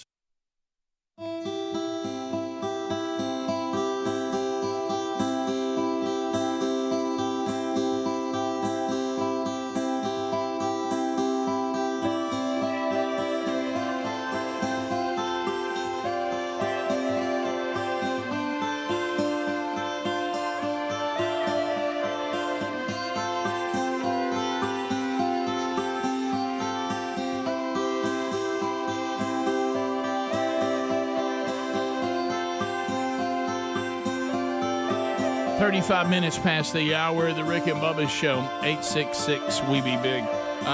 TobyMac still to come on the program. Our thanks to Taylor Hicks for being here. And there is a bit of a misunderstanding in the audience, and that's right. It's a little bit, business on the inside to the audience. They're like, well, 300 String performed in there. We explained that earlier. Did y'all explain it in the kickoff hour? Yes, we explained that earlier. Yeah, don't be mad about it. Yeah. Look, I know you've only given Rick one segment with Toby, but calm down. Fine. See, look, that's on Toby. Still to come, TobyMac's got a new album that just dropped. We're going to talk to Toby. And also RBU this weekend. Dick Morris will be our guest on Rick and Bubba University, the podcast. Best of Rick and Bubba show tomorrow. Bubba recovering from gallbladder surgery. We all should get back together with the full starting lineup coming up on Monday. And thanks for all of you that have worked hard with us this week. Anytime somebody's out on the show and we're missing a member of the team, especially the co-host, that's always, there's everybody's trying to go, look, let's fill the gap best we can. But so hopefully the whole team will be back together on Monday. You know what we're going to say Monday? Bubba's back. He's back. Bubba's back. Of course, we'll have to. Come on back. I wonder if I got a text from him earlier when I claimed that the place that I once had a gallbladder hurts for him. Yes, in honor of. And I haven't heard anything from him since. And I thought the Skinwalker thing, the fact he didn't respond to that tells me he's probably sleeping. Yeah. And recovering. Anytime you mention Skinwalker, he would have called. I got a quick challenge for you. Oh my goodness, look what he's posted. Rick. You're kidding me. Okay. My goodness, he is on drugs. Oh my god. Who does that? What grown man lets that picture be taken? One that's on pain medicine. That's true. One that doesn't have a That's gallbladder. good point. He's That's a little cold, and his dog's happy. Well, that's a great point. The man's just trying to survive. He is. Wow. Hey, he looks like he's in pain. Look at his face. Yeah, that's a pain face. I'm so sorry. That's how well, he referred to being as sore as a rising. Yeah, when you have a rising. Risers are sore. Yeah. Oh, yeah. I got a challenge for you, Rick. I don't like a riser. All right, what's my challenge? Anti-riser. Just to kind of help you a little bit. Okay. I don't think it would mean as much coming from me. Okay. Right? Pull up TobyMac's text and say, "Hey man, you only giving me one segment? Any way you can come on at 35?" Bubba said he did see the Skinwalker thing. Okay. Oh, he did. Okay. And that's my challenge to you. See what Toby has, because I know he's doing a lot of press because of his album. He's got a lot going on. But let's just see if he can do 9:35 Central. Okay. I'm doing Just it. say, hey, you only giving me one segment? Mm-hmm. Give me two. I'm doing it right now. And hey, we got the Whitakers at the bottom of the hour. Jerry Wing, talk to the Whitakers. Go when somebody says, that his gallbladder laying at his feet. Oh, that's great. Bubba pictured here with his gallbladder. Saying goodbye to him. Right. I would love to kind of actually talk to Bubba if he's on would medication. I would too. Well, y'all doing? Hey, fellers. Hey, Mr. Allen. I'm sitting here with Fifi. Okay. Y'all keep talking, I'm texting. Uh-huh. Okay, all right. Don't be mad with me. Look at Fifi. But yeah, I just want to see what Toby comes back with. It could be that he has some time and go, okay, yeah, I'll make it work. That's his tone. That's what I got. I'm going to text, hang on, I forgot his name. Dick Morris. Dick Morris. Dang it. Go see if I got to go first and last. How did you forget that? Got to I go don't first know. and last name. Scared of it. Yeah, that's it. Should we just call him DM? It's hard to just say that in a microphone. I'm just going to be honest with you. It is. It is. It's tough. I call him Mr. Morris. Every time we say it, I reach for the dump button. It's okay. It's good. It's fine. He's a person. Real name. He's a person. Yeah. Well, especially when Speedy says he loves him. Yes. But anyway, for the whole world he's nice to us. every Loves time, the show. But listen, every time you do that, because of what happened in the past, first and last name quickly. Yes. Yeah. Okay. Try calling him and asking for him. Okay. So I know you guys were clarified, but I want to tell the emailers right now. Yes, 3 on a String, as they always have done, they will help us through any problem. They saved Fat Fest, frankly. Sure. It would have never happened for a second, third, fourth, and fifth year if 3 on a String had not done what they did and protected Kevin Derryberry from the Naked Cowboy.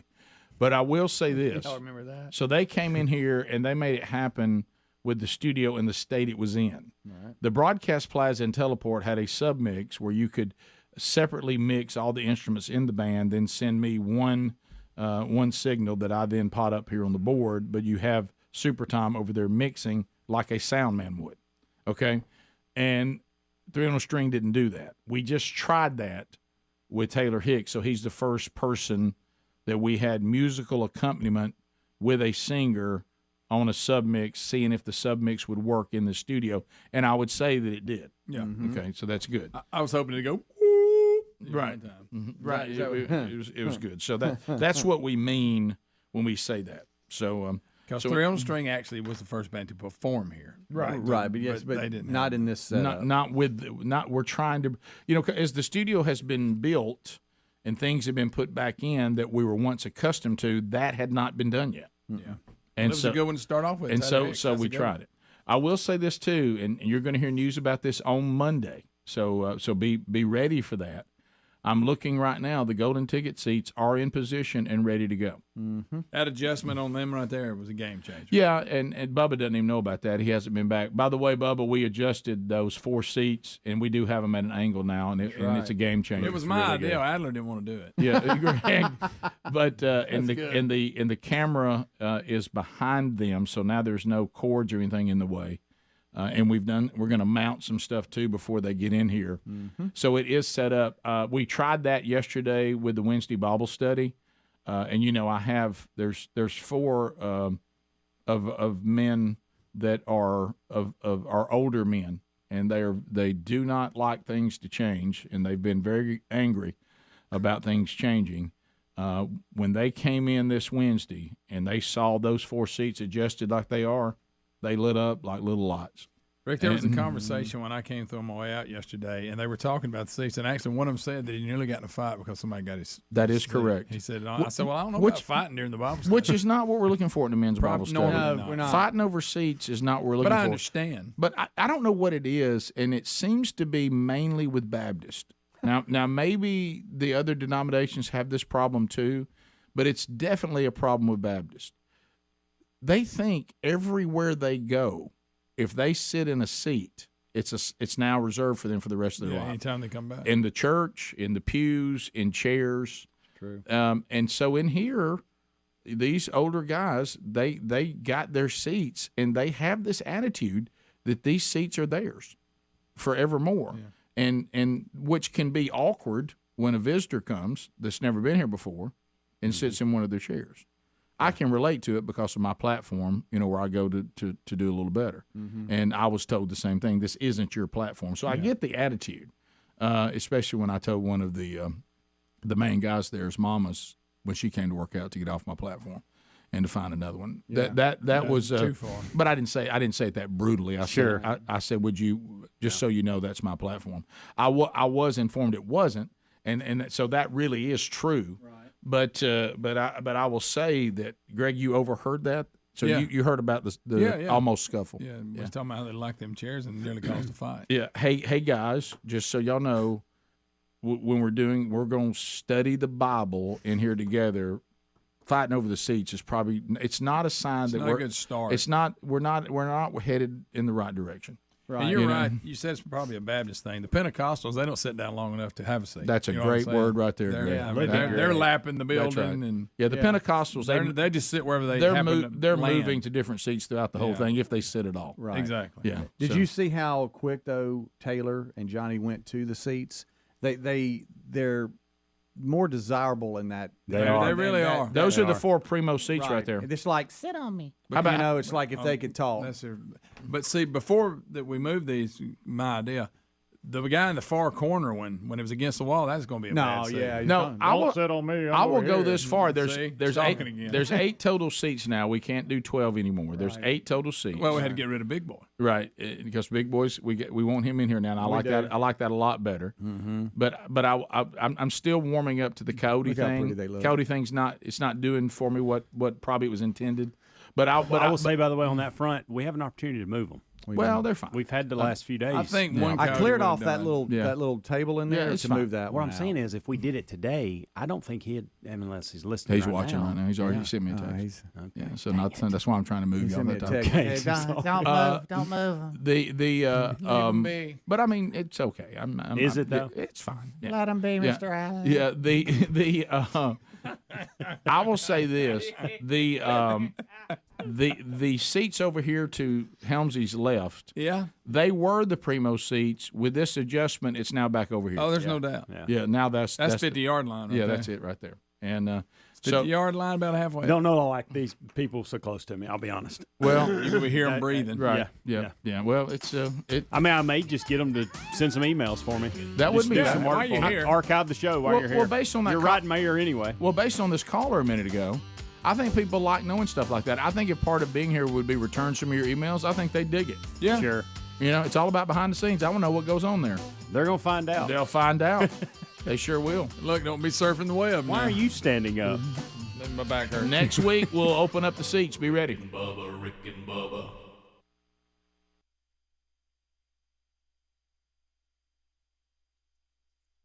Some briefings that would make your hair stand on end. I bet. With what's going on here, my confidence in that obviously this is not tenable for them to have nuclear capability and ability to deliver it. And I was pleased to see General McMaster, who is the real deal. I've gotten to spend some time with him.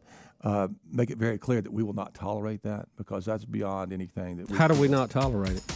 Well, is there a point where they evolve technologically that we have to launch an attack to stop them? I don't think anything's off the table, Bubba. I don't. But I think that right now you're seeing active diplomatic work going through China. Right.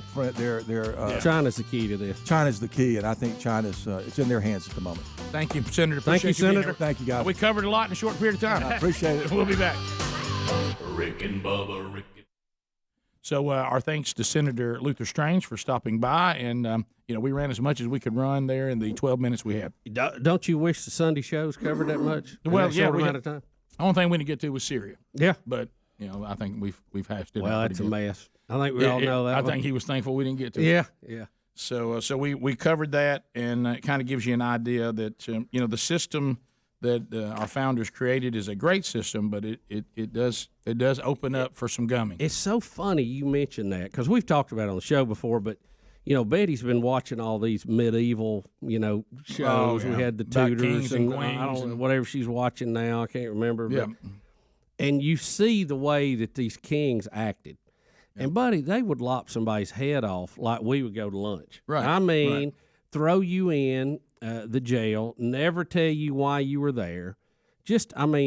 And then you see what we have today where we protect the accused to almost a ridiculous point. Right. And but you see how we got there after seeing the way they used to behave. I could see how our founding fathers didn't want any part of that. No, they didn't like the mob ruling either. And sometimes it can be frustrating, but I will take this over having a dictatorship. Because you don't get do-overs when you've rolled heads everywhere. Yeah, there's only one dictatorship I want to be under, and that's the one that's going to be the new heaven and the new earth. Now it's not a democracy, No, it's and not. I am glad of that. But a benevolent dictator is fine, but he's going to do it right, and most humans won't. But anyway, so speaking of that, this nut job that we first started this hour asking about, speaking of people who need their head cut off, who is this guy that's killing people on Facebook? Or somebody had asked me about that. Is this in Cincinnati? They have residents in 4 states are urged Monday to be on alert for a man accused of killing an elderly passerby at random and then posting the gruesome footage of the murder on Facebook. Come on, man. Cleveland police warn residents in Pennsylvania, New York, Indiana, and Michigan to be on the lookout for Steve Stevens, 37, who they say may have crossed state lines.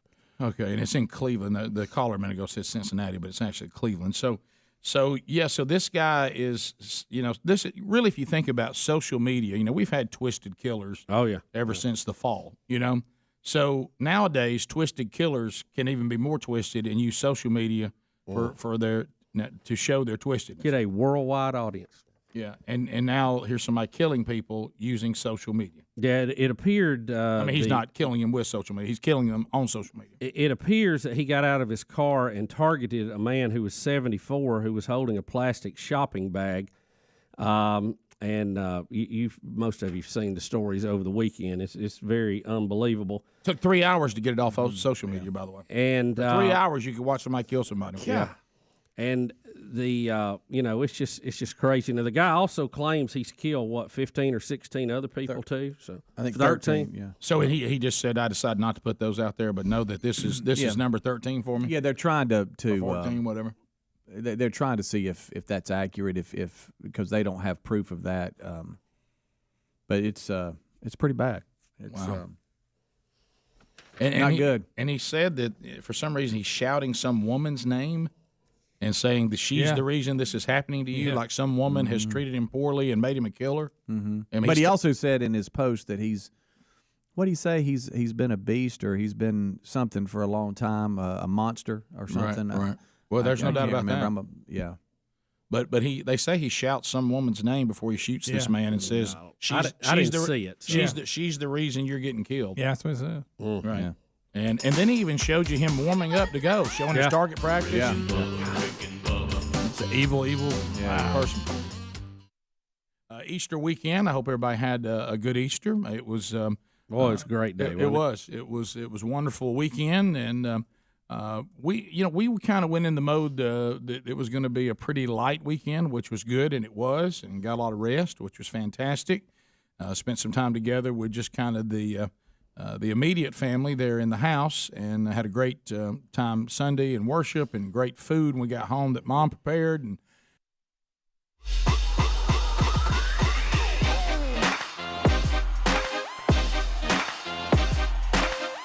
so 9 minutes to the top of the hour, the Rick and Bubba Show. 866 We Be Big is our number. Thank you for being with us today on the show. Things you need to know.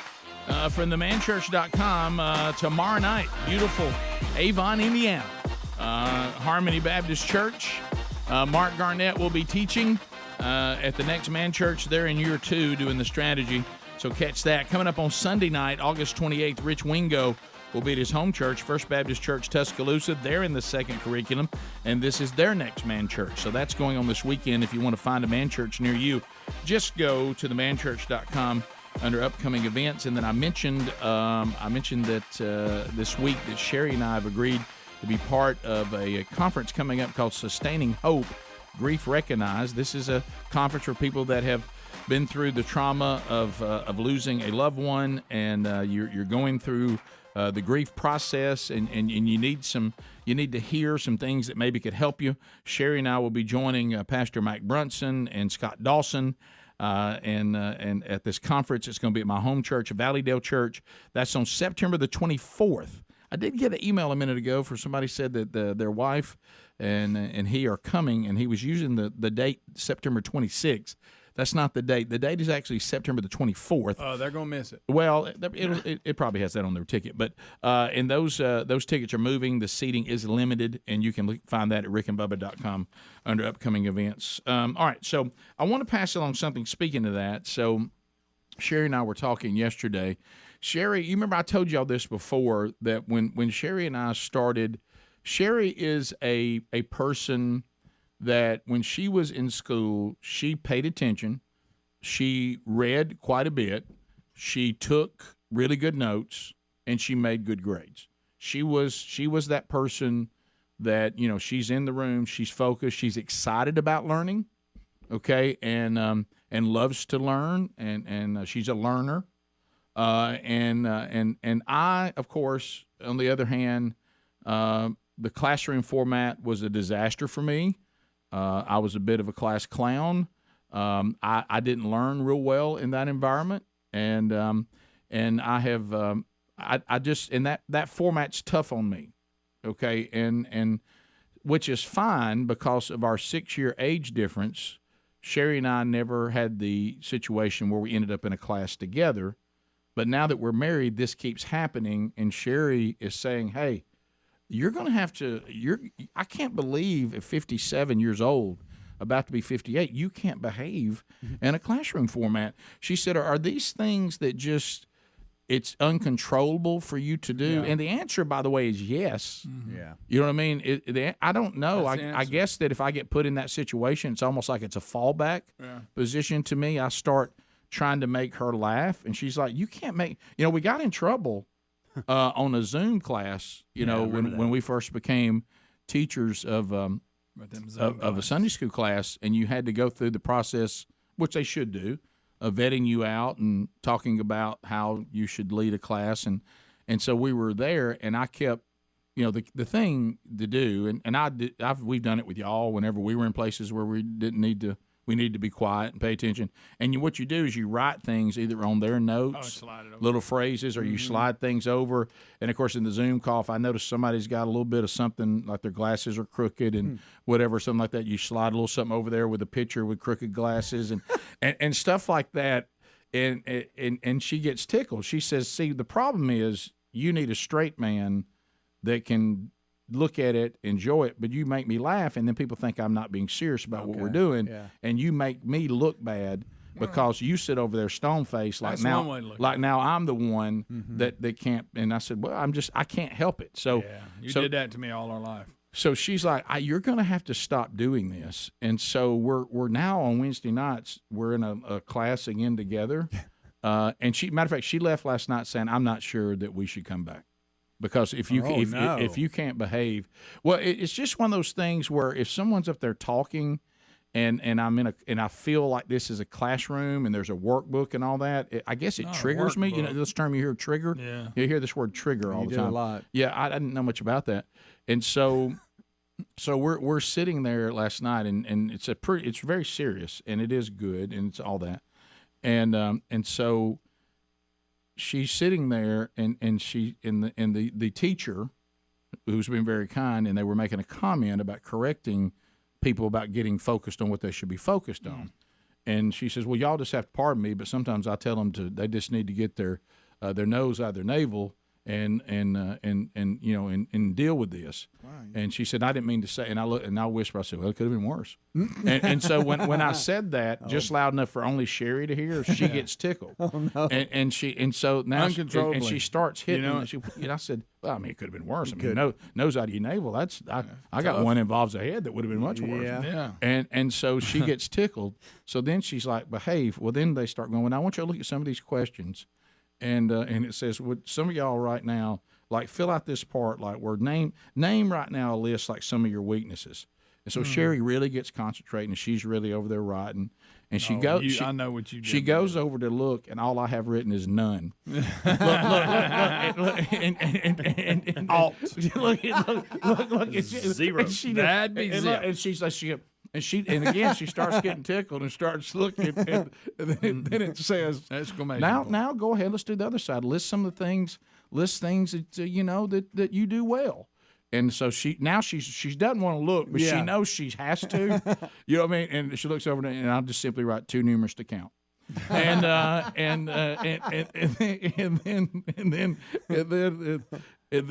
we do. And she goes, think of some things that you think about that to make yourself feel better when you're having a tough time. What are some things you think about? And she's over just to write, and she looks over, and all I have written is Sherry because she's fine. And look, and now you're in bad trouble. Yeah. So then as we're walking out, she goes, and you're not coming back next week. And I was like, what are you talking about? Rick, I know you're going to hate not getting it right. Yeah, I was like, oh, don't tell me you're kicking me out of this class. You know, and back to his original intent. If she goes, what is? But here was the question you really had. You know how they attempt to understand us. Can you not do? Is there any way you could keep from doing this kind of stuff? Because every time we're in a classroom together, all you do is shove notes over to me, draw pictures and all this to try to make me laugh. Is this how you went through school? And I said, it's exactly how I went through school. The answer to that is yes. Well, 100%. If I don't do that, then I won't be able to hear the important stuff that's being talked about. And she goes, so you're getting this? I said, well, this is just the way I learn. Yeah. You learn by making people near you laugh, by drawing pictures and writing comments and sliding it in front of their face. I said, that's exactly how I learned. Yeah. That's how I earned that degree from Jacksonville State. So he'd mess with you, Greg? Oh, and then, but you would be laughing and he wouldn't be. Yeah. And so everybody would look at you. Yeah, he did it in church all the time. And he would be starting it every time, but I couldn't handle it. So I get to laughing. He'd be going. Well, that's just how I learned. That's just how I learned. Top of the hour. We'll be back. More of the Rick and Bubba Show coming up right after this. Rick and Bubba, Rick and Bubba. It was a wonderful time. Now, Friday, on Good Friday, was a little bit different.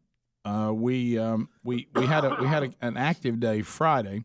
You know how like you're sitting there and you're thinking to yourself, all right, if I can just get to this point, I'm shutting her down, for the rest of the weekend. But I got to get there, and part of that is what we'll talk to about James.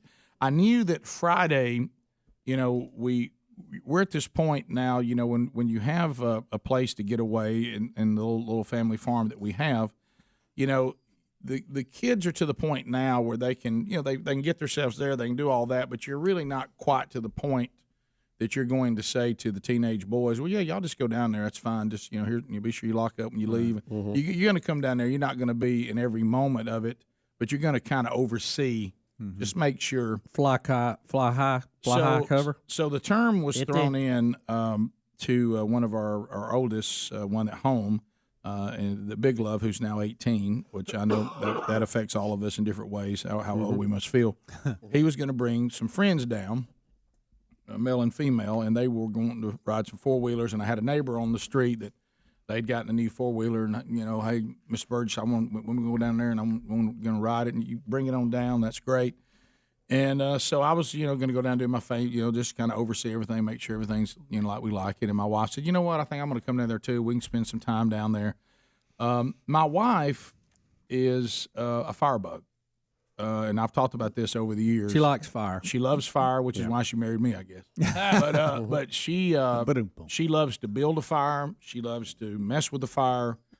I know people like that. Loves fire. Okay.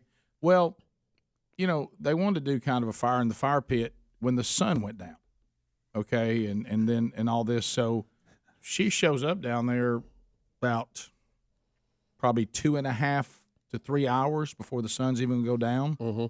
And I see her headed over to the fire pit. And I'm like, well, what are you doing? Well, I'm going to go ahead and get a fire going.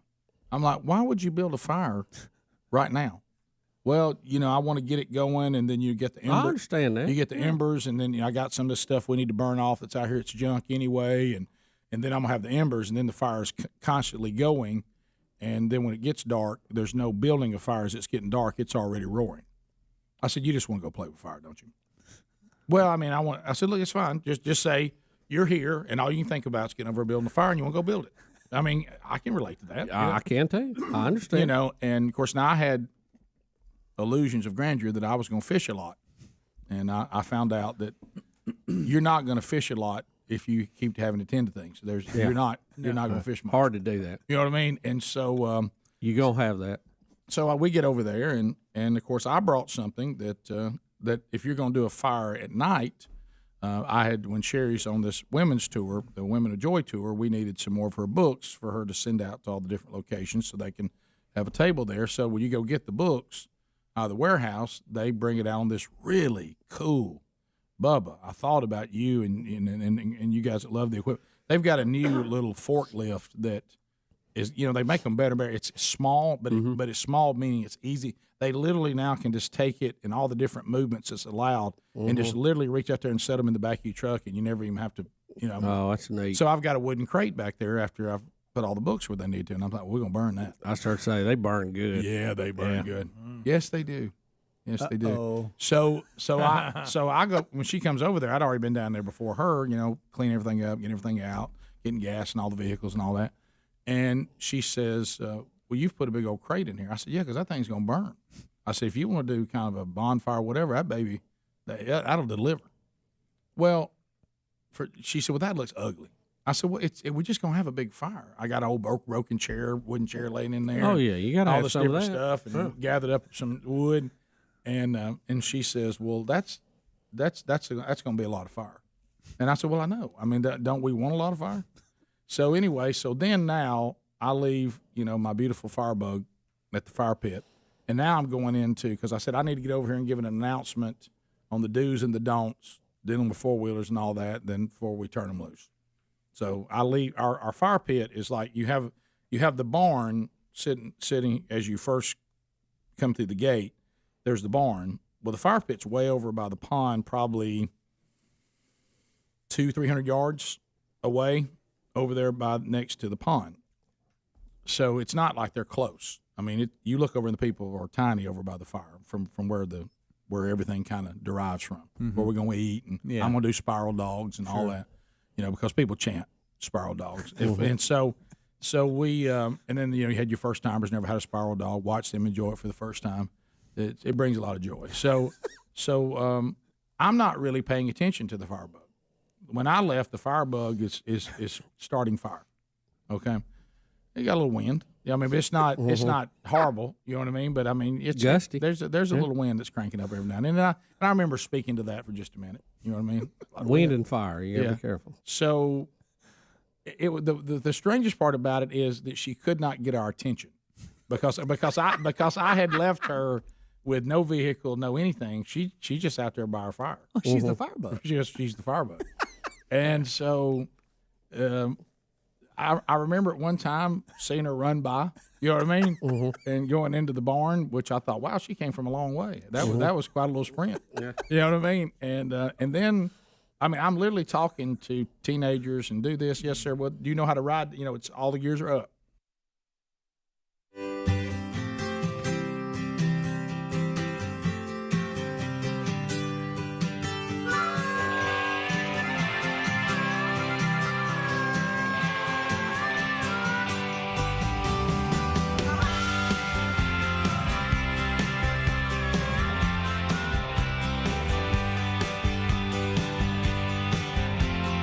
It is 6 minutes past the hour from the No Name Studio on the bleeding edge of technology. Speedy, the real Greg Burgess, Helmsy, Eddie Van Adler, all here for this hour. Bubba out recovering from gallbladder surgery. Should be back with us on Monday's program when the gang all comes back together. Power! We lions, not cowards! Tomorrow, a best of Rick and Bubba. Some of the more historic moments of Rick and Bubba past. 28 big years full of memories. And you can grab some of those tomorrow. Speedy will be your host. The rest of the guys will all be off tomorrow for a 3-day weekend. And then, Lord willing, as I said, we all come back on Monday. Here's some things you need to know, though, that are still out there. TobyMac will join us this hour. His new album, Life After Death, released on the 19th of August, and he is with us. And we are looking forward to that time with him. Unfortunately, it's only 10 minutes. But I will try to get as much in 10 minutes as I can. I'm even making notes to myself to basically use the 10 minutes to talk about the album. I don't think I'm going to have time to reminisce or anything like that, so we'll just get right to it. So that's coming up this hour. And I had people saying, hey, I'm not going to be able to catch the live. Well, that's good news. We have good news. If you were not able to catch the live, that's all right, because we have podcast archives and we have YouTube archives, and you can go back. And today, the TobyMac interview will be very easy to find because it's going to be the last segment of the show today. So as far as the show on the live format. So it'll be real easy in the archive to go find it today. And you can always do that. If there's parts of the show you miss or you hear us promoting something that your time schedule is not going to work, go get it on your time, either at the YouTube channel or at the podcast channel. Also mentioned at the beginning of the show today, we do have the archive of yesterday's Bible study out. Look, anytime we're studying the Word of God, it's powerful. But there are those Bible studies over the years that I get a lot of comments from the guys in the room and people who are watching on YouTube, and now people who are now going out and seeing the archive. Yesterday, I believe if you consume it every week, you're going to be fine because you're going to get it on your time. But if you really never have, or you're going to kick the tires, I would strongly encourage you to try to go catch yesterday's. There were some things in there that really moved everybody in the room, especially me, preparing it, and there were a lot of comments about it. So catch that if you get a chance sometime over the weekend or whenever you can. All right, so this hour we got a couple things to talk about. You know, we keep sending out warnings to people. I mean, we try so hard. And the one thing that I have been saying that I just don't think anyone's listening, and I don't know how many more people have to be attacked by animals. Animals are turning on us. Mm-hmm. Now, if there's ever a time that you don't need to violate the Rick and Bubba rule of life, and one of our rules of life is never have a pet that can take you. If you have a pet that has the upper hand and your life depends on locking cages, making sure they're secure, or the animal remaining docile, then you should. If there was ever a time not to do it, it's now. What else is happening? We're seeing an alarming number of animals just with rabid-type behavior, just attacking people. I mean, animals that would normally be afraid of us are coming after us. I don't know why we're still willing to try to get a picture made with a buffalo. That needs to stop. They are clearly on offense right now. But here comes a pretty terrifying video. We're talking New York, and a woman is in her backyard, and a rabid fox sneaks up, stalks her, and then attacks her. So here we go. Man, this would be bad. Yeah, look, she's just out there going through her normal stuff. All right, she on the phone? Oh, good, man! Look, it's coming after her. I'm talking about holy mackerel! Oh, look at it. I mean, good night. Oh, look, pretty good kick on her part. But look, it doesn't matter. It's still coming. Look, she's trying so hard. I mean, it's not a very big animal, but buddy, he is committed. Oh my God! Oh my God! Rabies! She's beating it up. Somebody's coming out with a. Oh my gracious! Somebody, this thing is gone crayo. He's got. Holy mackerel! You got to give her credit. She grabbed it and was slinging it. She was on the phone with somebody when this happened. I thought it had her by the hand. I think I hit my lip on the mic. She was banging it on the ground. Oh she my! fought back. She's like, get! I got it!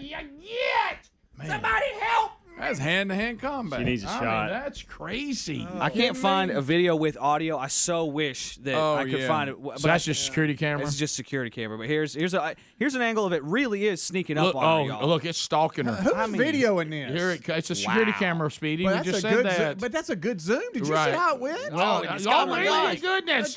Kicks it once. Kick one. Kicks it again. Oh, my. It's all, it's gone nuts. She can't believe she has Crocs on. Oh, no, my goodness. Good kick there. The bad day for Crocs. Yeah. That's her best kick of the fight right there. That one not so good. Now, look, still after her. This is where it gets ugly. It's on her head.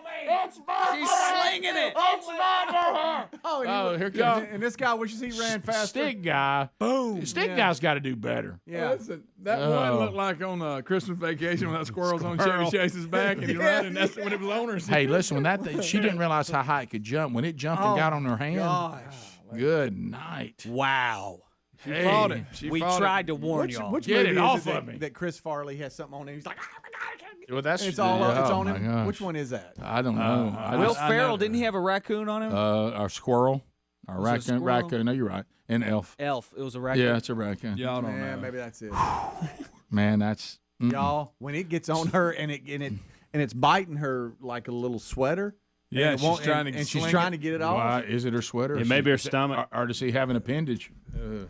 I couldn't tell if he had skin. Does he have skin right there? I couldn't tell if he has skin. But the reason I It's asked about the stalking. security camera, that the thing is zooming. I mean, that's a good footage. Well, yeah, so it's supposed to do. That's really good. Simply Safe, probably. Probably. If I had to guess. Yeah, same here. My goodness. Y'all. Okay, Oh, look, by the way, oh my gosh. Y'all, she just slapped it through right her there in front of the legs. Japanese maple. All right, would you at this point right here? Would you start running?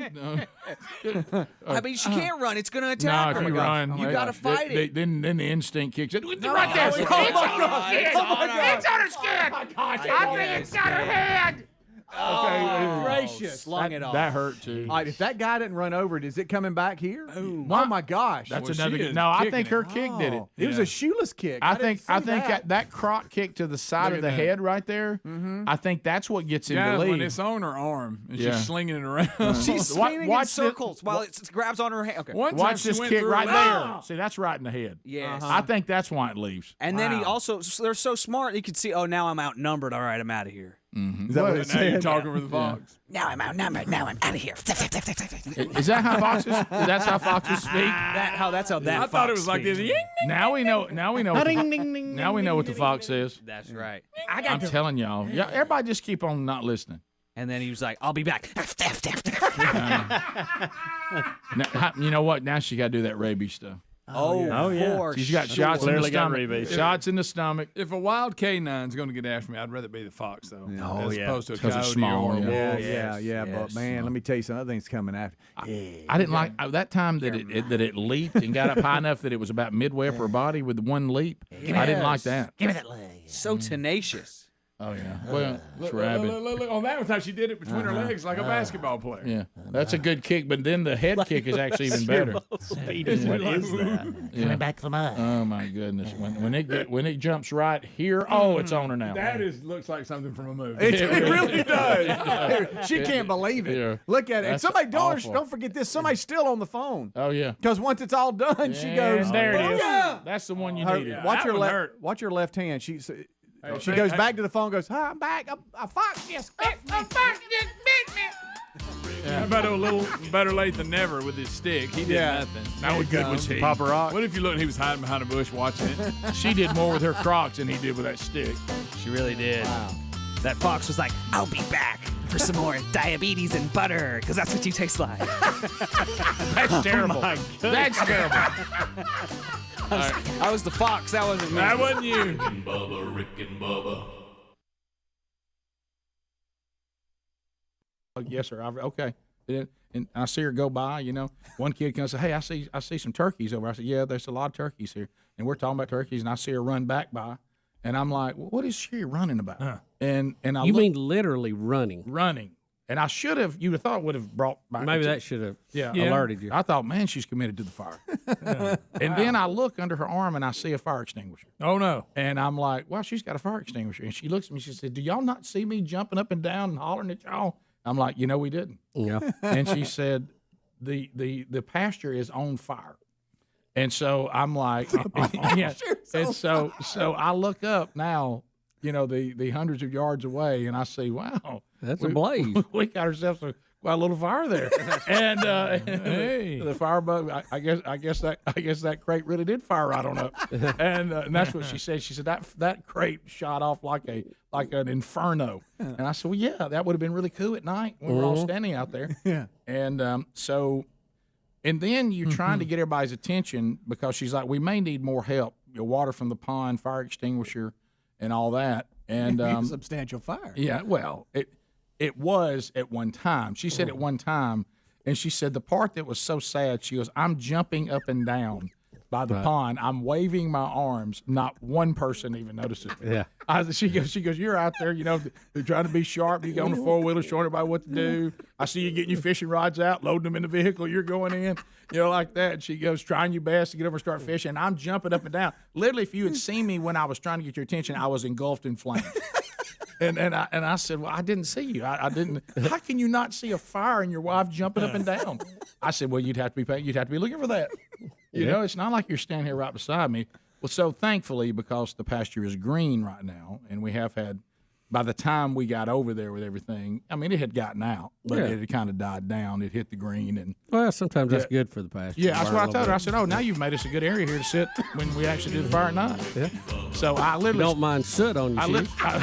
I literally started stomping fire out. Yeah. I mean, it had gotten down that low at the point. But she said at one time it was really going. And she said, you didn't see me run 300 yards? When you see it up in the trees, that's when it bothers me. Yeah. And I said, I never saw you. She goes, I was sprinting across a big open field. Rick and Bubba. Awesome. Congratulations, Randy. Got to see The Case for Christ this weekend. Yeah, I heard it was good. Really, really good. The kids have seen it. Me and Betty have not yet, but we want to. Yeah, I had that too because the school went. But so Sherry and I have been trying to find time to go, and then we ended up going after church and after we ate. By the way, had the best ham I think I've ever had in my entire life. Yeah, it was the best ham I've ever eaten. And Sherry went the extra mile. She said this should be the best ham we've ever eaten, and it was. It was fantastic. So was it crunchy? Oh yeah. It was just delicious. Oh, it was so very good, and not too salty. Some of the country hams can be too salty. Yeah, you can go too far. Yeah, I love salt. But it was really really flavorful and really really good. Wow, Rick, I can almost taste it. Yeah, it was fantastic. Yeah. So anyway, after that, we went out and spent some time together, and then we said, hey, let's go see The Case for Christ, and we found a showing that we could see it. I don't want to be, we always call each other on bold statements.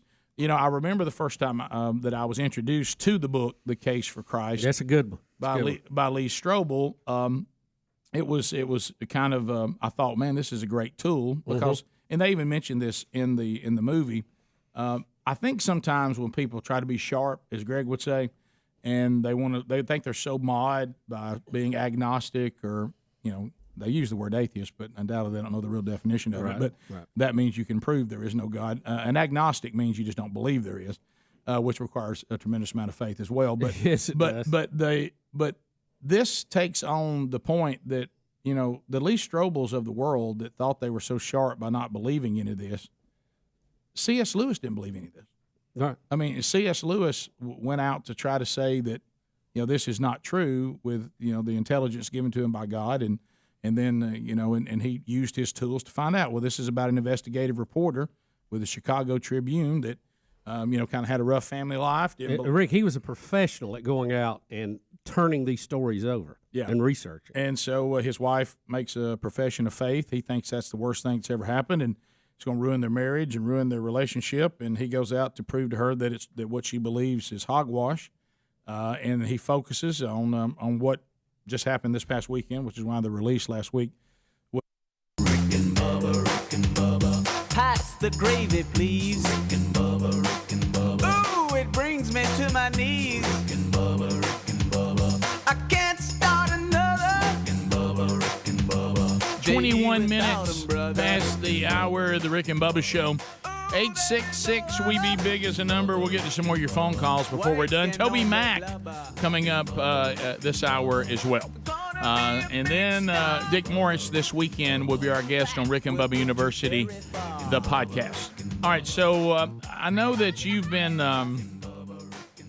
Adler, you've had this video over in the HAPA the entire week. Do you think this video is worthy? I do, but Speedy's the one that sent it to me, and it's right up our alley, if you know what I'm saying, brothers. All right, now I will tell you. The Fox again? Who was that? Yeah, sorry. I will tell you though, the slide that we needed a little more instruction for the people coming down yesterday. It's going to be hard to beat that. Yeah, you're not going to get that here. Yeah, right. But you got, everything's got to be captured for social media. So I got to have my phone out. I got to record. Right.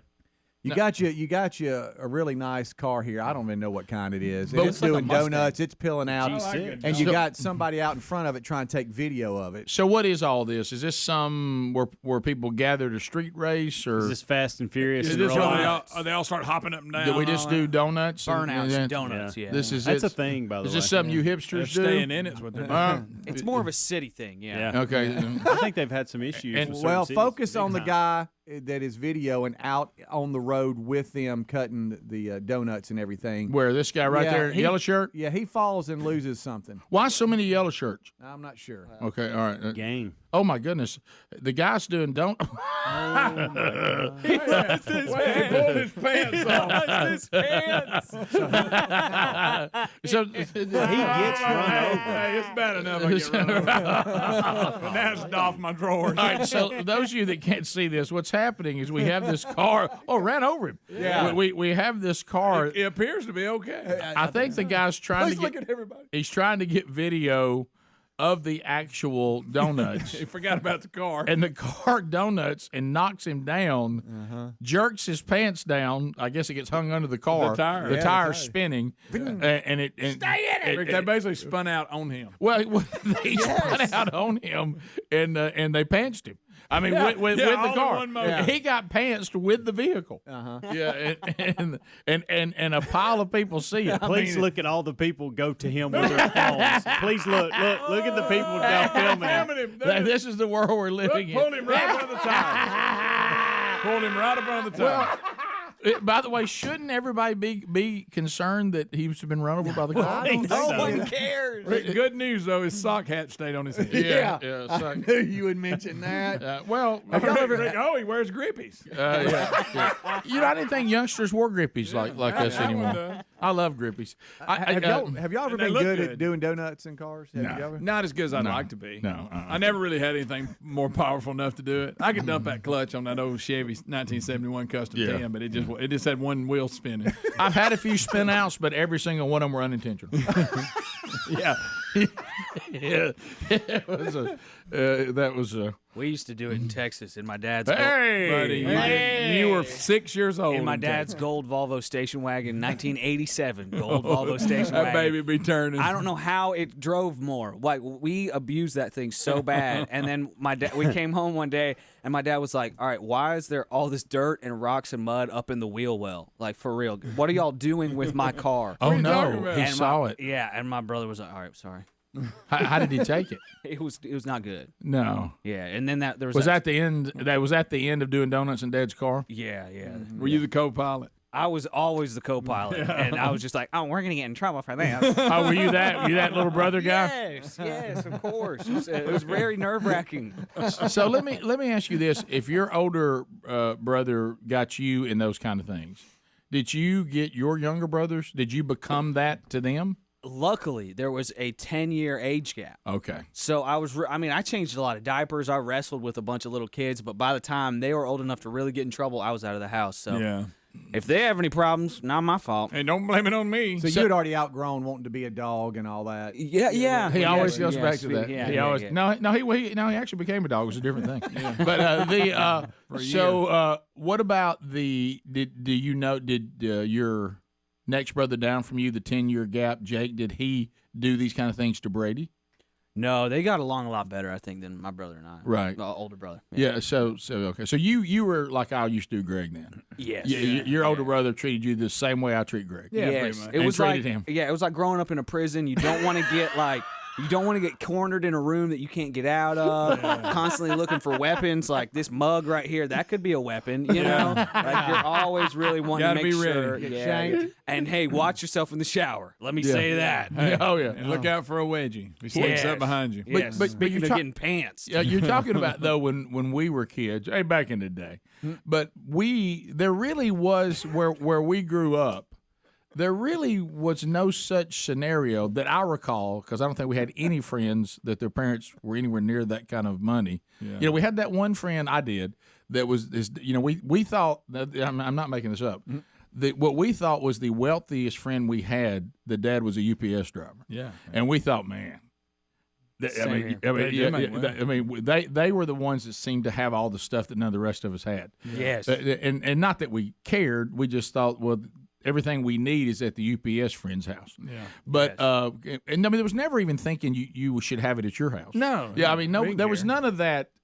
You know, like it is now, where you looked at someone, if they had more than you envied it or coveted. It really wasn't. We were all just like, yeah, we know our deal, we know your deal. You got some stuff that we'll never have. We'll just come to your house for it. Right. We just wanted to go to their house a lot. Yeah. But the concept of a person who's now driving age doing anything other than just being allowed to drive one of the family cars. Oh. And so the kind of cars we ended up in, we literally drove a Vista Cruiser Oldsmobile station wagon. And we loved it because we could fit all our friends in it. Yeah, and all of our friends would be in it. Like, we would go like, we're going out. And there was no, man, we're not using your parents' station wagon. We're like, your station wagon is awesome. Everybody, they would, the seats that looked out the back that you could flip up. Yeah. Everybody fight over them. The hatchback in front of you. Carson, by the way, don't listen to them if you're backing up. Yeah, they're Come on not back, good. you got all day. Wham! I'm like, that's not funny. It's my mom's car. Hey, that thing had a big motor in it too. It'd go. It would go. And then we had the Chevy truck, 3 on the column. 3 on the column. Yeah. We had the 73 Bronco that I made. Well, on the rarest of occasion, we were alled to get it in. Yeah. I took it up in the mountains. Rare. And dropped the drive shaft. Well, you pulled what Adler did to his dad's car. Yeah. And hey, that was not me. It was your brother. You were in there though. You were part of it. Yeah, that was that. There was that one time we were trenching the soccer fields, and my brother pulled a donut and hit the observation tower with the tail light of the car. Oh, that was bad. You know that shows our. That's not made We're up. really coming clean today. Can I tell you what? You know what else shows that we're from different eras? Seriously, I'm not. This is just interesting. Never did we even know there was no soccer field. Right. Yeah, where we grew up, the word soccer field, those two words, you never heard it. You didn't know what. Wait a second, what's that net out there? There was no such thing as soccer back when America was great.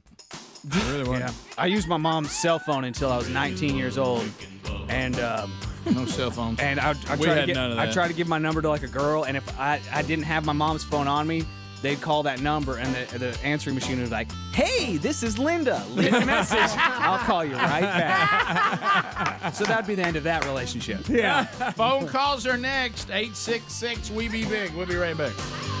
Rick and Bubba, Rick and Bubba.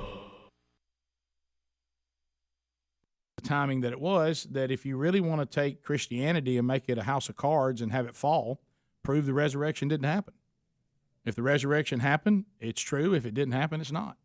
And so he goes out and investigates all the historical evidence of Jesus, his ministry, the crucifixion, and the resurrection, and tries to see if there's a body of evidence that supported the faith that his wife had found.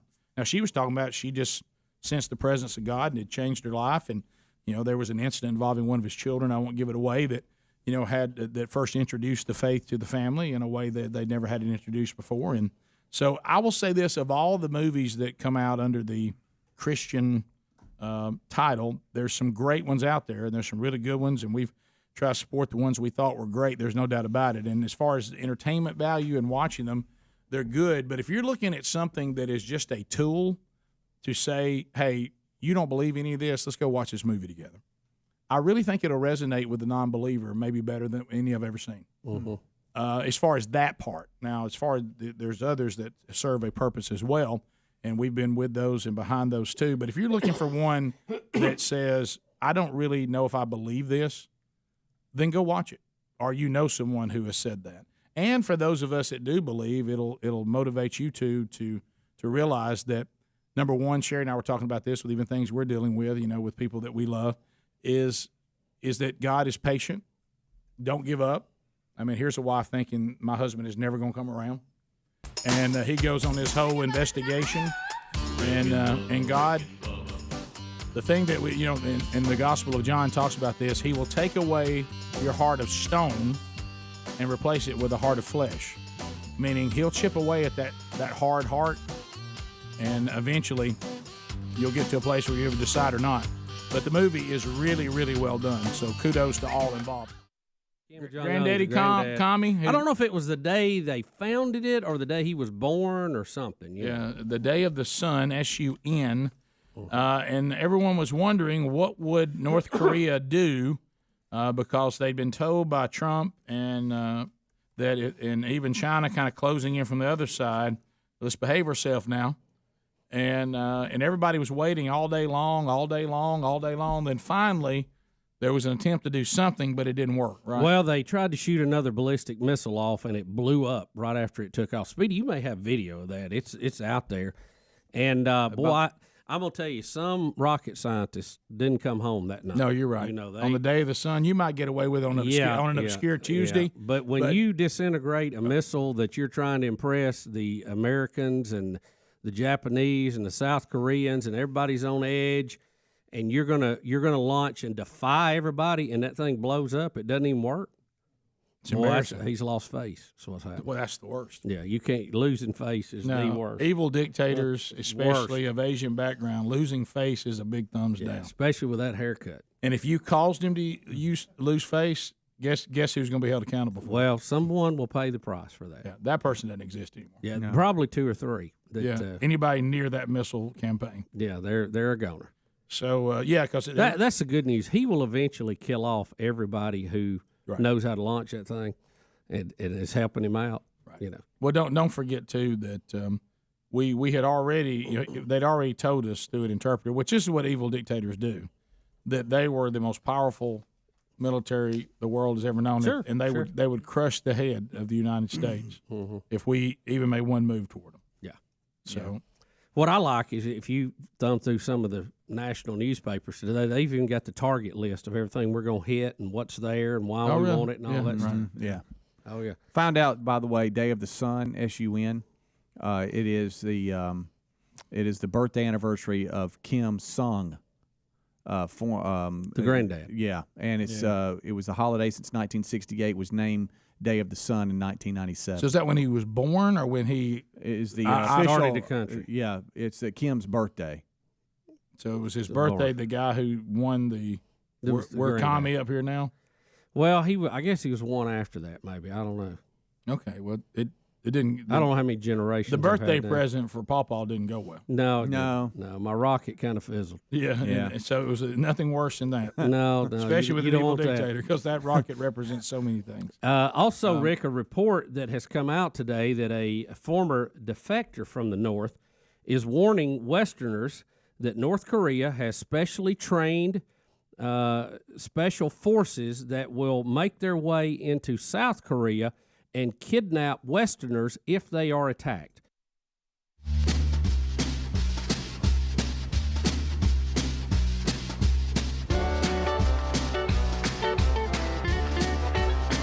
"35 minutes past the hour of the Rick and Bubba Show. 866 We Be Big is our number. Let's go. And still to come on the program, TobyMac. He'll be here the last segment this hour. But right now, this segment belongs to you, the greatest, most influential, best-looking listening audience in the world. And we'd love to hear from you right now with our 10 lines. We're making it easier for you to get in so we can hear from more of you. And then because of the phone troll format, the buzzer sounds and we move through the callers a little more brisk. That way you don't stand in line so long. So while you are dialing, I do want to point you to learbubba.com. Everything the current administration is doing is only going to make inflation worse. So why don't you make the move now to protect yourself for what is happening and what is apparently only going to get worse? learbubba.com. LearBubba.com. Investors are buying gold and precious metals as a hedge during recession. And if things do continue to get worse, I mean, we certainly hope they don't, but if things continue to get worse, the gold could be worth even more. So don't let your retirement take a hit like it did back in 2008. Trust me, Washington, they do not. Everything they're doing as if they want to just throw gasoline on the recession fire. They don't seem to get it. So right now, you'll receive up to $10,000 in free bonus coins based on the value of the gold coins you purchase. So go to LearBubba.com for more information. That's LearBubba, or call 1-800-707-4575. You'll also find that link at rickandbubba.com under the sponsors. Do it today. You won't regret it. To the phones we go. Let's get started. Adam is in Lincoln, Alabama. And Adam, you got 30 seconds. Buddy, welcome to the Rick and Bubba Show. Go right ahead. Hey, guys. My grandfather used to have this gigantic Oldsmobile four-door car, and he was a cheapskate, and he had recaps on it. And every time he would leave it unattended, he always left his keys in it, so I would grab it and take off.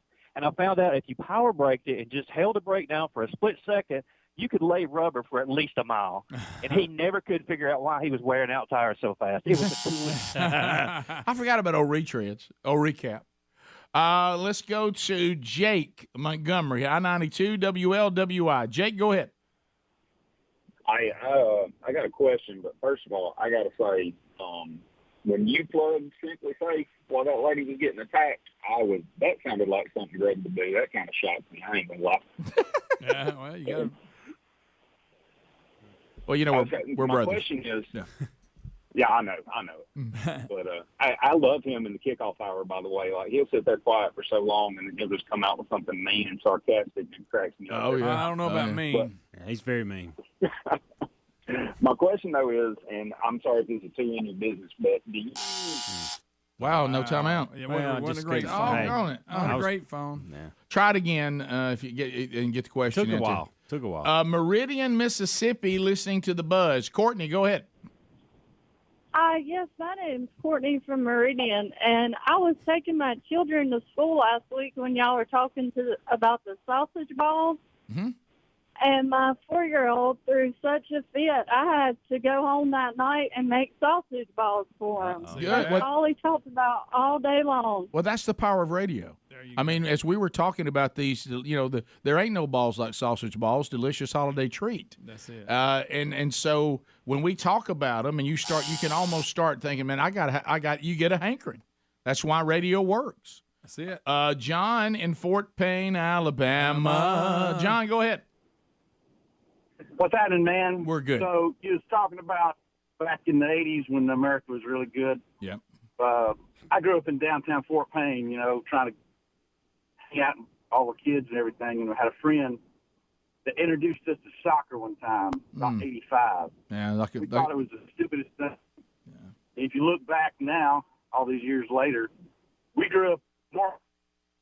Boy, the phones are terrible. Oh, that's tough. Phone quality. Yeah, these soccer people come in communities just like drug dealers coming in. I mean, they get people addicted to something that eventually kills them. They give it away free and then and ruins it. Let's go to Tennessee. Justin standing by. Justin, 30 seconds. Go ahead. Man, well, look, about 4 years ago, I taught my grandkids out. My granddaughters were bored. We live on 280 acres. I taught them how to do donuts in my pickup, and they did it for 3 or 4 hours out there cutting ruts in the field. What a great granddad. Riding in circles. You can't beat that. I mean, look, you know what? If we had more men like you now, we'd live in a different place. That's right. Let's go to Jared in Aniana. Jared, go ahead. 30 seconds. Jared? Hello. Hey, buddy. Welcome to Rick and Bubba. 30 seconds. Go ahead. Man, I just wanted to comment on the whole giving money away for the student loans. I mean, we all signed up for different things. I didn't sign up for that. However, it's like it's a fire sale with our economy. And the president we used to have was a pretty savage businessman. Now we just got a clown running the show. Yeah, and like the guy said, this is not going to happen for those of you that don't find it to be, something that we shouldn't do. This is all to try to get you to go out in November and vote yourself a student loan forgiveness. Yep. That's what this is about. And the president can't do it. We even played you Nancy Pelosi saying the president can't do it. Yeah. It's going to have to be done by Congress, and it's not going to happen. Gulf Shores, Sunny 105. Greg standing by. Greg, 30 seconds. Go ahead.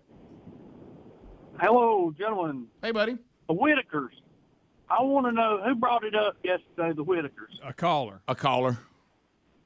Well, I hope that person gets the screaming run. That was probably one of the most disturbing things I've watched in my life. Did you get caught up in it? I got caught. Hey, and I didn't know what to do. I know. I don't know what. I mean, it's white trash meets a touch of mental challenge. Yeah, all I can say is do you like? Is it one of those things where you don't know where to look? You really you don't know what to do. I didn't go in there. I didn't step in there. Good thing. It's quite a ride. I've stepped into that kind of stuff before, and I couldn't get out. I can't go back. No, Rick, he's right. In the Appalachian white trash world, I mean, it checks a lot of boxes. I mean, it covers the whole deal. I know. Chester in Alabama, 30 seconds. Go ahead. Hey, I heard that lady that had got that black fox said, Travis, get your gun. Yeller. Oh, okay. Tim in Wetumpka. Tim, go ahead. When the wolf Hey, good morning, guys. I was just curious, in all your days, do you have any idea how many DJs you've probably retired, and is it cheaper for a radio station to syndicate your show than to pay a DJ? It varies. Probably it is, and what I would say is any DJ that is not doing their job well enough that there's so much revenue tied to it, we're not really an option. You know, usually all of us are kind of up to making ourselves so valuable that we can't be replaced. But I really don't know. We've never replaced a show that could produce more revenue or do it better than us. I'll tell you that. But have we replaced a lot of shows? Yeah. And if we replace you, you probably needed to be replaced. 17 minutes to the top of the hour. 866-WE-BE-BIG is the number. One way not to get replaced is do a better job than we can do and make more money for you than we can. When we come back, TobyMac is standing by, and we look forward to that conversation right after this. Rick and Bubba. Because he says I was one of these guys. Right. So if we do anything, they're going to kidnap tourists in South Korea, American tourists. Yes, that is correct. He said he served in one of these units for over 6 years before he decided to defect. And he said they are designed and trained to slip into South Korea, grab tourists, carry them back to North Korea to hold them as hostages, to put around military bases, and also to use as a bargaining chip. Now, we're looking right now on RBTV. Now, the parade they had. Oh, the parade was big Saturday. Did you see that? Yeah, well, did you CNN was live there. Of course. Good. Yeah. How's that even? Well, it tells you a lot, doesn't it? Well, they told them where they could set up so all the rockets would come by. But now, one of the reports that come out, some of the experts have been really looking at the footage of these rockets, and they said some of them are fake. They said the nose cone wasn't on correctly on one of them. Does that surprise you? Well, no, it doesn't surprise me. Right. So North Korea had their parade, and they did they even acknowledge the failed attempt? No, their media did not. Don't they just act like it didn't happen? The North Korean channel did not, Rick. Right. Did y'all have a failed missile? What are you talking about? No. Who said that? Who said that? Do you know what that makes me think of? And you're going to know this name just like that. When we were taking over Baghdad and the Iraqi Baghdad Bob. Yeah, Baghdad Bob. There it is. He claimed that we weren't there, and you could see parachutes in the back. You remember Saturday Night Live did a skit with that where he's saying that the Yankees are nowhere close and the guys are parachuting through the window. Right. You see them just like rain outside. Yeah. So they're nowhere in Baghdad. Their delusional reporting of everything owns me. Yeah. It's really quite hilarious. Yeah. And they're just rolling out missiles. Half of them you don't even know for real. And the thing, if they had a serious problem, you might halfway understand it. The only threat is when they keep building missiles. Right. I mean, nobody's going into North Korea if they're not a threat to somebody. Now they said that the message was not just a celebration of the Day of the Sun; it was a message to us. Mm-hmm. Oh yeah. the rockets don't work. Is that the message I got? Right. That's a good message. Yeah, that's not the message you're looking for if you're going No, to it make it isn't. fight. No, it isn't. That's not it. No. And also, when you're dealing with somebody like Trump, I mean, Well, we got this new guy in charge of the military too. That's looks like Bull from Night Court. I think he's serious. Yeah. The senator mentioned him earlier. Of course, he didn't use that name. But I did. Yeah. Right. Well, then you've got somebody overseeing it all Hattis. whose name is Mad Dog. Yeah. Yeah. Mad Dog. That's not a pleasant name. Well, I think Trump knows too, and I do think his ultimate goal is to really bring about a positive, uplifting, vibrant economy, not only to the U.S. but the world will follow too. But you can't do it when you have these two-bit dictators out, causing problems everywhere. And we need China on board. China's a big economy, and we're very interlinked with them now. And I think we've kind of passed over that day that we got to worry about some of these things. Some of this now is just saber rattling. They need to concentrate on other things. Well, I will say we got to get rid of that little Chihuahua problem in North Korea. Yeah, well, it's a real Chihuahua. It's a real problem if you're South Korea. Real problem. Oh yeah. I mean, you got all that sitting right there on you. That's not good.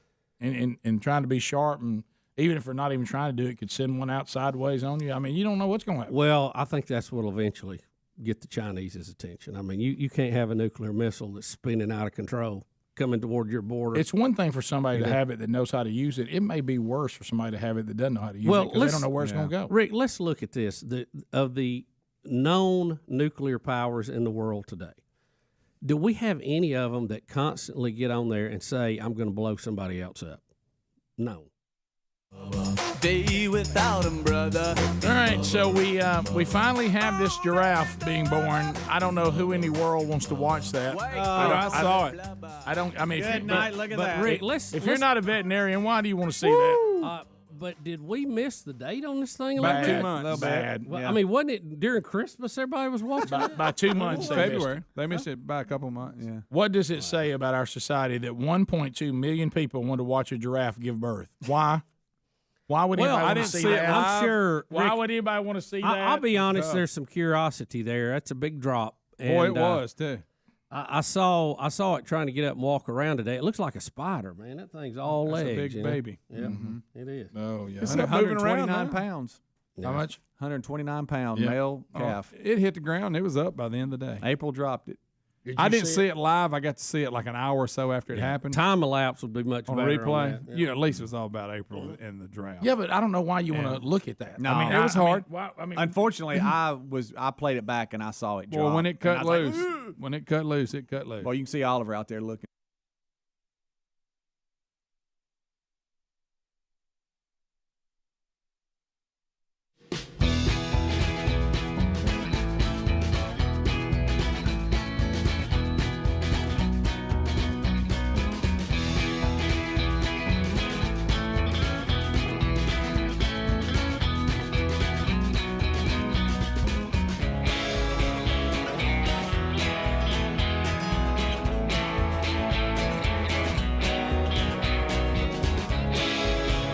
We're back. It is 11 minutes to the top of the hour.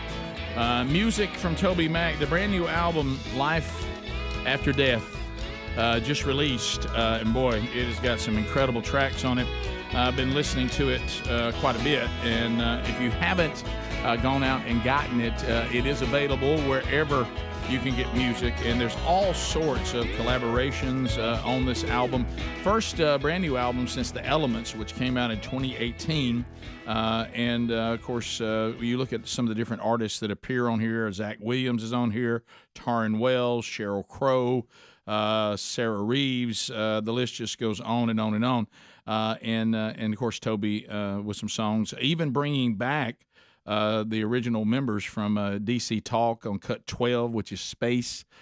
So that also is on the album, and it's available wherever you get music. So we're having a little bit of a technical problem with Toby, only to exacerbate the situation that I was in, that I was only going to be able to talk to him for 10 minutes, and now we're having technical troubles, so that's going to eat into the time even more. So as an interviewer, I'm really living one of the things in our industry that is kind of a nightmare. But we'll get to it as quick as we can, because when these new albums come out or there's new things that come out, there literally is interviews set up one after another with other media sources. So I think we have Toby now. Toby? Okay. There we go. Toby, you got me? Hold on. Speedy, need Got it. All right. Testing 1, 2 for TobyMac. There he is. Testing 1, 2 for TobyMac. Oh, I can't hear you. There it is. Okay, I see Toby. Can you? I can hear you now. Testing 1, 2 for TobyMac. What's happening? Man, I'm doing great, and I love this new album. I mean, first album since 2018 with Elements, by the way, was fantastic as well. Thank you, man. Life After Death. I told you and I only have 10 minutes a day. Hopefully we'll have a longer conversation on the podcast. So I could start checking on you. How's Amanda? We could go through all that, and then the time's going to be gone. So give them my love. We love you, love your family. But let's talk about the album, Life After Death. Obviously, part of this is you working through things with you and God, and you and I are in a club we wish we were not in, to where our child has gone on into eternity and in the presence of the Lord before us, not the way we would plan it. So you're working out some of that with Scripture and with God on the album, but it's also more than that. There's some upbeat stuff like I just played while we all put that together about the goodness of God. So tell us in your own words about this album. It's the beginning of the record was a journey. I wrote the first song. I don't even know how I wrote it, but I wrote it somehow because I wanted to do a tribute to my son. Yeah. So that was 21 years. And then I didn't take sessions for quite a while, but then I wanted to write a song with my daughter, just to kind of walk her through it, some of her pain and grief. So we wrote this thing, Everything About You. So it's at the beginning of the record, it's this sort of walk out of the deepest valley that you and I have been in, brother. Yeah.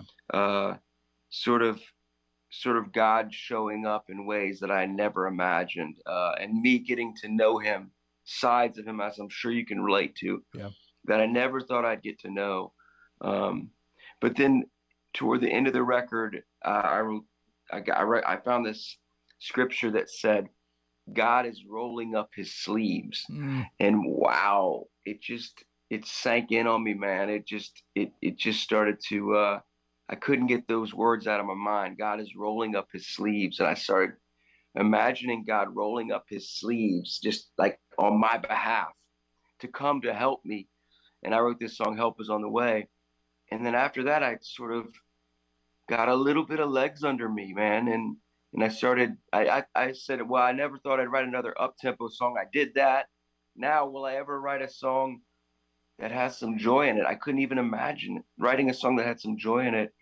And then I read something again, and I wrote down on a piece of paper, or actually a napkin at a restaurant. Strangely enough, I still write with pen and paper, brother, or pencil. And I wrote, "You're still the goodness in my life." Yeah. And that's when I really started. And I read this quote. This quote got me along. I love this quote. It's so important to that song you just heard. It says, "A saint is not someone who is good, but someone who has experienced the goodness of God." Hey. And in the deepest valley, I experienced the goodness of God. Amen. It's as Job said, I've been through this with you, Lord, and at the end of it all, I find my hope only in you. And we just did a Bible study yesterday about Esau and Jacob reconciling, or getting to that point, and that realization when Jacob realizes, yeah, I've got this pain in my life about what I've done to my brother and what's going on with my family. And then God finally gets him to the place where he says, you're acting like that the struggle is between you and Esau. It's really between you and me. Ooh. And because let's be honest, there is a moment, and you're working some of that out. I heard the Roll Up the Sleeves lyric this morning on the way in, by the way. I was listening to that song, Help Is on the Way.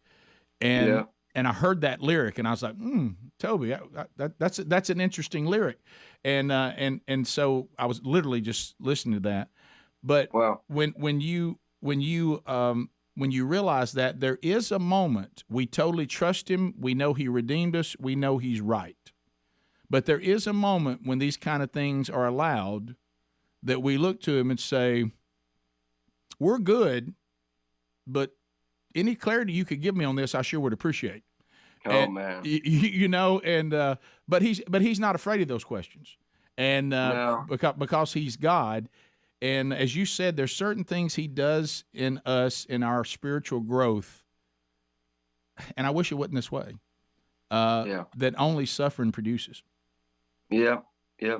I looked up at him at one point. I said, I'm gonna give you a chance. I literally said that. I'm going to give you a chance to meet me here and walk me through some of this. And I'm not there, but I do believe he met me in the hardest place. And I do believe it's still a struggle, and I'm still in that valley, but he's there.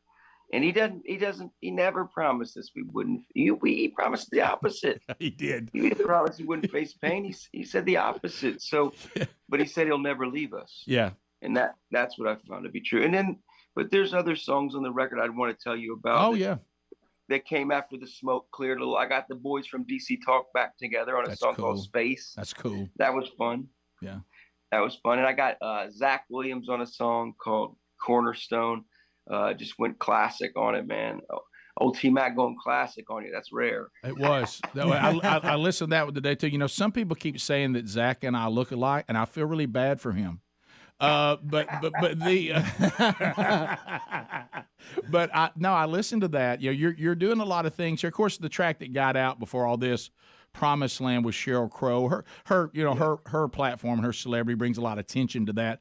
But listening to that, it sounds like, and if I'm wrong, tell me, because this is one of the things my wife and I went through, and you and Amanda, I'm sure, went through it, is we got to stop trying to make heaven on earth. This is not heaven. Oh, yeah. This is not heaven. That's exactly what it was. Yeah, this is not Brother, heaven. we walked the same trail. We walked the same trail, man. We're walking it still. Yeah. And it was that. It was like, ooh, I know you thought this too. I bet you anything, Rick. I was like, I didn't think like the promised land was earth, but man, my life was golden. Oh, yeah. Like it was golden. I almost thought it like, not purposefully, but I thought, yeah, it is. This is perfect. I what know. more could I want? Well, look how God's blessed us. He's allowed us to experience some things that you can start thinking you can build sort of a heaven on earth with these families and these wives and the blessings that He's given us. And I remember my wife, you know, when she wrote the book about all this, just what you and Amanda are going through, and she said, I said to God, but we were so happy. And she said, and I heard in my spirit, He said, but I want you to be holy. Yeah. Ooh. Oh. I like. Oh. I'm gonna use that one. yeah. That's why do the wives always say it better than we do? They do every time. Here we are doing what we do for a living, and so hey, Toby, thanks for taking time. Let's try to do that podcast. I'd love to walk more with this. I'd love to do that, man. I sure appreciate you guys. You bet. Life After Death. It's available wherever music's available. Trust me, you want to get this. TobyMac is good as he's ever been. Thanks for being with us. Rick and Bubba.